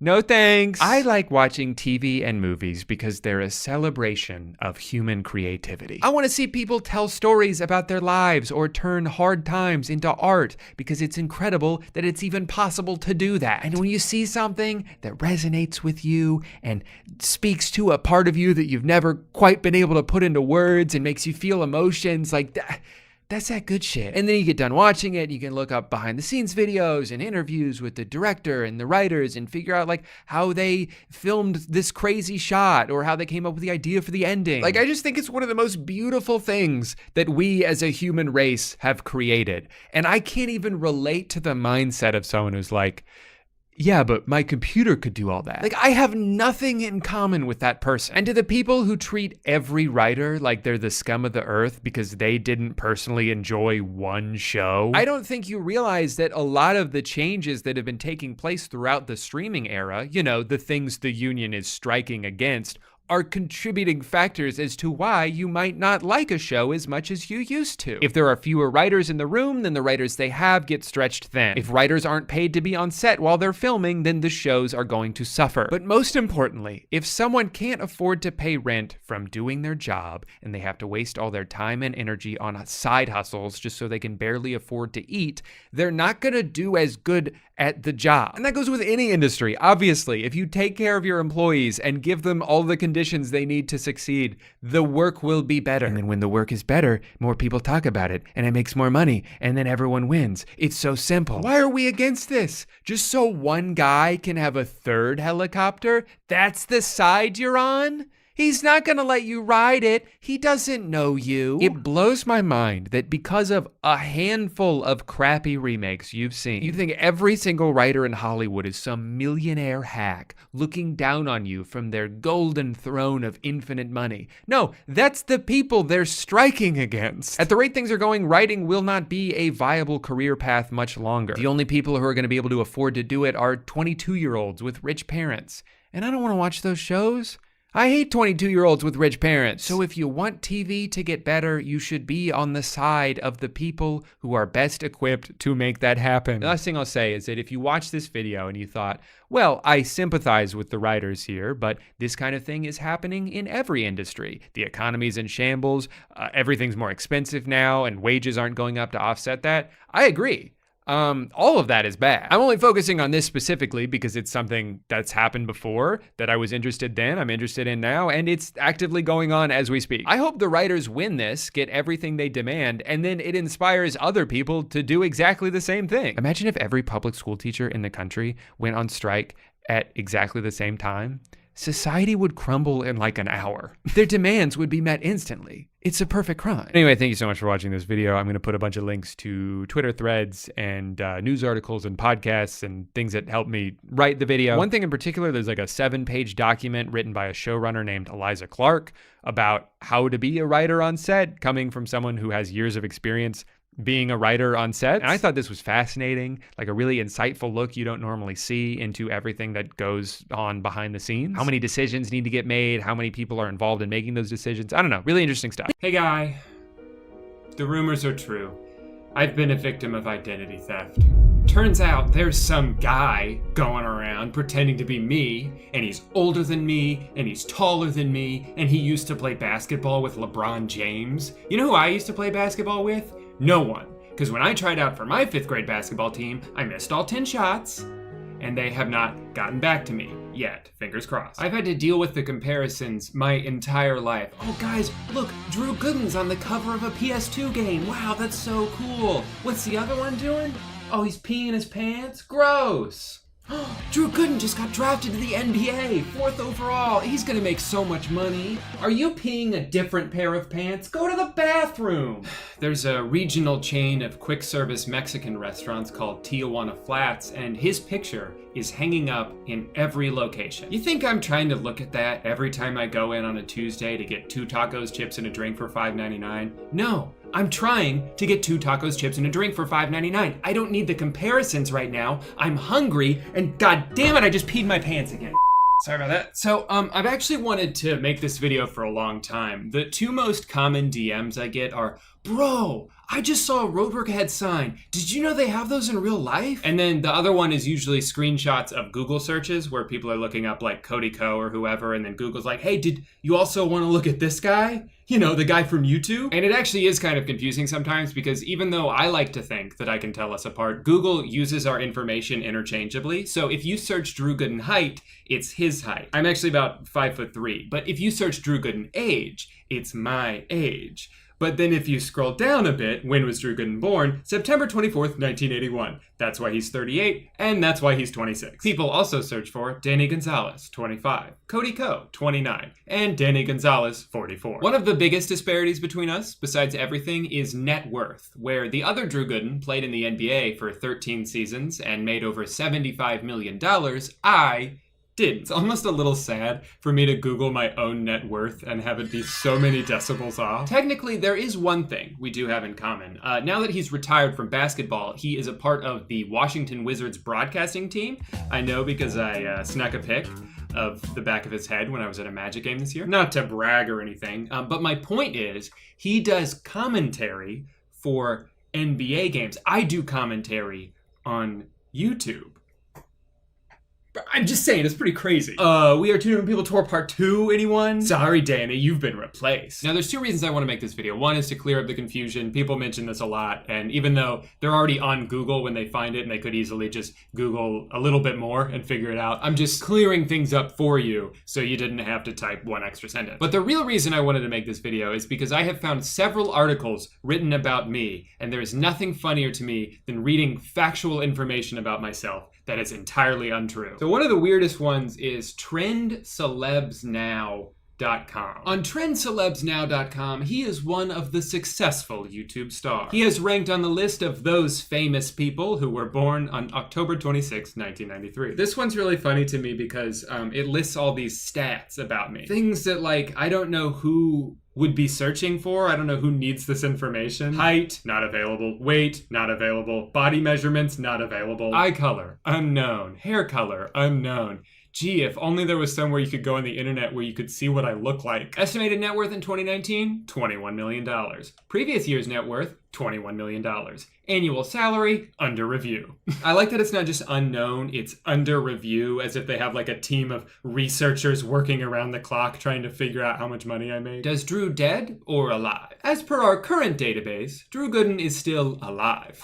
Is he having any relationship affair? This information is not available. Why is Drew Gooden famous? Drew Gooden became popular for being a successful YouTube star. Once people realized that I was a successful YouTube star, that's when I became a successful YouTube star. There's also Celeb's Life Reel, which has a lot of the same information, but stylistically, I gotta say, I love that the first thing I see on my page is the biggest, grainiest picture of me I've ever seen. Profession, YouTuber, YouTube star. Ethnicity, unknown. If only there was some way to figure out what ethnicity I am. If anyone has access to that information, please let me know. Drew Gooden is an American YouTube star who is best known for uploading pranks, reactions, vlogs, podcasts, and challenge videos to his channel. That's not only funny because most of that isn't true, but also that's like the vaguest description that would cover like 90% of YouTube. Childhood. He has not given any insight into his childhood until now. It seems that he is very focused on his career. I wish that I had the time to share with you guys the details of what it was like for me growing up, but I'm so focused on my career, I can't do it at the moment. One thing that did freak me out though is weight, 72 kilograms. How the fuck did they know that? I had to see how much that was in pounds, but holy shit, that is like exactly right. How did you know that? Where did you measure me? This one I thought was called infamouspeople.com, but I realized I read it wrong. It's infofamouspeople.com. I really wanted to be infamous, too bad. Not a whole lot to see here, but they did integrate a Facebook comment section on the bottom. Let's comment immediately with Drew Gooden. Kathy says, great show tonight. Loved seeing Gail. She's a hoot. Tony says, gorgeous and everything that makes you, you. Tony, you're gonna make me blush. And Todd says, beautiful. So yeah, I'm pretty sure they're definitely talking about me. What's interesting about this one though is it looks like you can edit these paragraphs. And I thought, well, who better to edit information about me than me? But then it opens up complaint data where you type in your name and then it says, please take responsibility for what you write, which makes it seem like I'm gonna get in trouble if I put something wrong. But I just filled it out to the best of my knowledge. And nothing happened, so that was a little disappointing. I almost forgot, I was looking at some of these on my phone the other day, and there's another website called allfamous.org. This one's cool because on my profile, it has a button that takes you to a similar YouTube star. So I was really excited to see who it would take me to, maybe Danny, Curtis, Cody. No. It took me to Eve Frank, a 6-year-old girl who is the star of one of her family's most watched videos, Baby Climbs Out of Crib. And that's who allfamous.org thinks I'm most similar to. A little girl. Now, I think I saved the best two for last. This one's just about me, and then you'll see what the other one's about in a second. But this website's called findcelebritywiki.com. They pretty much alternate my pronouns from sentence to sentence. Drew Gooden is an American YouTuber, and he was born on October 26, 1993 in Orlando, United States. Her home city is Orlando, and nationality, American. He was born in her mother's home city in Orlando, United States. Does that mean that I was born in the city that my mother was in when I was born? Because I think that's true for everybody. She is 26 years old. He is currently a professional YouTuber. He is a renowned YouTuber in the United States and another neighboring country, but we won't tell you which one. He is a very efficient American YouTuber. That's right. I've managed to make an entire YouTube channel as just one person. So I'm not even sure what this means. Her body measurements are 42 inch. Does that mean tall, 42-inch tall, or wide? Is that my waist size? I'm not sure. He has dark shading hair and dark black eyes. Then annual/monthly salary. So I either make $50,000 a year or $50,000 a month. Source of income? YouTuber income source. The most supply of cash for Drew Gooden is YouTuber currently. We have a tendency to don't have enough knowledge relating to vehicles, fortnightly/yearly wage, and so on. We're changing presently. Oh, chest size 42 inch. Okay, not waist, chest size. So I may be short and slender, but I'm also very busty. Bicep size, under review. That makes me think they're like watching me with binoculars through my window trying to catch a glimpse of my biceps. Body shape. Not no. Sorry guy, we don't know his body shape. Hobbies, YouTuber. Likes, YouTuber. Dislikes, under review. Well, we know he likes YouTube, and it is one of his hobbies, but we have no idea what he doesn't like because all we know him from is YouTube. My address, of course, is Orlando, United States. When I buy things online, I just get them shipped to Orlando, United States, and they'll find me eventually. So that website would have been my favorite if it wasn't for this other one. Shout out to @bitchiz on Twitter for sending this to me. This is an article called Look into the Love Life of YouTuber Drew Gooden and his wife, Amanda. This is one of my favorite things I've ever read in my life, but I don't want to read it by myself. I have to do it with, of course, my wife, Amanda. Oh, honey! Oh, there you are. All right, you ready to look into our love life? Nah. Come on, get excited. Nah. Okay, there we go. E-celebrity mirror. It'll be like looking into a mirror. An e-celebrity mirror. An e-celebrity mirror, of course. I like the way it starts. Drew joined the YouTube community on August 21st, 2015, and since has become a YouTube sensation with over 2 million people subscribed to his channel. Speaking of his love life... It's the same thing. Same thing. I do love my YouTube channel. We all know how funny Drew as a commentator is, but how much of us actually know him personally? Today, let's get to know his love life. How Drew met his better half. I'm your better half. Uh-huh. The other half is 5'8" and has a 42-inch chest size. Oh, and I'm the better half. And you're my much better half. When you are in the show business, things are bound to happen. I mean, yeah, that's true of anything. Things are bound to happen. In any business, really. A similar case happened to Drew when a girl commented on one of his vines. And who was that girl? Mariah Carey? Mariah Carey? She said, bad vine, delete your account. She commented that Drew looked so cute in his vines, and that was the starting point of something great. Something extraordinary. Soon, Drew and his future beau started chatting, and in an instant, made a connection. After a while, they decided it's time they should meet, and so they did. How did they know that? Nearly 3 months after meeting one another, Drew proposed to his wife. No, it was a year. Well, yeah, it was over a year. Yeah, we were together for a year before we got engaged. It was not 3 months that we got engaged. Yeah, I was wondering where they got that from. I guess they're referencing this tweet where I say April, so they assume it was April. Yeah. We met each other, did long distance for 3 months, and then got engaged. I think they're just going off of dates when we posted things. Right. They're trying their best. It's just funny. Now they're living a comfortable life, enjoying each other's company. Little do they know, we can't stand each other. But we're quarantined, so we can't go anywhere. There is not one bit of a doubt that Drew Gooden's wife is gorgeous. Is there any doubt? Not one bit of a doubt. Drew himself has admitted that he is fortunate. What about me? Why is there nothing about my feelings? Because our relationship is from my point of view and my point of view only. He cherishes every moment he spends with her. Did you write this? I sure did. We've never fought. We've never gotten annoyed. Certainly not during quarantine when we're with each other 27 hours a day. Drew and Amanda sharing a moment together. No, that was just me being like, here, look, fake laugh. Yeah, this was a very posed picture, as all of our wedding photos were. You kind of have to stop and like, we're having a great time. Not only that, his incredibly talented partner has been featured numerous times on his YouTube channel. Incredibly talented? Mm-hmm. He says that it's extremely easy to make vines with such a talented actress, while referring to his wife. You guys want to see what they're referring to? Babe, come on. Come on. Yeah, that was very much sarcastic. Babe, come on. Drew and his beau have come so far from being complete strangers to one another to become the best of friends to a married couple. You could say that about anyone. Literally every couple in the world at one point was complete strangers. How is their relationship? To fans of Drew, it must come as no surprise that he and his better half are quite a lovely couple. They spend time together enjoying a little walk or just chilling all by themselves. How do they know us? How do they know we chill by ourselves? And go on little walks. Just a little walk. The pair also have traveled to different locations, mostly romantic ones, where they are seen sharing a kiss or two. Who's watching us? Whether it's something fun or something boring, Drew Gooden's wife, Amanda, is always ready to back her beloved husband up. Wait, I'm ready to back you up? Yeah. When I get into a fight, you're ready to like, hey, that's my husband. Furthermore, many fans want the loving couple to have kids of their own soon. Do they? Well, I have an announcement. It's not going to be for a few more years. Yeah, it's going to be a while. So that was fun. That was pretty much it. Anything you have to say to the fans out there who demand more of you in every video?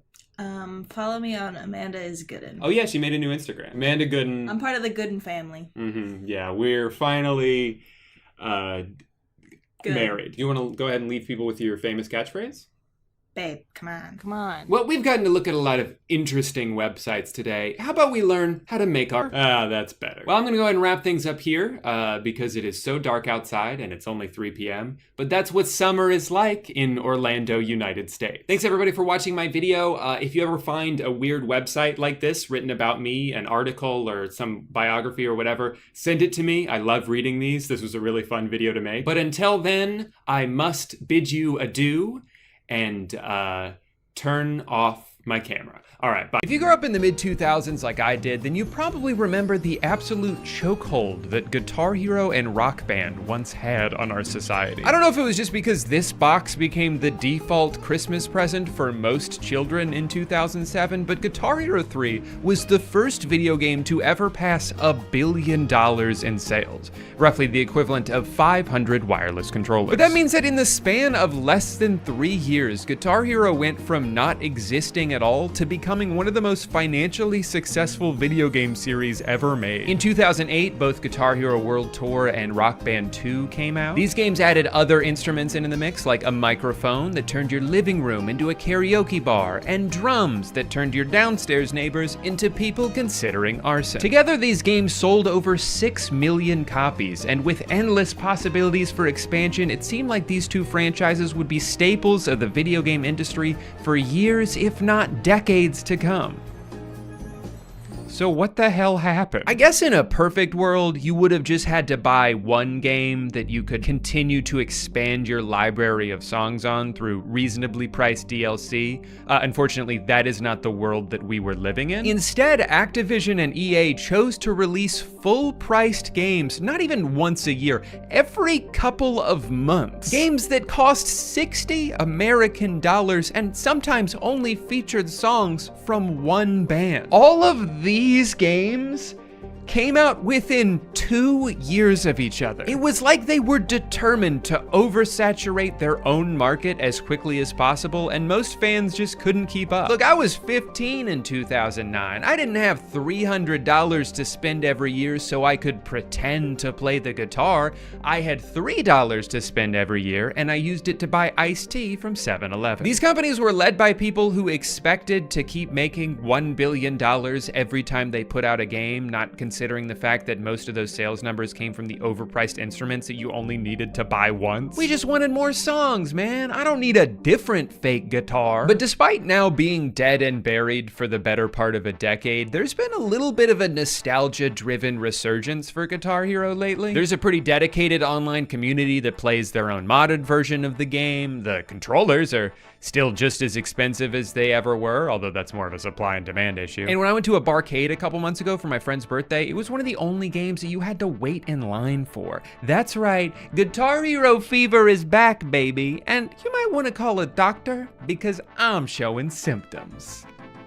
I've got night sweats, heartburn. Sometimes when I get up too fast, I get kind of dizzy. So yeah, maybe the night of my aforementioned friend's aforementioned birthday party, I did go home and drunkenly buy Guitar Hero 3, a guitar for the Wii, and an adapter for PC. But as you've seen from the title, that's not my end goal here. I have a theory that if I spend enough time playing this guitar, I'll get better at this guitar. How? I don't know. I haven't made the video yet. Get off my ass.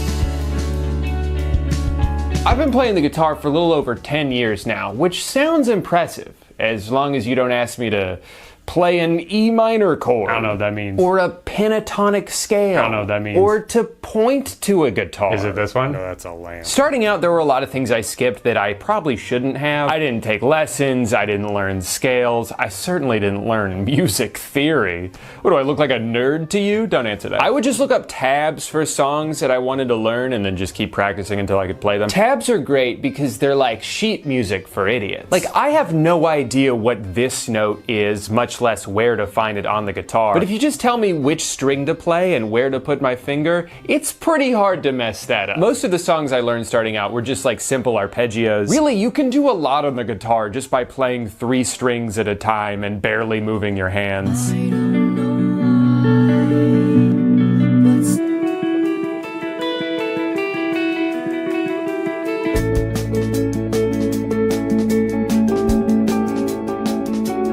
Then I got got really into trying to learn guitar solos for a while, but like simple ones I could actually wrap my head around.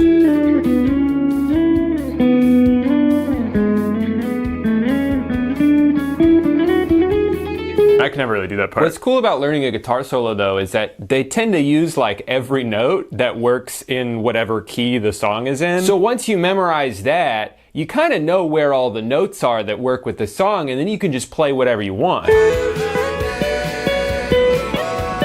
Like, get a little silly, man. There's no rules here. There are still laws, and you will be punished if you break them, but there's no rules to playing the guitar. So just have fun. All I ever wanted to do on the guitar was learn how to write my own music. I enjoyed learning other songs, but mostly I was kind of just using those as a gateway to understanding how the guitar works. So as soon as I felt comfortable enough to start like writing my own stuff, which to be clear was all very simplistic, I stopped trying to learn things. And looking back on it, that was definitely a mistake. I think that has ultimately held me back from continuing to improve on a trajectory that would have been more satisfying for me. Instead of grinding through some of the more tedious foundational building blocks you're supposed to start with, I'd be like, yeah, but what if I just smack the guitar?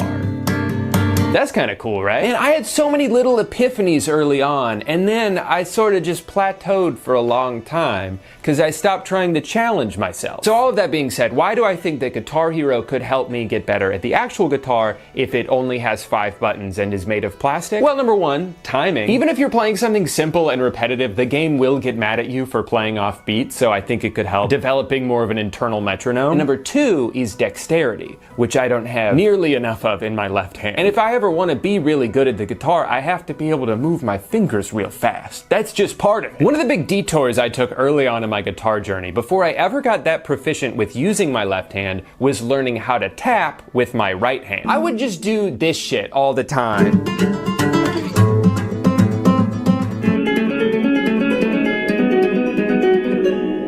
Yeah, I don't know, man. I'm not playing music. I'm just blowing off steam. Now, if I'm being honest, one of the main reasons I even learned how to do this in the first place was because I thought it would look cool. The most important factor when learning how to play an instrument. But I also realized that because I'm right-handed, it allowed me to do more with the hand that I'm actually good at doing stuff with, and take some of the onus off my left hand, which is for the most part stupid and useless.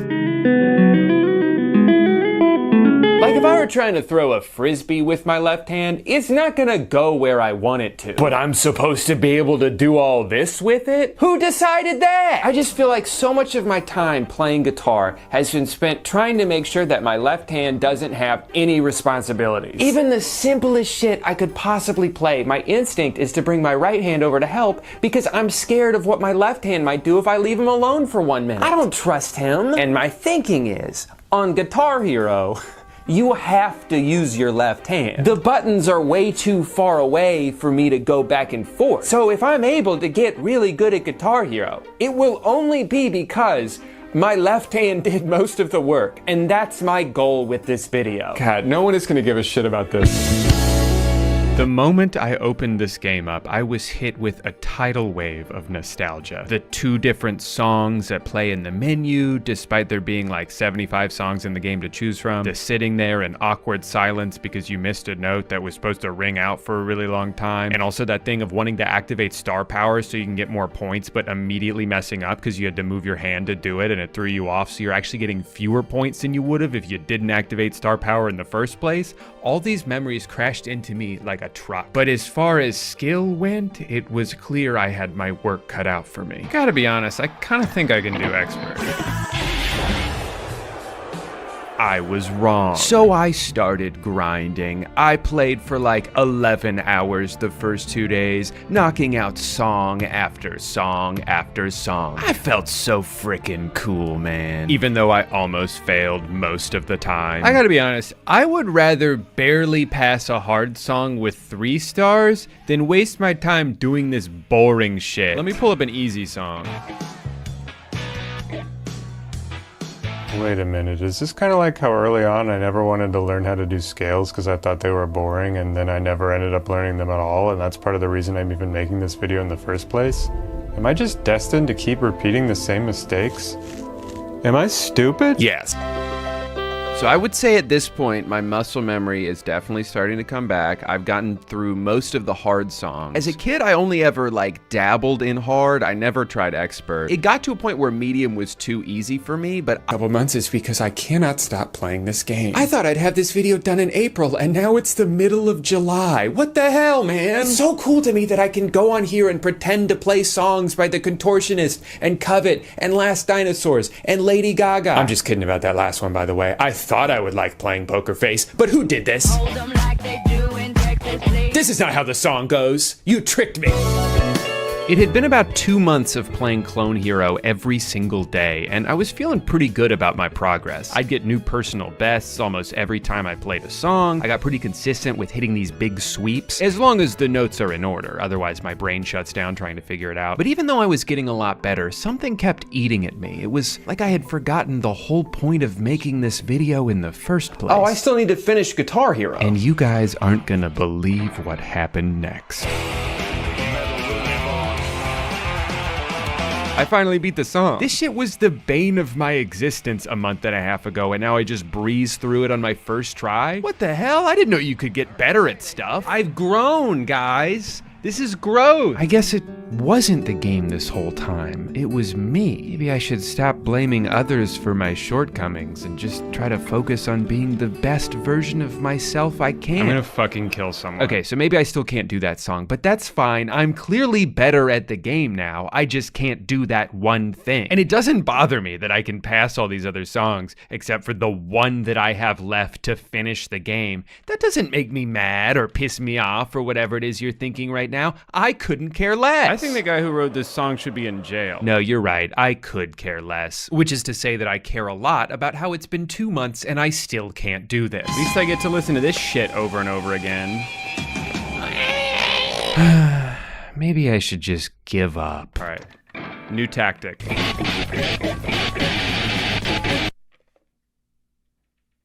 Oh my God, it's working.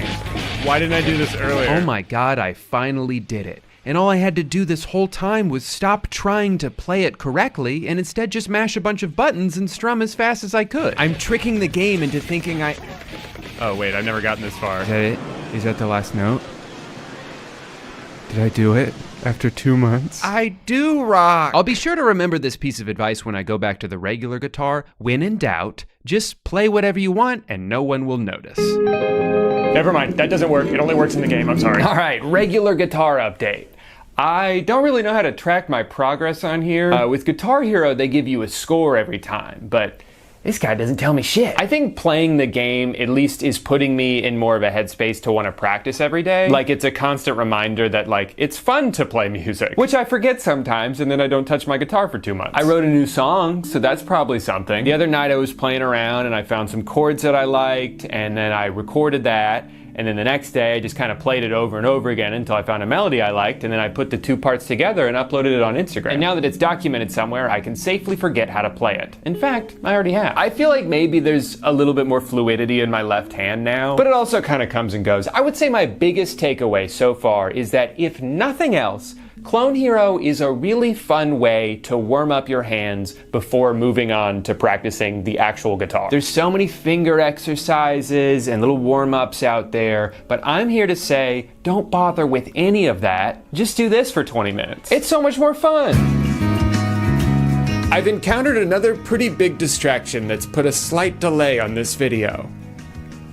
I learned how to make songs on Clone Hero, and now I can't stop doing it. It's such a slow and tedious process, and it's probably the most fun I've ever had doing anything. I first decided I wanted to do one because this band called Sea in the Sky just released a new EP, and it's great. Anyway, they've got this short little instrumental song in the middle of the EP, and I thought this is the perfect first song for me to chart, to learn how to use this software. So I spent several hours doing that, and I think it turned out pretty good. I had to tweak it a bunch because I had no idea what I was doing the first time, but I'm pretty happy with how it came out. So then I tried doing another song from the EP, and this one was going great too, until I got to the guitar solo at the end.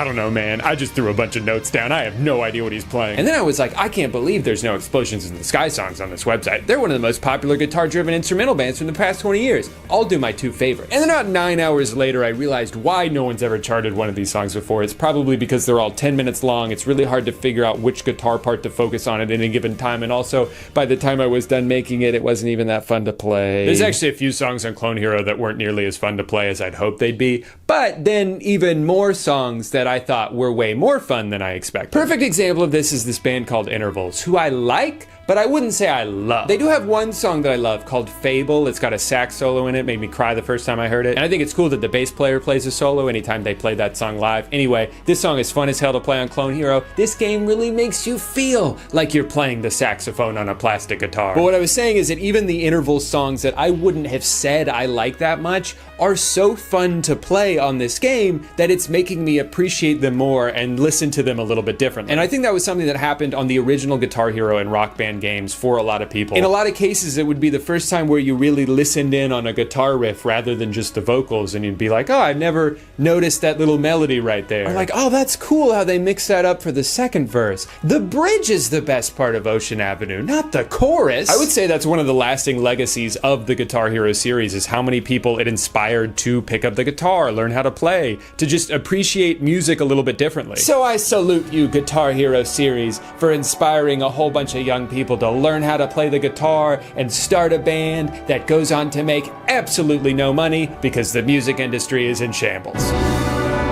As I neared the end of my journey, it got to the point where I had just one guitar battle left. Granted, it was versus the devil himself, and turns out he's pretty good at guitar. But one battle left that I just had to make it to the end of, and the game would be over, and I could not do it. I spent hours playing this song, but no matter what I did, he would always defeat me. Get a new trick, man. I dropped my phone. Now, I do kind of have an excuse for this. The attacks you deal in guitar battles are dispersed at random, and one of them does this thing where you can't play any notes until you hit the whammy bar a bunch. Not a big deal, right? Wrong. It is a big deal. Because even though during the rest of the game I have no issues using the whammy bar, for whatever reason, in this moment, the game does not register that I'm hitting it, and I lose automatically. This battle brought me to my breaking point. He got 2! He got 2! So I regret to inform you that even after spending 4 long months trying to get as good at Guitar Hero as I possibly could, I'm giving up right before the end. Is what I would say if I was a quitter, so I marched back. No, I'm sorry to even get your hopes up. I wrote that into the script hoping it might motivate me to finish the job. It did not. But then I thought, what if I set the bar a little lower? I'm gonna try to get a perfect score on this song, so at least that I can do something that is impressive to anybody out there at all. Fuck! I think I can get a perfect score on this song. This one's pretty simple.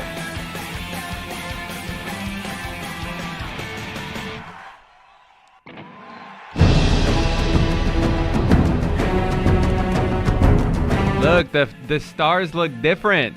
I've never seen that before. Is that the easiest one in the game? Perhaps. But I did it on expert. Yeah, so maybe I'm not the best at Guitar Hero, and never will be. But I'm pretty good at Guitar Hero, and that's a lot more than I could say a couple months ago. So no matter what all the haters and losers out there try to say about me, I don't care, because I'm proud of myself. Unfortunately, I did lock myself in my closet. I decided as we near the end of this video that I should do something I've been avoiding for the past 10 years. I'm gonna learn a scale.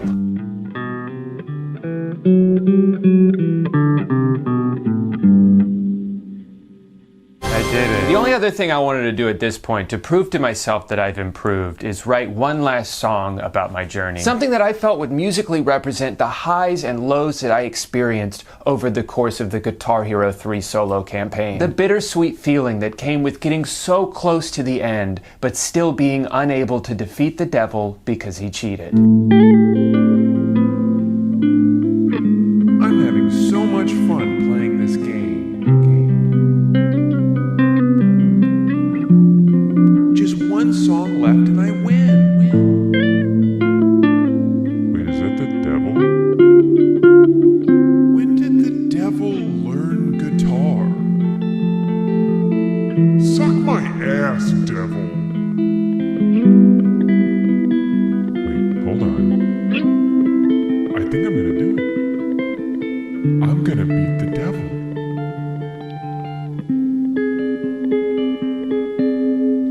But I also knew that this video wouldn't be complete until I took everything I learned into the real world and played a show in front of a live audience. Only then will I know how far I've come. I've been working on this song for a couple months now. I'm a little nervous to perform, but it's a song that means a lot to me, and you know, I hope you like it too.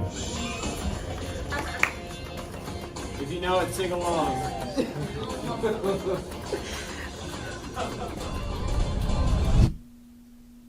So last night I went to an open mic in Castleberry, Florida. I signed up, paced around nervously until it was my turn, and then I went up and played my heart out.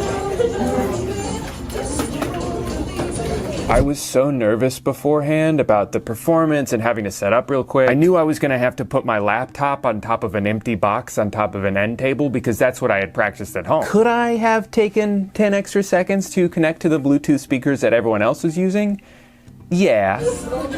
But you know, this way it was more intimate. You really had to be up close to enjoy it. I gotta be honest, I spent the past few weeks thinking about every possible outcome for this, and this was probably the best one. Everyone was so excited, they were clapping and singing along. I mean, it is a universally beloved song. I was a little worried they'd get mad at me because there were like actual musicians there performing real songs that they wrote. And then I just went up to do a bit for a YouTube video. But they were really nice about it. I really could not have asked for a more supportive environment in which to share my art. And I think I'll end by saying this. If I can stand in front of a room of 29 confused strangers and pretend to play Life is a Highway by Rascal Flatts in its entirety, then you can do anything. Thanks for watching, guys. Well, everyone, it finally happened after months of anticipation and build-up and uncertainty as to whether or not it actually would happen. I'm proud to say that I am finally making a video about TikTok. And I'm married, too. Oh, hold on. Actually, that's the wrong picture. Yeah, there it is. I know it sounds super cliche, but it really was one of the best days of my life, and I'm so grateful that so many of my friends got to be there, and I'm so lucky that I get to call Amanda my wife, and for it to not be a lie, because I was already calling her my wife, which is why probably a lot of you probably thought we were already married. But we weren't. I just said wife because fiancé is a stupid word. But anyway, you don't want to hear about my wedding. Why am I even talking about it? If you want to see pictures, you can go look on Instagram. I'm crying in one of them like a big old baby. But we're not going to be talking about my wedding today. We're going to be talking about some TikTok cringe. Like this.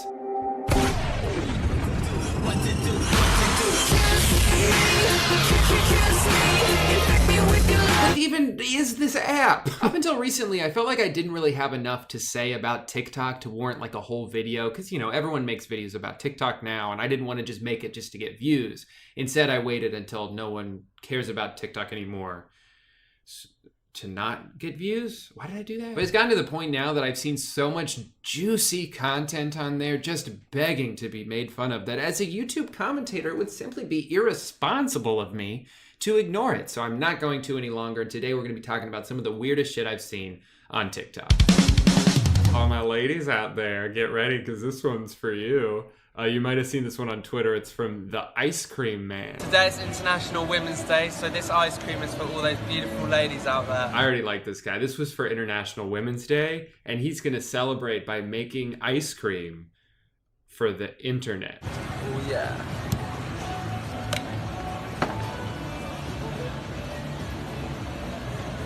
Wow, he's got tricks.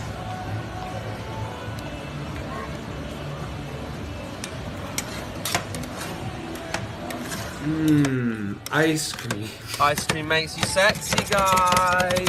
Ice cream makes you sexy, guys. I mean, girls. This one's for all the ladies out there. It's International Women's Day, after all. Yeah. I'm so jealous of all the girls out there who get to eat this ice cream because it looks so good. I kind of wish you would maybe break eye contact for a second, though, and just, like, look down. I feel like he can see through my clothes, and I don't like that. You know those paintings you see is a hug. This one, he's just kind of sliding under her, so that's not really a kiss. Drew, where are you at? I'm right here. I'm watching your video. Here's an older one, though, where it looks like he gets kissed by 4 girls. I'm gonna try to attempt to drink 4 water bottles in less than 20 seconds.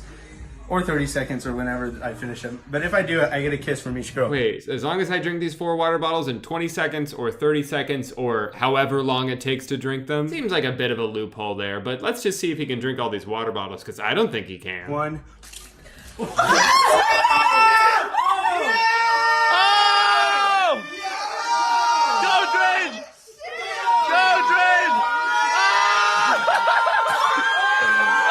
What the fuck? Oh, it's like coming out of his eyes. Wait, what did I just watch? Well, that's great though. He got 4 hot girls to kiss him on the cheek, and all he had to do was almost die. I'm here, girl. But he still hasn't gotten kissed on the lips, and that, to me, is the only kiss that really counts. I'm gonna try one more video. If he doesn't kiss her in this one, I'm just gonna move on. That was such a fun night. That was not me. I promise it wasn't.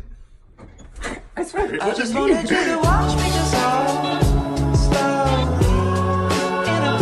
Let's break this down. So he gets to her door.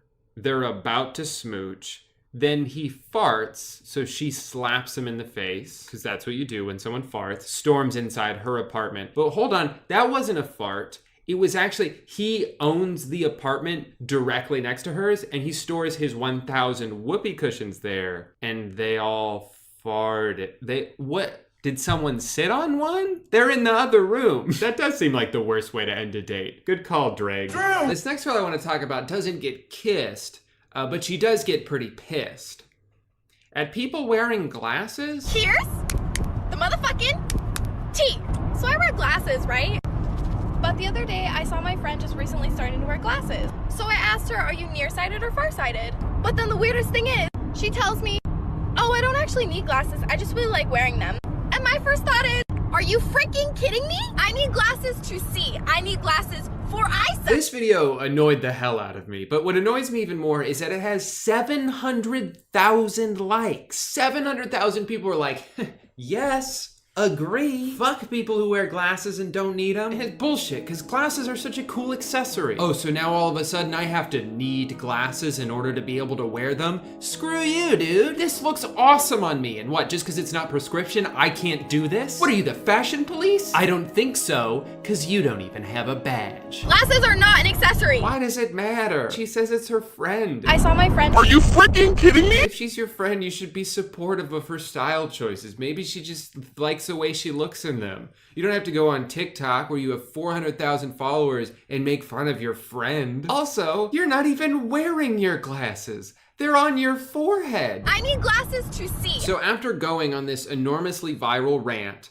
that was inspired by her friend wearing a piece of plastic on her face, she follows it up with like a clarification video where she just says, y'all, I was joking. You can do whatever you want. Okay, we need to chat. I'm not hating on anybody who wears glasses or doesn't wear glasses. You are allowed to do whatever you would like. Glasses are not an accessory. It was a joke. You don't get to just say something and then be like, well, I was kidding. But what's the joke then? If you don't need glasses, but you want to wear glasses, fucking do it. It's not like you're like rolling around in a wheelchair that you don't need because you thought it looked cool. That would be kind of shitty. Are you freaking kidding me? The last TikToker I want to talk about is the Gott family. If you can't find the cure, I'll fix you with my love. Shout out to Jay Cyrus for this one. If you guys don't follow him on Instagram, he's a super funny dude, but also he posts the most obscure, strange TikToks on his Instagram stories, and I think he's worth following even just for that. But a few days ago, I saw him post a couple of the TikToks from this family, and I had to go on their page and watch all of them because they're incredible. These are really unlike anything else I've seen on TikTok, and at their core, they're like supposed to be like these good messages, like almost like PSAs for TikTok. But the execution is always so bad that they just end up being hilarious. You'll see what I'm talking about in a second. This one is called What Happened? All right, kids, I'm off to work. I love you guys. I love you. Okay. Aw, he pretended to die. What was this for? Apologies, Bob. Honey, please pick up your phone. I'm worried. Go get the keys. I didn't tell me I loved you. I get the idea.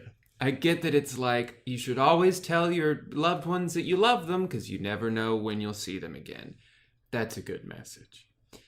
But the execution here...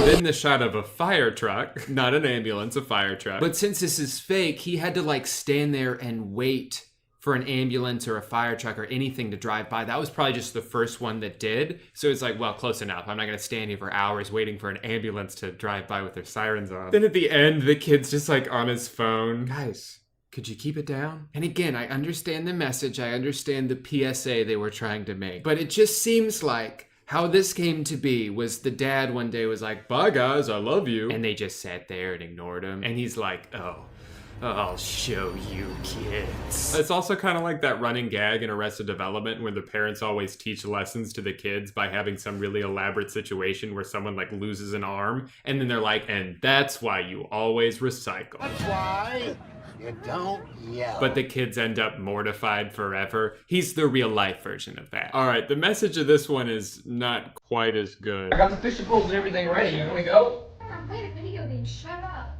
What do you want for supper? God, you messed me up. I don't have time for supper. It's time to go to bed. Don't tell me no. No.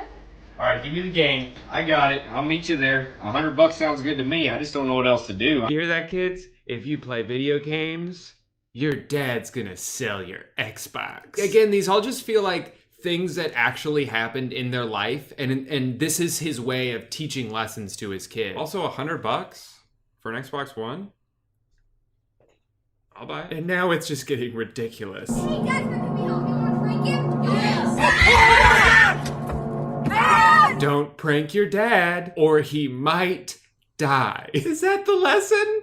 Don't prank your dad or he'll die? This is too specific. Once again, the caption is, what do you think happened to dad? They wanted to prank their dad and then he fell and got hurt. And that's why you never prank your dad. People are saying what about me on Instagram? Oh, hey there, son. How's your day going? Stop feeling it, okay? What does he say? Stop feeling it, okay? Stop feeling it, okay? Stop feeling it, okay? That's how I'm feeling it, okay? I don't know what he says. What on earth was he mad about? Oh my. Hey son, I saw it was on that computer and it wasn't very nice. I wanted to know if you wanted to go practice drive and talk to me about it. For real? Oh, the son was getting cyberbullied, and so his dad taught him how to drive. Do you think he got bullied for not driving with his dad? And so his dad was like, I'll show them who's not driving with their dad. That's what I think. Sit down! Sit down! You thought you could read still, huh? God.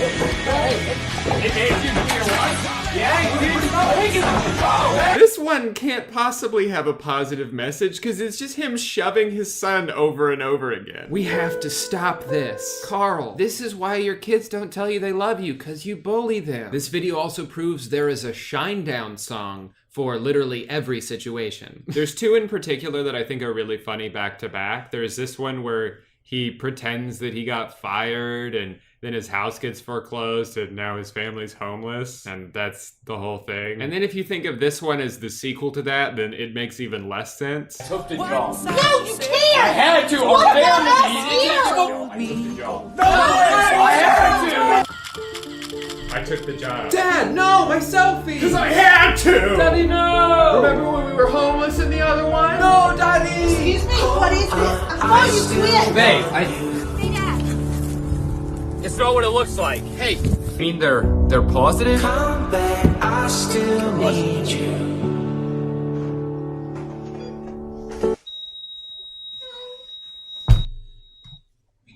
And that's why you don't smoke. I don't know, man. I guess I would just take all this more seriously if he didn't also make TikToks like this.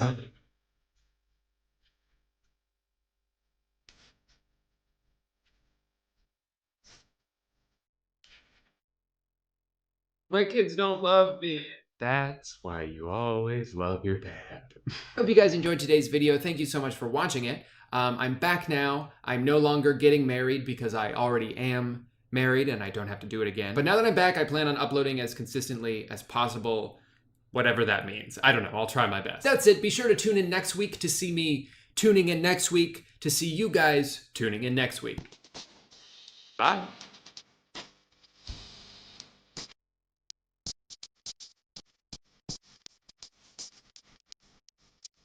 Why should I have to need glasses just to be... Hello, Stinkers, and welcome back to the first and only channel on YouTube. So last week I was talking about how much it really grinds my gear when Hollywood tries to masquerade a standalone movie as the sequel to an entirely unrelated movie where none of the cast is the same, there's absolutely zero crossover amongst the crew, and even the plot has nothing to do with the first one. It's a cheap marketing tactic that I find to be insulting to the viewer's intelligence, and I hate it.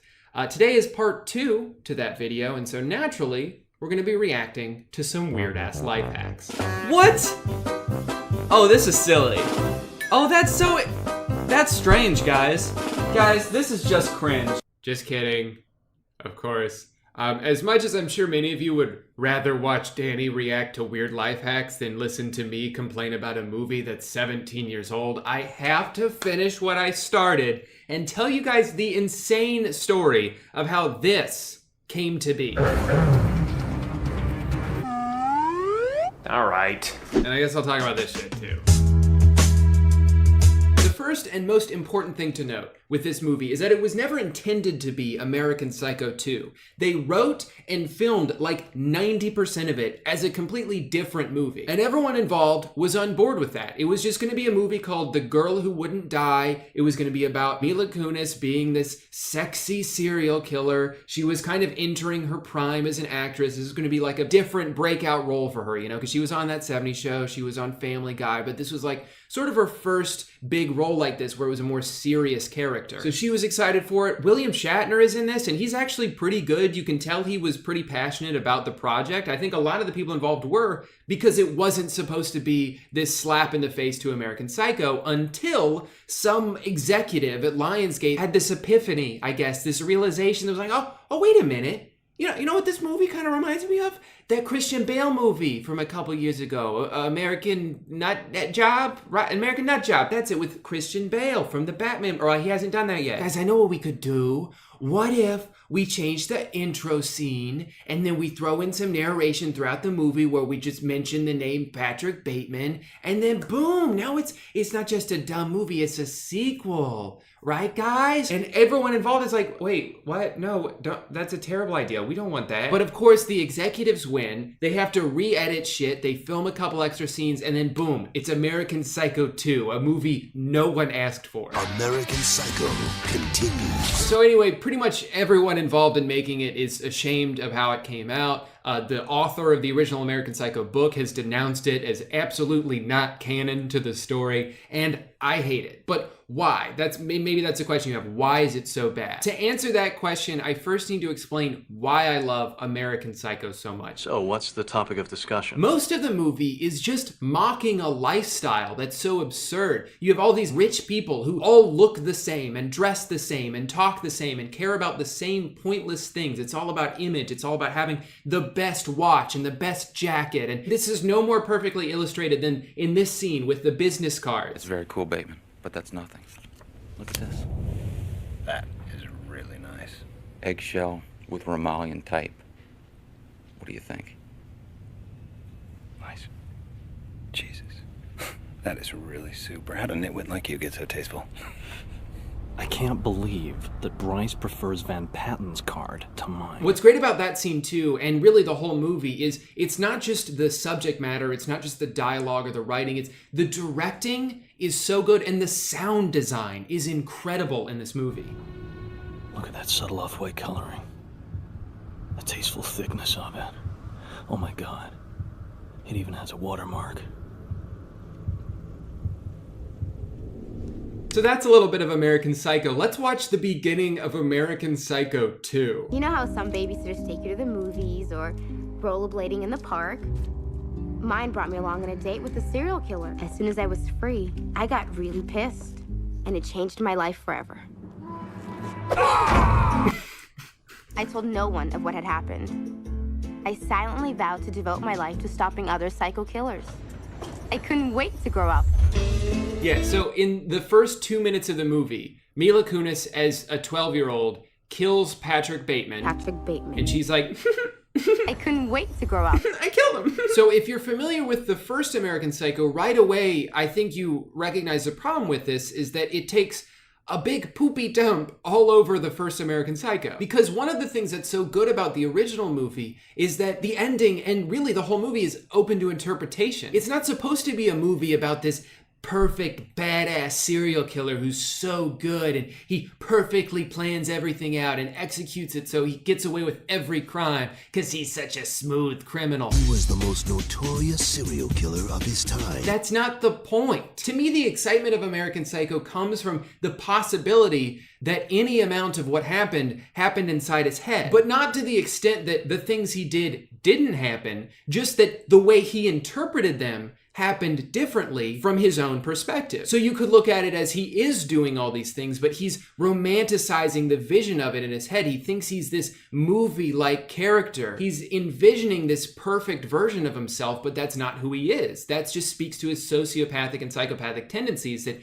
his own interpretation of his reality is warped. So then, cut back to American Psycho 2. In the first 2 minutes of the movie, Patrick Bateman is dead. It's accepted worldwide that he's just the best serial killer ever. And he became an instant celebrity, an overnight sensation. It shits all over the first movie in the first 2 minutes. I knew we should have gone to the movies. Unlike American Psycho's Patrick Bateman, who Christian Bale portrays as having a lot of psychological intricacies, Mila Kunis is just like a cool, spunky girl. She's the type of girl who's gonna have one puff of a cigarette and then throw it on the ground. She's gonna catch a frisbee and then throw it behind her back like she's dude perfect. And she's quick with a sarcastic remark. You can do better than that. That's what your mama said. Jesus Christ. I have here the official application form for the teacher's assistant position for next year. This is my golden ticket to Quantico. Her master plan in this movie is if she just kills every other student who she thinks is has a good chance of getting the TA position, if she just kills all them, then she'll get to be the TA. So she kills this guy, she kills this guy. A girl's gotta do what a girl's gotta do. And she kills this girl who's sleeping with the teacher. But then the teacher finds the girl that he's been sleeping with dead, and so he quits because he's pretty sad. Then they announce there's not going to be a TA position. So she's like, damn it. And so she kills the teacher and she kills the security guard who's just trying to do his job. But the whole movie, we're supposed to root for her. You know, she's murdering all these other innocent students, but we're supposed to root for her because she's sarcastic. Yep, I just killed Brian. To showcase how crazy she is, most of the second half of this movie is just Mila Kunis making jokes to the people she's killed. Bobby. Now, I told you to get your beauty sleep. What are you doing, Mila? You can't talk to him. He's dead. The ending to this movie is absolutely hilarious. Keep in mind, everything I'm about to show you is just like the last 3 minutes. So first, after this long-ass chase scene where the police are chasing her, and then she stops, and then they go to her, but she drives away, and they chase her some more. Her car explodes, and you're like, oh, wow, she's dead. Well, I guess she shouldn't have killed all those people. But hold on, that was only the first twist. Cause you idiot, she's not actually dead. She's the world's greatest killer. You thought she was just gonna die? No, can't stop her. It would be as if I've done nothing at all.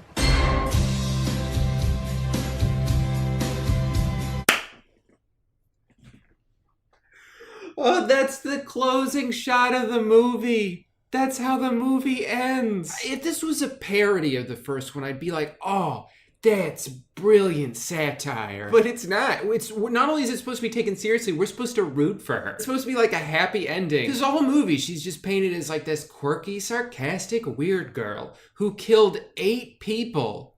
But she's just kind of a goof. If you want some good cringe, watch this entire garbage-ass movie like I did, and then just indulge in this beautiful scene near the end where the shrink who writes a book about her because he thinks she's dead, listen to the way he talks about her brilliant mind. I wish I had a chance to study her mind more. All in all, she killed 8 people. 8 people, which we know of. Rachel Newman is 1 in a billion. 1 in a billion. She's in a league of her own. Fuck off. This movie's so stupid. 1 in a billion. That's what your mama said. Real quick, I just want to do one last side-by-side comparison between the two movies just to show you how many creative liberties they took with American Psycho 2. And though I can hide my cold gaze, and you can shake my hand and feel flesh gripping yours, and maybe you can even sense our lifestyles are probably comparable, I simply am not there. Ooh, I got goosebumps. That's some good shit. Let's see that closing shot again. It would be as if I've done nothing at all.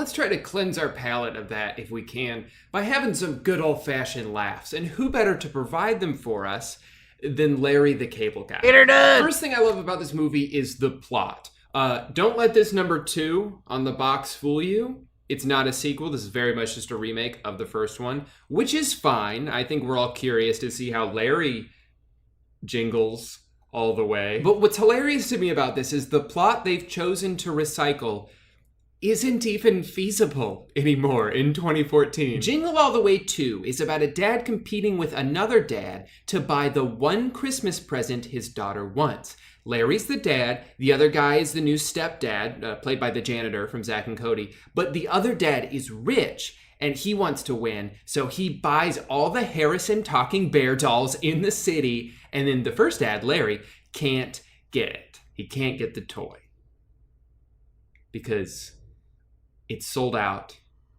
from all the toy stores in his area. So he can't get it. Hey, but you know what? I'm willing to ignore that giant gaping plot hole, which is that they chose to ignore the fact that the internet exists in the year 2014. That's fine. It doesn't matter because this movie's a comedy. All that matters is if they deliver on the laughs, and you bet your ass they do. Big gag number 1. Larry tries to impress everyone, but use too much electricity. He fall backwards very far, have smoky face. Looks like that's 1 point for Janitor Dad. A few minutes later, Larry accidentally becomes Snowman. Oh, looks like Janitor Dad just bought the world's biggest tree. Girl is gonna love that. 3-zip. Don't worry though, guys. Larry's a thinker and he's got something else up his sleeve, or should I say, up his shovel. He grabs his friend, drives up north, I guess, to fill his van with snow. Then he's gonna drive it all back down south to his family so he can have a snowball fight with his daughter. Sounds like a great plan, right? To bring the snow back down south. I wonder if it's gonna melt. Big man hit by big splash. So this movie's a whole lot of fun. If I did have one criticism with it though, I guess I just wish first film movie and second film movie together, one low price. Both are awesome film movie, 100%. No, what I was gonna say is, what these movies should have done, they actually still could do this, but they need put DVD film movies together and Blu-ray DVD for this holiday season. Thank you. So anyway, that's Jingle All the Way 2. I can't tell you what happens at the end because I didn't finish it. Well, that's all I really have to say, so I think we can go ahead and close the DVD cover on Jingle All the Way 2. Are you happy now? Yes. You've done me a great service, Drew. Cool. Well, I gotta finish this video, so unless there's anything else you need help with, I'm gonna... Actually, there is one more thing. Oh yeah? Can you help me make a website? What do you need a website for? For my photography. Okay. Can you make a website, Drew? Oh, yeah, no problem, dude. I mean, it only took a couple minutes. This is you. We're friends. Yeah, I think it does. But I'm done with this series now, so see you around, buddy. Thank you guys so much for watching. I hope you enjoyed my little series that was originally going to be one video, and then I said in the first one that it would be 3 videos, and then I decided it would be 2 videos because that's enough. Remember to comment a like down in the subscription box below. If you do so, I will be receiving a Harrison the Talking Bear doll for Christmas, and it will save my family from poverty. Thank you so much, and have a blessed Saturday night. I don't know if I'm posting this on Saturday, but whenever the next Saturday is, I hope it's good. I hope you have a good night. Have a good Saturday night. Live from New York, this video's over. Hey guys, welcome back to my annual non-Halloween Halloween video that I'm only posting on Halloween because it's also the last day of the month. I'm your host, Drooby Goo. If I were to make a list of all my favorite crime-fighting dogs, Scooby-Doo would have to be near the top. I don't know how much of the dirty work he's actually doing. He's usually kind of just along for the ride, but he has his own theme song, and that's cool. I would actually go as far as to say that the Scooby-Doo theme song is perfect, and here's why. Number 1, they give him a middle name. Scooby-Dooby-Doo? That's hilarious. Number 2, it asks an important question. Where is the dog? Is he outside? I thought you were watching him. But also, of course they lost him. He's not on a leash and everyone is high. You know, when you think about it, it's pretty funny that the show is named after Scooby-Doo when he's really just the wacky sidekick. He's the comic relief character and the title of the show. It would be like if Succession was called, Has Anyone Seen Greg? Scooby-Doo has been around for over 50 years now, so of course it's been turned into a never-ending movie franchise, some of which are insane. They've turned him into a Lego, they've turned him into a puppet, they've teamed him up with Batman, and the band Kiss, and the WWE twice. And that's not even including all the live action films. If you're around my age, you grew up with these two movies. I recently watched them again for research purposes, and I gotta say, I think they hold up. I can look at myself naked. For the most part. Translating a cartoon to live action is very easy to get wrong, usually because no one asked for it. But I think they made a lot of good decisions with this movie. It doesn't take itself too seriously, it's very cartoonish, it's not like they tried to turn it into a gritty crime drama or a gratuitously violent horror movie. More on that later. Plus, you'll be hard-pressed to find better casting in a movie. Matthew Lillard was born to play Shaggy. Daphne and Velma are both naturals. Fred has the same name as the actor who plays him. It's like all the stars align. Hell, even the dog kind of looks like Scooby-Doo. I don't know where they found that guy. Then a few years later, they made it again, only different and worse. I couldn't quite figure out how to word this comparison I had in my head, so I will instead do so visually. Hope that helps. Jinkies. Rubber. It's weird that the animal thinks she's hot too, right? That's not just me. But in a way, it kind of makes sense that he would react like that, because in these movies, Scooby is constantly teetering on the line between human and dog. He has to be let outside to go to the bathroom, but he speaks fluent English. Sometimes he's tied up to a bike rack, and other times he's sitting on an airplane, dressed up as Shaggy's grandma. Either way, everyone just accepts it. Seriously, I can't tell you how many times he puts on human clothes and people just think, okay, yeah, that's like a guy. I got a call for a Mr. Doom. Hello? Hey dog, there's a phone call for you. Wait a minute. Why is that dog on the phone? But to be fair, this is the same universe of Dumbos who couldn't tell what someone looked like because her hair was kind of short. So at least they're consistent. What sets the 2009 movie apart from its previous two iterations, though, is that this time it's an origin story. You know how you've always wondered what these teenagers who have nothing in common were up to before they started doing the thing that makes them interesting? Of course you didn't. For some reason, I find myself fascinated by the Scooby-Doo origin story.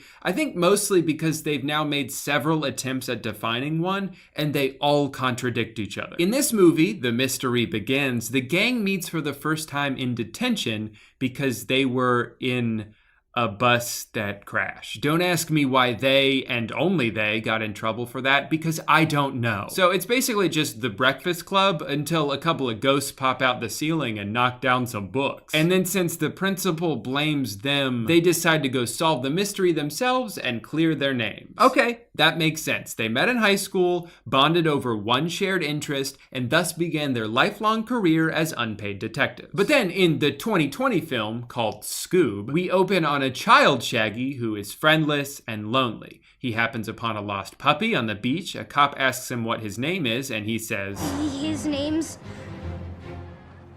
Scooby! I always assumed the snacks were named after him, not the other way around, but you learn something new every day. Then they go trick-or-treating, meet the rest of the gang, end up at the dilapidated murder mansion, which is next door, find out the guy who lived there was stealing various electronics, and thus began their lifelong career as unpaid Wait, I thought they met in high school. Yeah, no, it's all coming back to me now. Scooby fell out of a truck and got scared so hard by a ghost that he rolled into bed with Shaggy, where they instantly fell in love. So that's the origin story. But you also can't forget about the 1988 animated series A Pup Named Scooby-Doo, which follows the ragtag group of kid detectives solving crimes before they've even solved puberty. So that settles it. Canonically speaking, the gang met as children.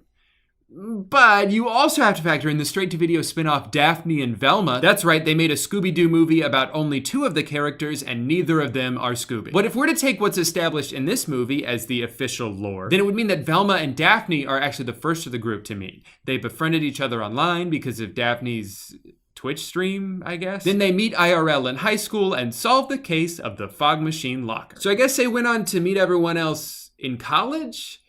I don't know about that. Something tells me Shaggy and Velma aren't getting into the same school. Also, what year is it supposed to be? The original series took place in the 60s and 70s, but every iteration after that has seemingly been set in modern times because, you know, they got the internet, which is fine. Seems like a missed opportunity to do a period piece, but I get it. Time marches on. But hold up, isn't this supposed to be a prequel? So Daphne and Velma met online in 2018, and then they grow up and they're all solving crimes together in the 70s? How did that happen? In Scoob, Shaggy is 10 years old listening to like Spotify playlists on his smartphone, and then the rest of the movie takes place 20 years after. So, Scooby-Doo, it's in the future now? Weird.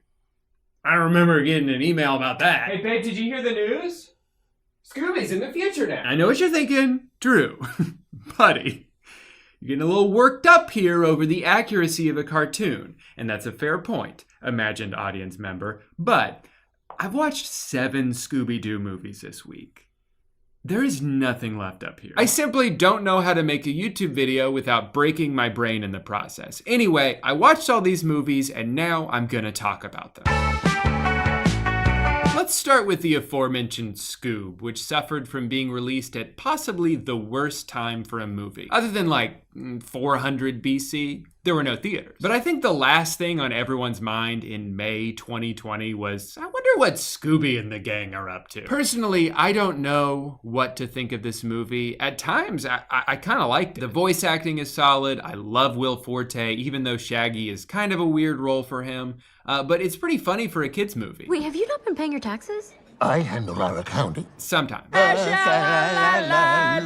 ultimately, it falls into the same pattern that you see in a lot of modern reboots. Like, they tried way too hard to separate it from the original cartoon. They tried to turn it into this big superhero epic, which obviously the world needs more of, instead of just embracing what made the show charming in the first place. In the process, they make so many meta jokes that at times feel like they're shitting on the source material. The robots attacked this talking dog and a gangly dude that had this habit of using the word like at the start of every sentence. Almost as if he was some middle-aged man's idea of how a teenage hippie talks. Yeah, like who even came up with these characters? And the other problem you see with the way a lot of children's movies are written is that they're constantly going back and forth between like poopy fart jokes, and then to keep the parents engaged, we're just gonna throw in as many references to other things as we can, because that's what comedy is. No joke, in the first 10 minutes of the movie, the gang has a business meeting with Simon Cowell? And he's like, I see a lot of potential in you guys, except for you two. A group can only be as strong as its weakest links. I can't invest with these two involved. So he was gonna like invest in them? Was he gonna sign them to a record deal? What is this scene? He also says the most predictable foreshadowing line. You can't count on friendship. People change. And when you get into real trouble, friendship won't save the day. Gee, I wonder if friendship actually will save the day. I guess friendship really did save the day. I've seen too many movies. And then there's this scene, which has, I'm not even exaggerating, the worst joke I have ever heard in a movie. And are you Harry Potter? I'm Ruth Bader Ginsburg, obviously. Which house is she in? Hufflepuff? She's a Supreme Court justice. Oh, Slytherin. Who? What? Why? They also kind of turned half the cast into the same character. Shaggy is a little dumb guy. Fred is a big dumb guy. There's this dude named Brian who doesn't add anything new to the mix because he's also a big dumb idiot. And then Daphne, I don't think she does anything in this movie. I mean, she gets a vacuum cleaner to fall in love with her, but that's about it. Okay, but obviously they beat the bad guy and save the day, but what happens in the very last scene of the movie? Brian is a DJ now. How about Scooby don't? I guess I can't get too mad about this. Technically, both of the early 2000s live-action movies also ended in inexplicable musical numbers. That has always been the laziest way to end a kid's movie. We saved the day, guys, so it's time to dance. Oh shit, you know what I just realized? That's Ruben Studdard. We wish upon a dream. Maybe I was wrong. Maybe American Idol fully exists in the Scooby-Doo universe, and that's why they were talking to Simon Cowell earlier. That's big brain stuff. There wasn't a ton else to talk about this movie, but there were a couple things in here that drove me crazy. First, Velma is seen bringing her science project to school multiple days in a row. Why? Is she doing more than one presentation? Was it so good the first time her teacher asked for an encore? Also, would it have killed them to dye this dude's hair? Just give him a wig, for God's sake. I don't understand. It seems like they put a more than acceptable amount of effort into the makeup and wardrobe for the other three main characters. And then they got to Fred and were like, close enough. You're telling me no one could have run down to Spirit Halloween real quick and grabbed one of these?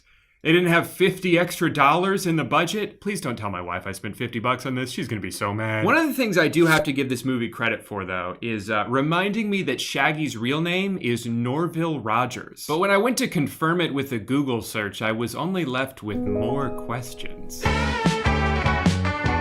Get those pesky boys out of here. We're gonna solve this shit ourselves. This was a really frustrating movie to watch, mostly because you get the sense that the two main characters don't even like each other. We're supposed to believe they've had this enduring, long-distance friendship. My internet BFF. Even though Velma is always just snarky and making fun of her. Which I get that that's what you do with your close friends, but because initially that's all we see of them, it doesn't come off that way. When Velma finds out they're actually gonna get a chance to meet each other, she's not even excited. She's like mad. We can finally be best friends IRL. Oh. And then that continues for about half of the movie. She pretends she doesn't know her. Velma! They're fighting the whole time. I can't have lunch with you, Daphne. Not today, not ever. Actually, Velma is mean to everyone. Instead of just being like an awkward nerd, they made her into an asshole. Eventually, like 30 minutes in, she finally explains to Daphne that she was just doing it to protect her because there's something weird going on in this school, which like, okay, that makes sense. But then why did you step on that girl's muffin? What were you protecting her from, a nice breakfast? The movie's biggest flaw, though, is that it's just not fun. The characters have about as much depth as that cardboard cutout. Hey, don't look at me like that. They don't get along very well, they're never making jokes or showing any signs of chemistry other than hugging once. And at the end of the movie, when it had a chance to somewhat redeem itself, everything falls apart. There's a scene where they fight robot spiders, and I'll just let that speak for itself. Until then, good luck with my spiders.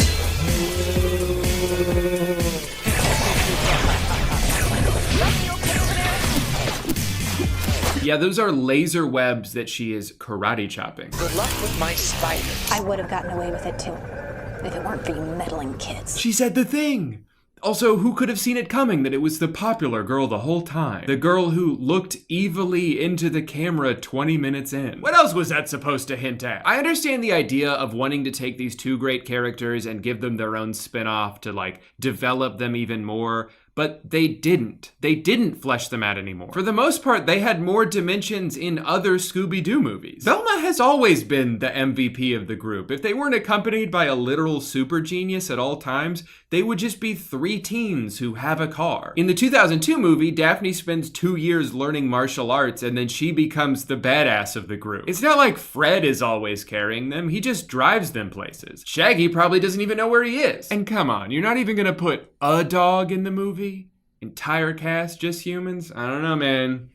I don't like it. Well, at least someone dances at the end, and that's how you know the movie is over. Alright, but enough of these modern reboots. Let's get back to some classic Scooby-Doo antics. They collaborated with the band Kiss, so this must have been, what, like 30 years ago? Okay. This movie is amazing. First of all, it takes place inside a fictional amusement park called Kiss World. It's full of rides and games and toilets, all themed around a hairband from the 70s. When they're not busy doing whatever this is, Kids costume change, activate!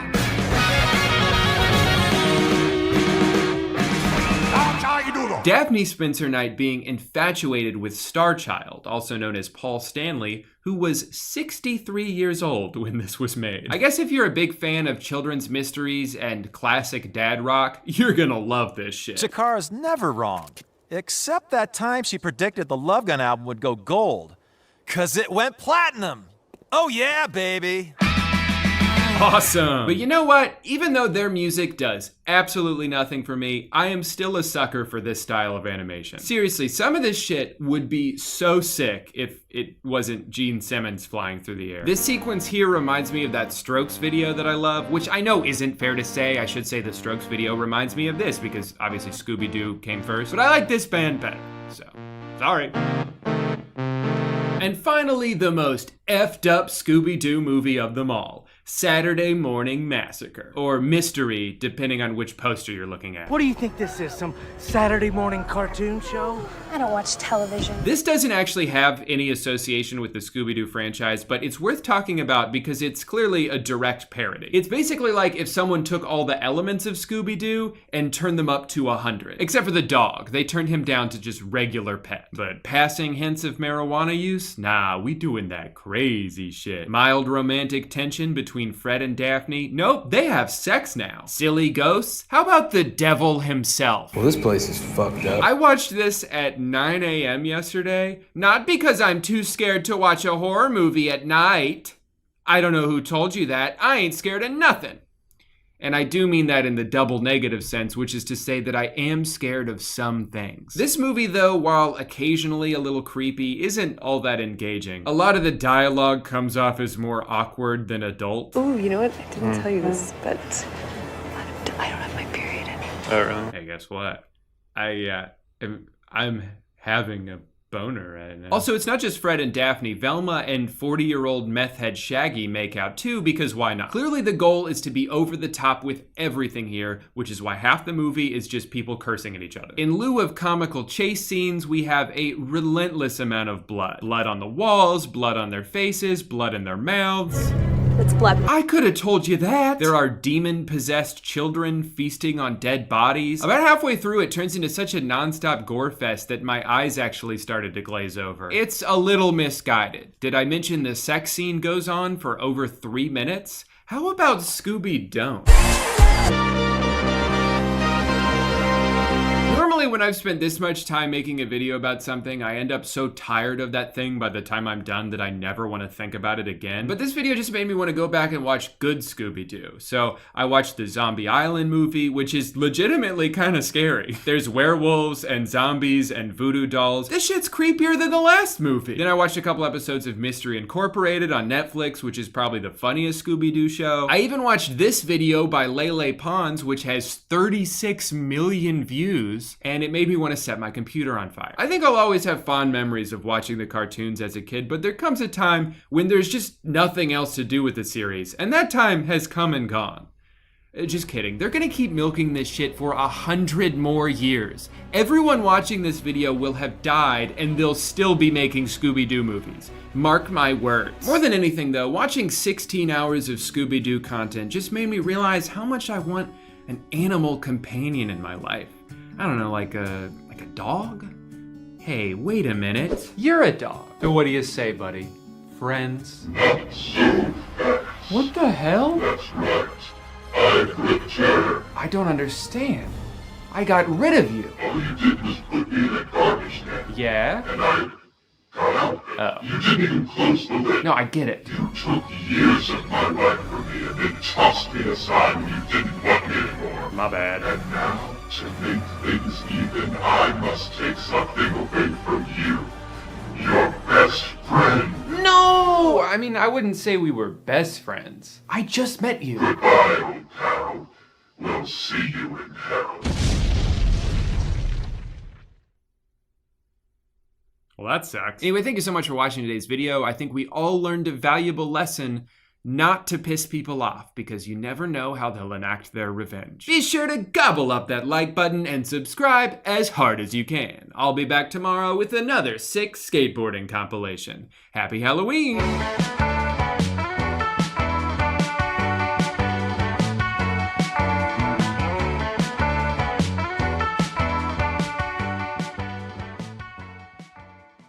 Hey guy, welcome back to my bathroom.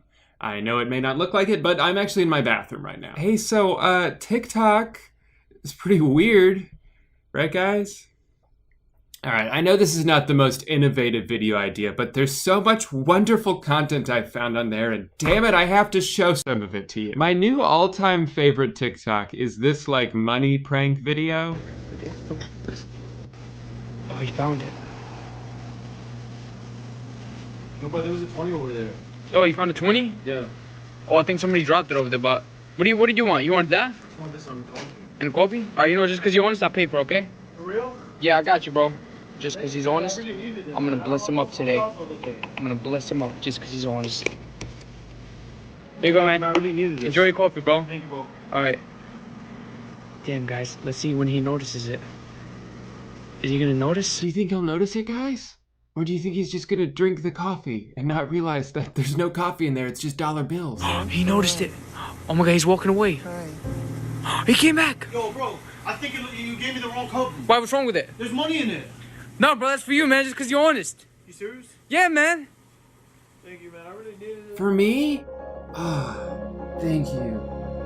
Thank you so much. No problem, don't cry, man. I've never seen such an emotional dab before. I love this one because of how sincere it's trying to be. Excuse me, I was just going to buy Goldfish box, but I found Pokemon Band-Aid under it. What? That's crazy, man. So, you were gonna buy those goldfish? Yeah, that's why I brought it to the cash register. Don't worry, man, I got you. Yo, guys, I'm gonna bless him up real quick, guys. Look, I'm gonna bless him up real quick. This is gonna get so blessed. Here you go, man. Okay, thanks.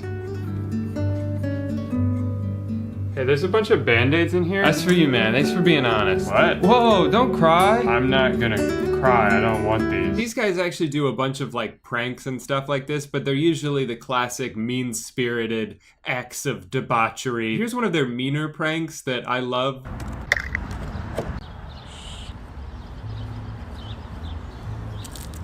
Oh! It's just funny because, like, why even use a balloon? Just pour milk on his head. The only other one of theirs I've seen that comes close to that first one in terms of how, like, heartwarming it's supposed to be is this one. Oh, she's gonna bring it. Oh, he found it. Hey, yo, bro, unlock my money. Nah, bro, this is mine. This yours? For you, Paige, there's a chance that I might be led to something that fills me with laughs. Hey, do you know if there's a bathroom down here? I think I accidentally shitted myself. I love this app so much. It's great. But that's not what this video is about, so I asked you guys to send me some more. Alright,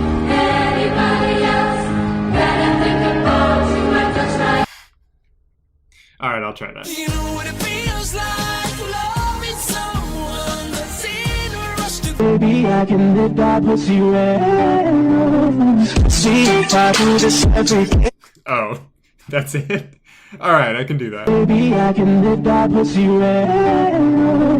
See if I do this everything. I am snacking. Not this girl. Cheetos, Pringles, ramen, French fries, chicken, nuggets, ice cream, sandwich. What am I craving? What am I craving? I am snacking. Please don't make me do this. Please. Please don't make me do this, guys. I'm not gonna do this one. I'm eating nachos, tacos.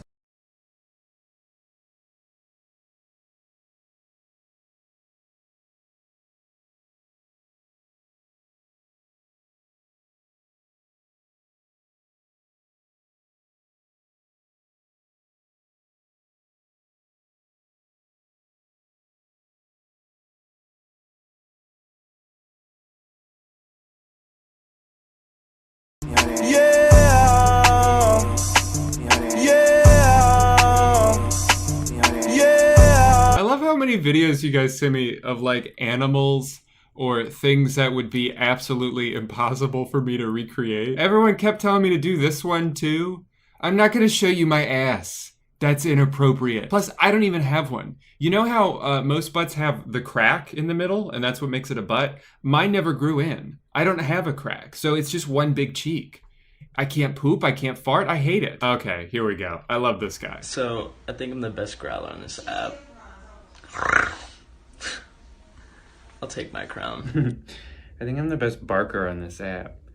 I'm doing my homework. Stop it, okay? Stop sending me big baby. Wait, please stop scrolling. Here's some reasons why I'm a bad boyfriend. Reason number 1, my lips are kinda too big. So, you might drown when I kiss you. Reason number 3, I have these annoying smile lines, like what the heck? Reasons I'm a bad boyfriend. I have these little things on my stomach. I think my doctor said they're called abs. What the heck? I had to see more of this guy, so I went to his profile, and the first thing I noticed was that he was going live, and when I clicked on it, he was just asleep? Is that what people do on TikTok? Is that what they mean when they say the hustle never sleeps? Even when you're actually asleep, you go live so you can still get donations from teenagers? But he also has this TikTok. Wait, send this video to your crush without watching the rest of it. Go on, send it, don't be scared. Promise, only good things. It's just me and you now. So, as you can tell, this person really likes you. Like, really likes you. And I honestly don't want to see them get hurt. Do you feel the same? It's pretty clever, honestly. That's a good marketing tool to make a video where you're like, send this video to whoever. Whenever that pops up, you know, that shit always goes viral. So that's one I definitely want to try myself. Whoa, hold up. I want you to send this video to your crush. No, seriously, send it to your crush. Don't watch it. Don't be scared, just do it. Do it, pussy. All right, so it's just you and me now. The person who sent this to you has feelings for you, but not just feelings. They also have scabies. Scabies are little parasites that live in your skin and lay eggs. That's how they spread across your whole body. When someone has scabies, they get really itchy, but it's not because of the scabies. It's because of the fecal matter they leave behind. You see, they burrow into your skin and poop, and then your body has an allergic reaction to the poop. And that's what your crush is experiencing right now. And I know things are crazy right now, but they just really wanted you to know this. Also, bring them some ointment. They need it. Not a TikTok, but a cool pic of me. Okay. 4, 5, 6, 7, 8, 9, 10, 11. Yeah, I don't think I'm gonna do that one. By the way she moves, she started dancing, sexual momentum.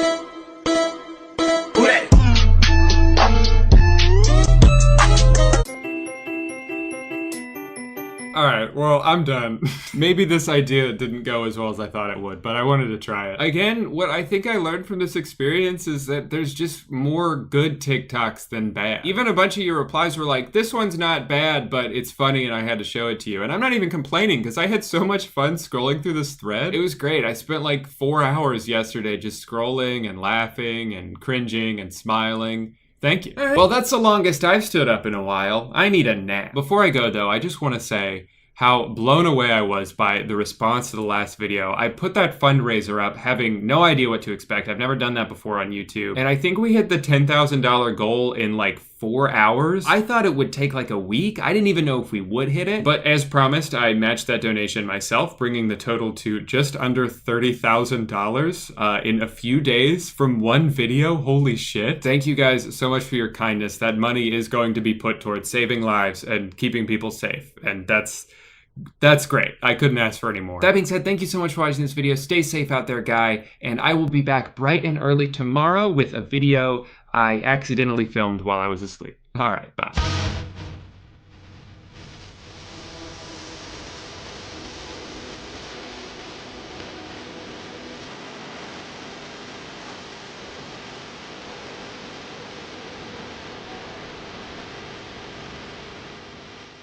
Hey, guy. I love bad movies. I think I love them more than I love good movies, which is bad. So when a friend of mine told me about a movie called Money Plane, which is a self-described explosive casino heist in the sky, I knew I had to check this shit out, and I was not disappointed. It's my pleasure to welcome you to the Money Plane. Normally, I probably wouldn't make a video about something like this. It almost has a Sharknado vibe to it, where maybe it's supposed to be ironic, but this movie takes itself so seriously that I don't think it is ironic. I think they genuinely tried to make a good action movie. And that makes it so much better. What also drew me to it was the random selection of high-profile actors that normally wouldn't show up in a movie like this. If you're a fan of WWE, you'll recognize the main character is played by former wrestler Edge, not to be confused with The Edge of the band U2, or Microsoft Edge, the web browser that's currently in your computer's recycle bin. If you're a fan of 90s Disney Channel movies, and you'll recognize all 3 of the Lawrence brothers, Matthew, Andrew, and Joey. Now, interestingly enough, they don't just star in Money Plane. Andrew Andrew actually wrote and directed the movie. But of course, the crown jewel of casting in this movie is Kelsey Grammer, comedy legend best known for playing the role of Frasier in the show Frasier. Come on, please, 5 more minutes. Sweetie, I know you love when your dad gives you a concussion, but it's bedtime. You owe a lot of money to some very bad people.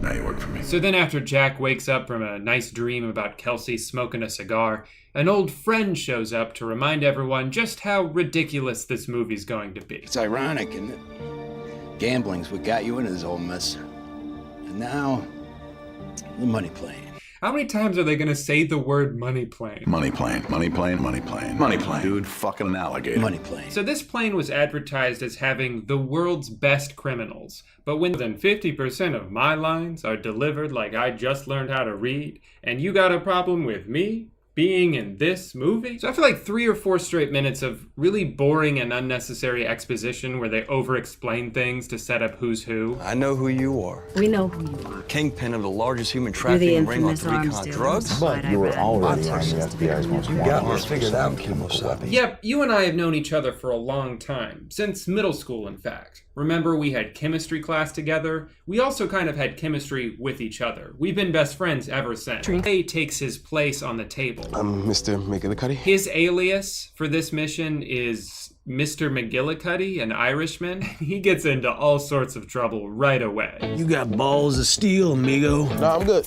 You go. I can't lose! So then the creep shows up again to deliver the best line in the movie. You're not supposed to be down here. Rules were meant to be fucked. And Jack gets himself into a little bit of trouble when he has to fist fight the co-pilot. Because, you know, money plane. This scene's actually kind of funny. What was the point of the finger? The writer probably also realized that it's been too long without Kelsey Grammer being on the screen, so he calls in just to be like, where's my money? Checking in on my money. I want my damn money, Jack. Don't do that. We're like an hour into the flight, dude. We're working on it, all right? Cool your jets. Speaking of money, I think we're starting to get to the point of the movie where their budget just completely ran out. Our friend the Irishman is unwillingly thrust into yet another bet. Man versus Cobra. And this scene is great because they don't even attempt to show a cobra. It just keeps going higher and higher like an overly excited auctioneer. Do I hear 1 million? 2 million? 3 million? 4 million? No, I said $50. 5 million! But somehow Trey wins again, even though he, like the viewer, has no idea what's going on. On a roll, my friend. Like, what were they betting on? If he would chop an arm off, who would chop it off, how fast they would. No time to answer any of those questions though, because we're being thrown right into the third bet. That's just the kind of thing that happens here on Money Plane. When I was young, I chopped off arms for free. Excuse me, I have to go to the restroom. Don't do that. That's what I'm saying. Hey. What are you doing in here? Uh-oh, guys. Isabella just caught going down to do something. I don't know what's going on either. But she has to fight this guy now, which she does so successfully by pulling off his ears. Gotta say, I've never seen that in a movie before, so props to Money Plane for ruining my life. Anyway, she gets into the vault where we can see they're holding the 2 forms of currency. I'm not really sure why they have a vault filled with cash. They said in the beginning that all of the betting is done digitally, so there's no physical transaction of money here. I guess they're just also holding cash on the plane. Maybe they're just asking to get robbed. I don't know. Get the hell out of there. I really like this next shot. So as the day leads into night and the sun comes down, they cut back to Andrew Lawrence, who's on the ground doing something that has to do with the mission. This job sucks. But to show that it's getting dark outside, all they did was... That bastard pulled the old I don't have feelings for Christy North trick. I don't have feelings for Christy North. I don't have feelings for Christy North. Works every time. Oh, fuck! I can't see! All this money's in my face!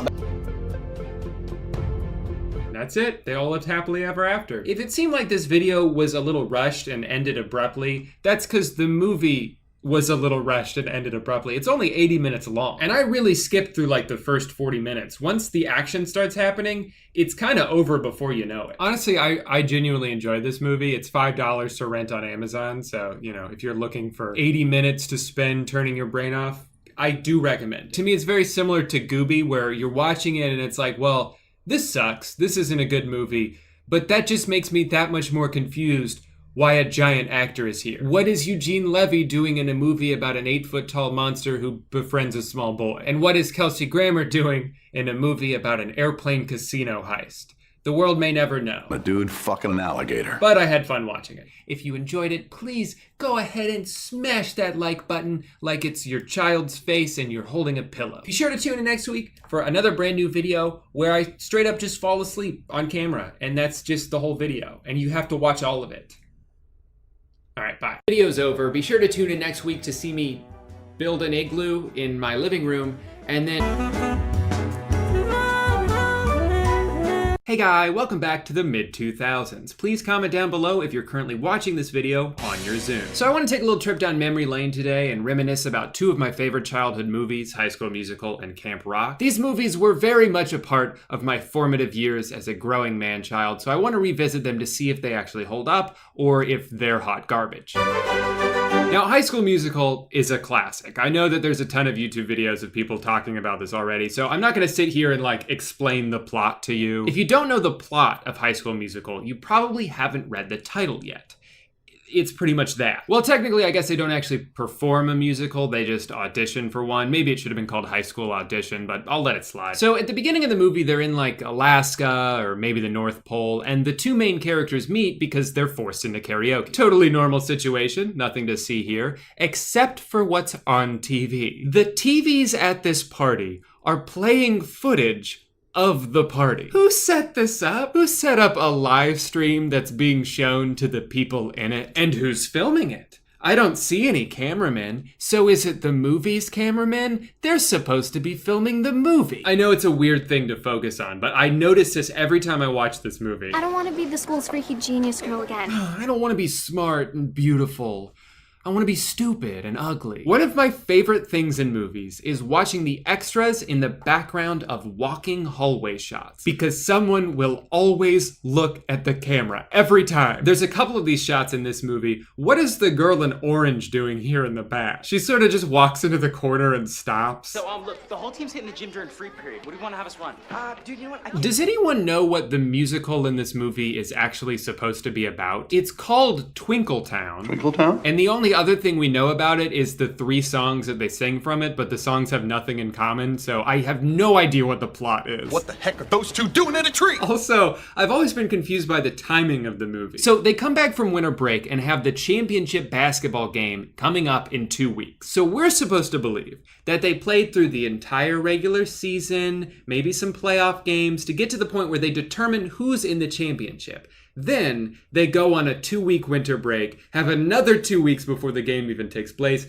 Why such a long gap? I almost wonder if the championship game is the only basketball game they play all year, because it's a game between East High School and West High School. So they've got to be the only 2 high schools in the area, right? Maybe they just play one basketball game every year and the winner gets a trophy. Dad, I'm not There's talking. going to be college scouts at our game next week, Troy. You know what a scholarship is worth these days? Wait, hold on. Scouts are gonna be at the game? Well, you gotta play your best then. You know how much college basketball teams are gonna be drooling over the prospects of a 5'8" white kid from Albuquerque. She's not a problem. She's just a girl. But you're not just a guy, Troy.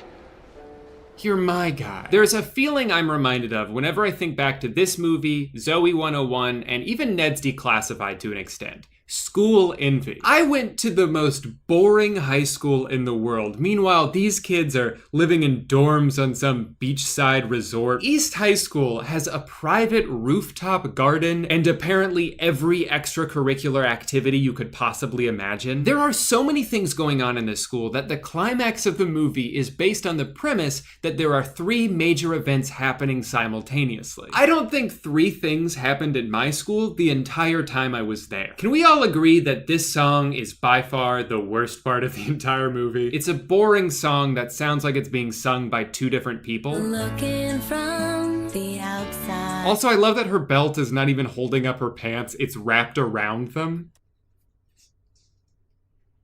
All right, good to go. I like at the end when they hack into this beaker to get it to heat up. Yeah, I think that's how computers work. But it buys them enough time to get to the audition, along with every single person who's ever gone to the school. There are a few things I still really like about this movie. I like that the final song is teased throughout the movie, so when it finally happens, there's sort of been this anticipation for it. It's a big payoff. I may have been a 13-year-old boy when I first saw this movie, but I definitely got goosebumps. And overall, I think this movie holds up pretty well. I'll say it. Yes, I know the story is very cliche. The whole idea that, wait, you can do more than one thing? Did you ever think maybe I could be both? You want to sing and play basketball?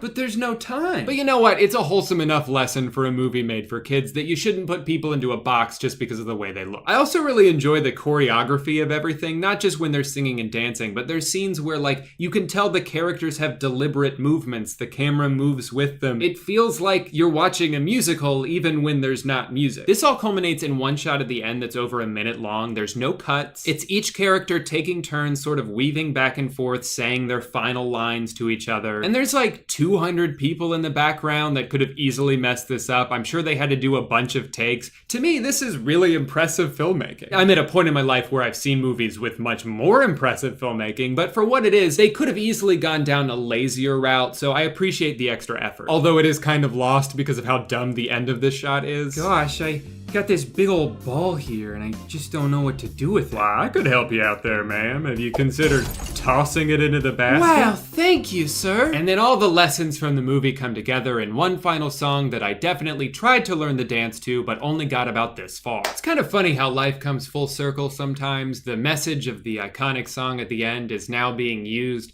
by every single brand in the world in their commercials. We here at Mustard know that things are pretty crazy right now, but you're not alone, and you can still give us your money. Now, on paper, Camp Rock and High School Musical seem like very similar movies, but there is one key difference that I noticed, which is that this movie is absolute garbage. That doesn't mean I didn't like it at the time, because I most certainly did. I really liked the Jonas Brothers. I liked one of the songs so much that I bought it on iTunes, even though I only had about $9 to my name. That's the song. You think? But the combination of overacting and weird writing choices make it pretty hard to enjoy this movie as an adult. Check me out.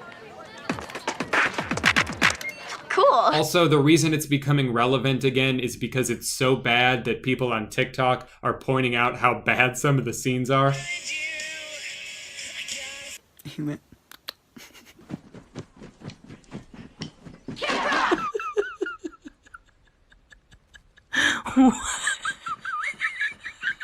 But I don't just want to talk about this movie, I have something a little different in mind that I'd like to try instead. That's right, I'm talking about the official Camp Rock DVD game. So, would you like to explain to everyone how you came into possession of this game? It's never been opened.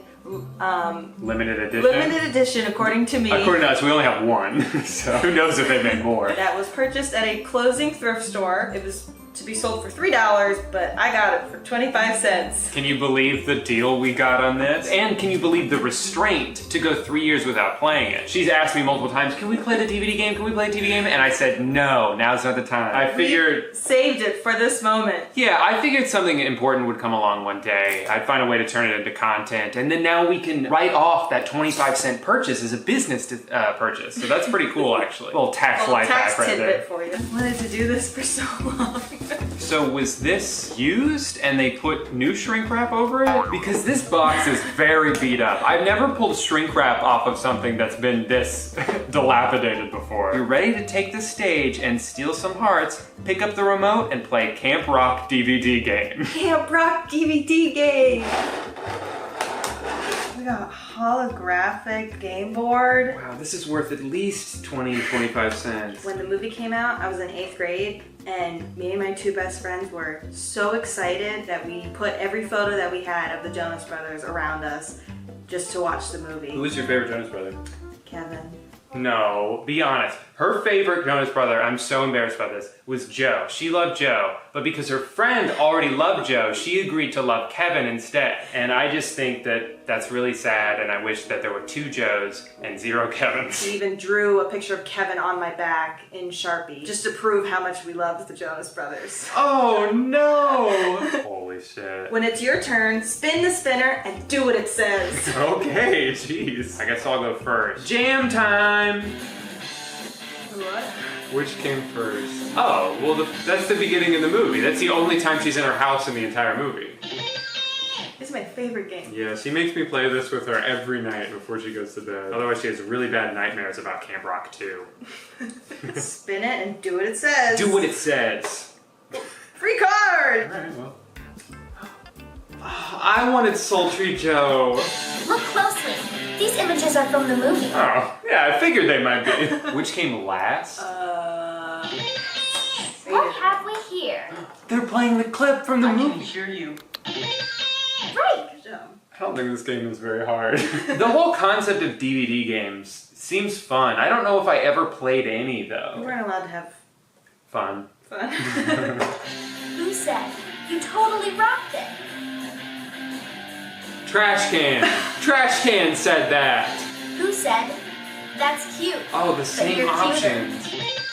Trash can. Rise and shine, superstar. And throw it in the trash. Oh boy, this sure is fun. Yeah, honestly, I actually don't know. I have no idea. This one's hard. Which game's second? Flawless. I don't know whether to be proud or embarrassed of how well we're doing. So she got Go Fish, which I think means she can ask me for one of my cards. Do you have Joe Jonas? No. Okay. Cha-ching! Take it to the bank. Okay. Hi, I played this Camp Rock DVD game and it told me to Say no more. They give you a bank. voucher. Wow, $1,000. Players pick. I pick Go Fish, which means I get to ask you for the mom card that you just picked up. You got a crush on this girl? I'm back at the bank now. I'd like to redeem my 2 mom cards and 1 wild card. This guy's got 2 mom cards, golden voice card. Give him a guitar pick. Yeah, they're in the vault. Sorry, you're gonna get a lot of people like you coming in here.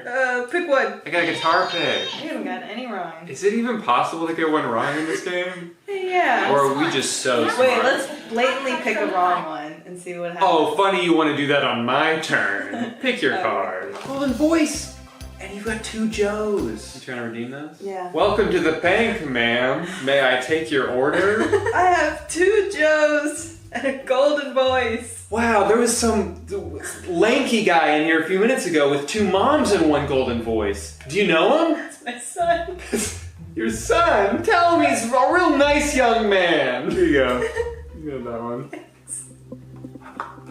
Oh, can we put this game in the trash when we're done? Come on and sing along. Follow and I lead. You wanna be like me, but you're just a wannabe. Fuck it or suck it. I won! I have so many people to thank. Kevin and Joe and Nick and my wife. And Frankie Jonas! Frankie, if you're out there and I know you're watching this video right now, I know you're a big fan, keep being you. Rockin'. Rock on, Joe, or what's his name? Kevin. Kevin, rock on, Kevin. Frankie, if you're out there, rock on, Kevin. Which one are you? I'm Joe. Okay, I guess I'm Demi then.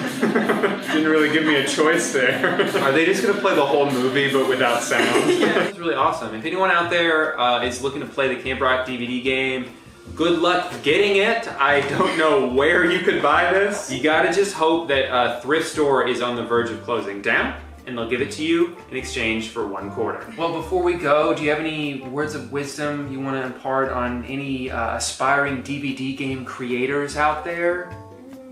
I think the ship has sailed if you create a DVD game. Yeah, sorry, aspiring DVD game creators. It's too late. Like, make an app instead. Yeah, make an app. All right, babe, play us out. Cool. Well, boy, was that a lot of fun, and I definitely didn't forget to film an outro. I'm doing it now. Gotta cut to a commercial break real quick, but be sure to stick around because when we come back, I will be showing you a really great thing that I just got in the mail, and it's gonna be worth it, so please don't go anywhere. Okay, thanks. Stop trying to order a pizza from me. This isn't Domino's. Hi, I just see what's on the other side of the pillow. Please drop a like button now. It's the same. Thank you so much for watching today, guy. Remember to subscribe if you want to see more videos of me catching a fish with my bare hands and then feeding it whole to my cat. All right.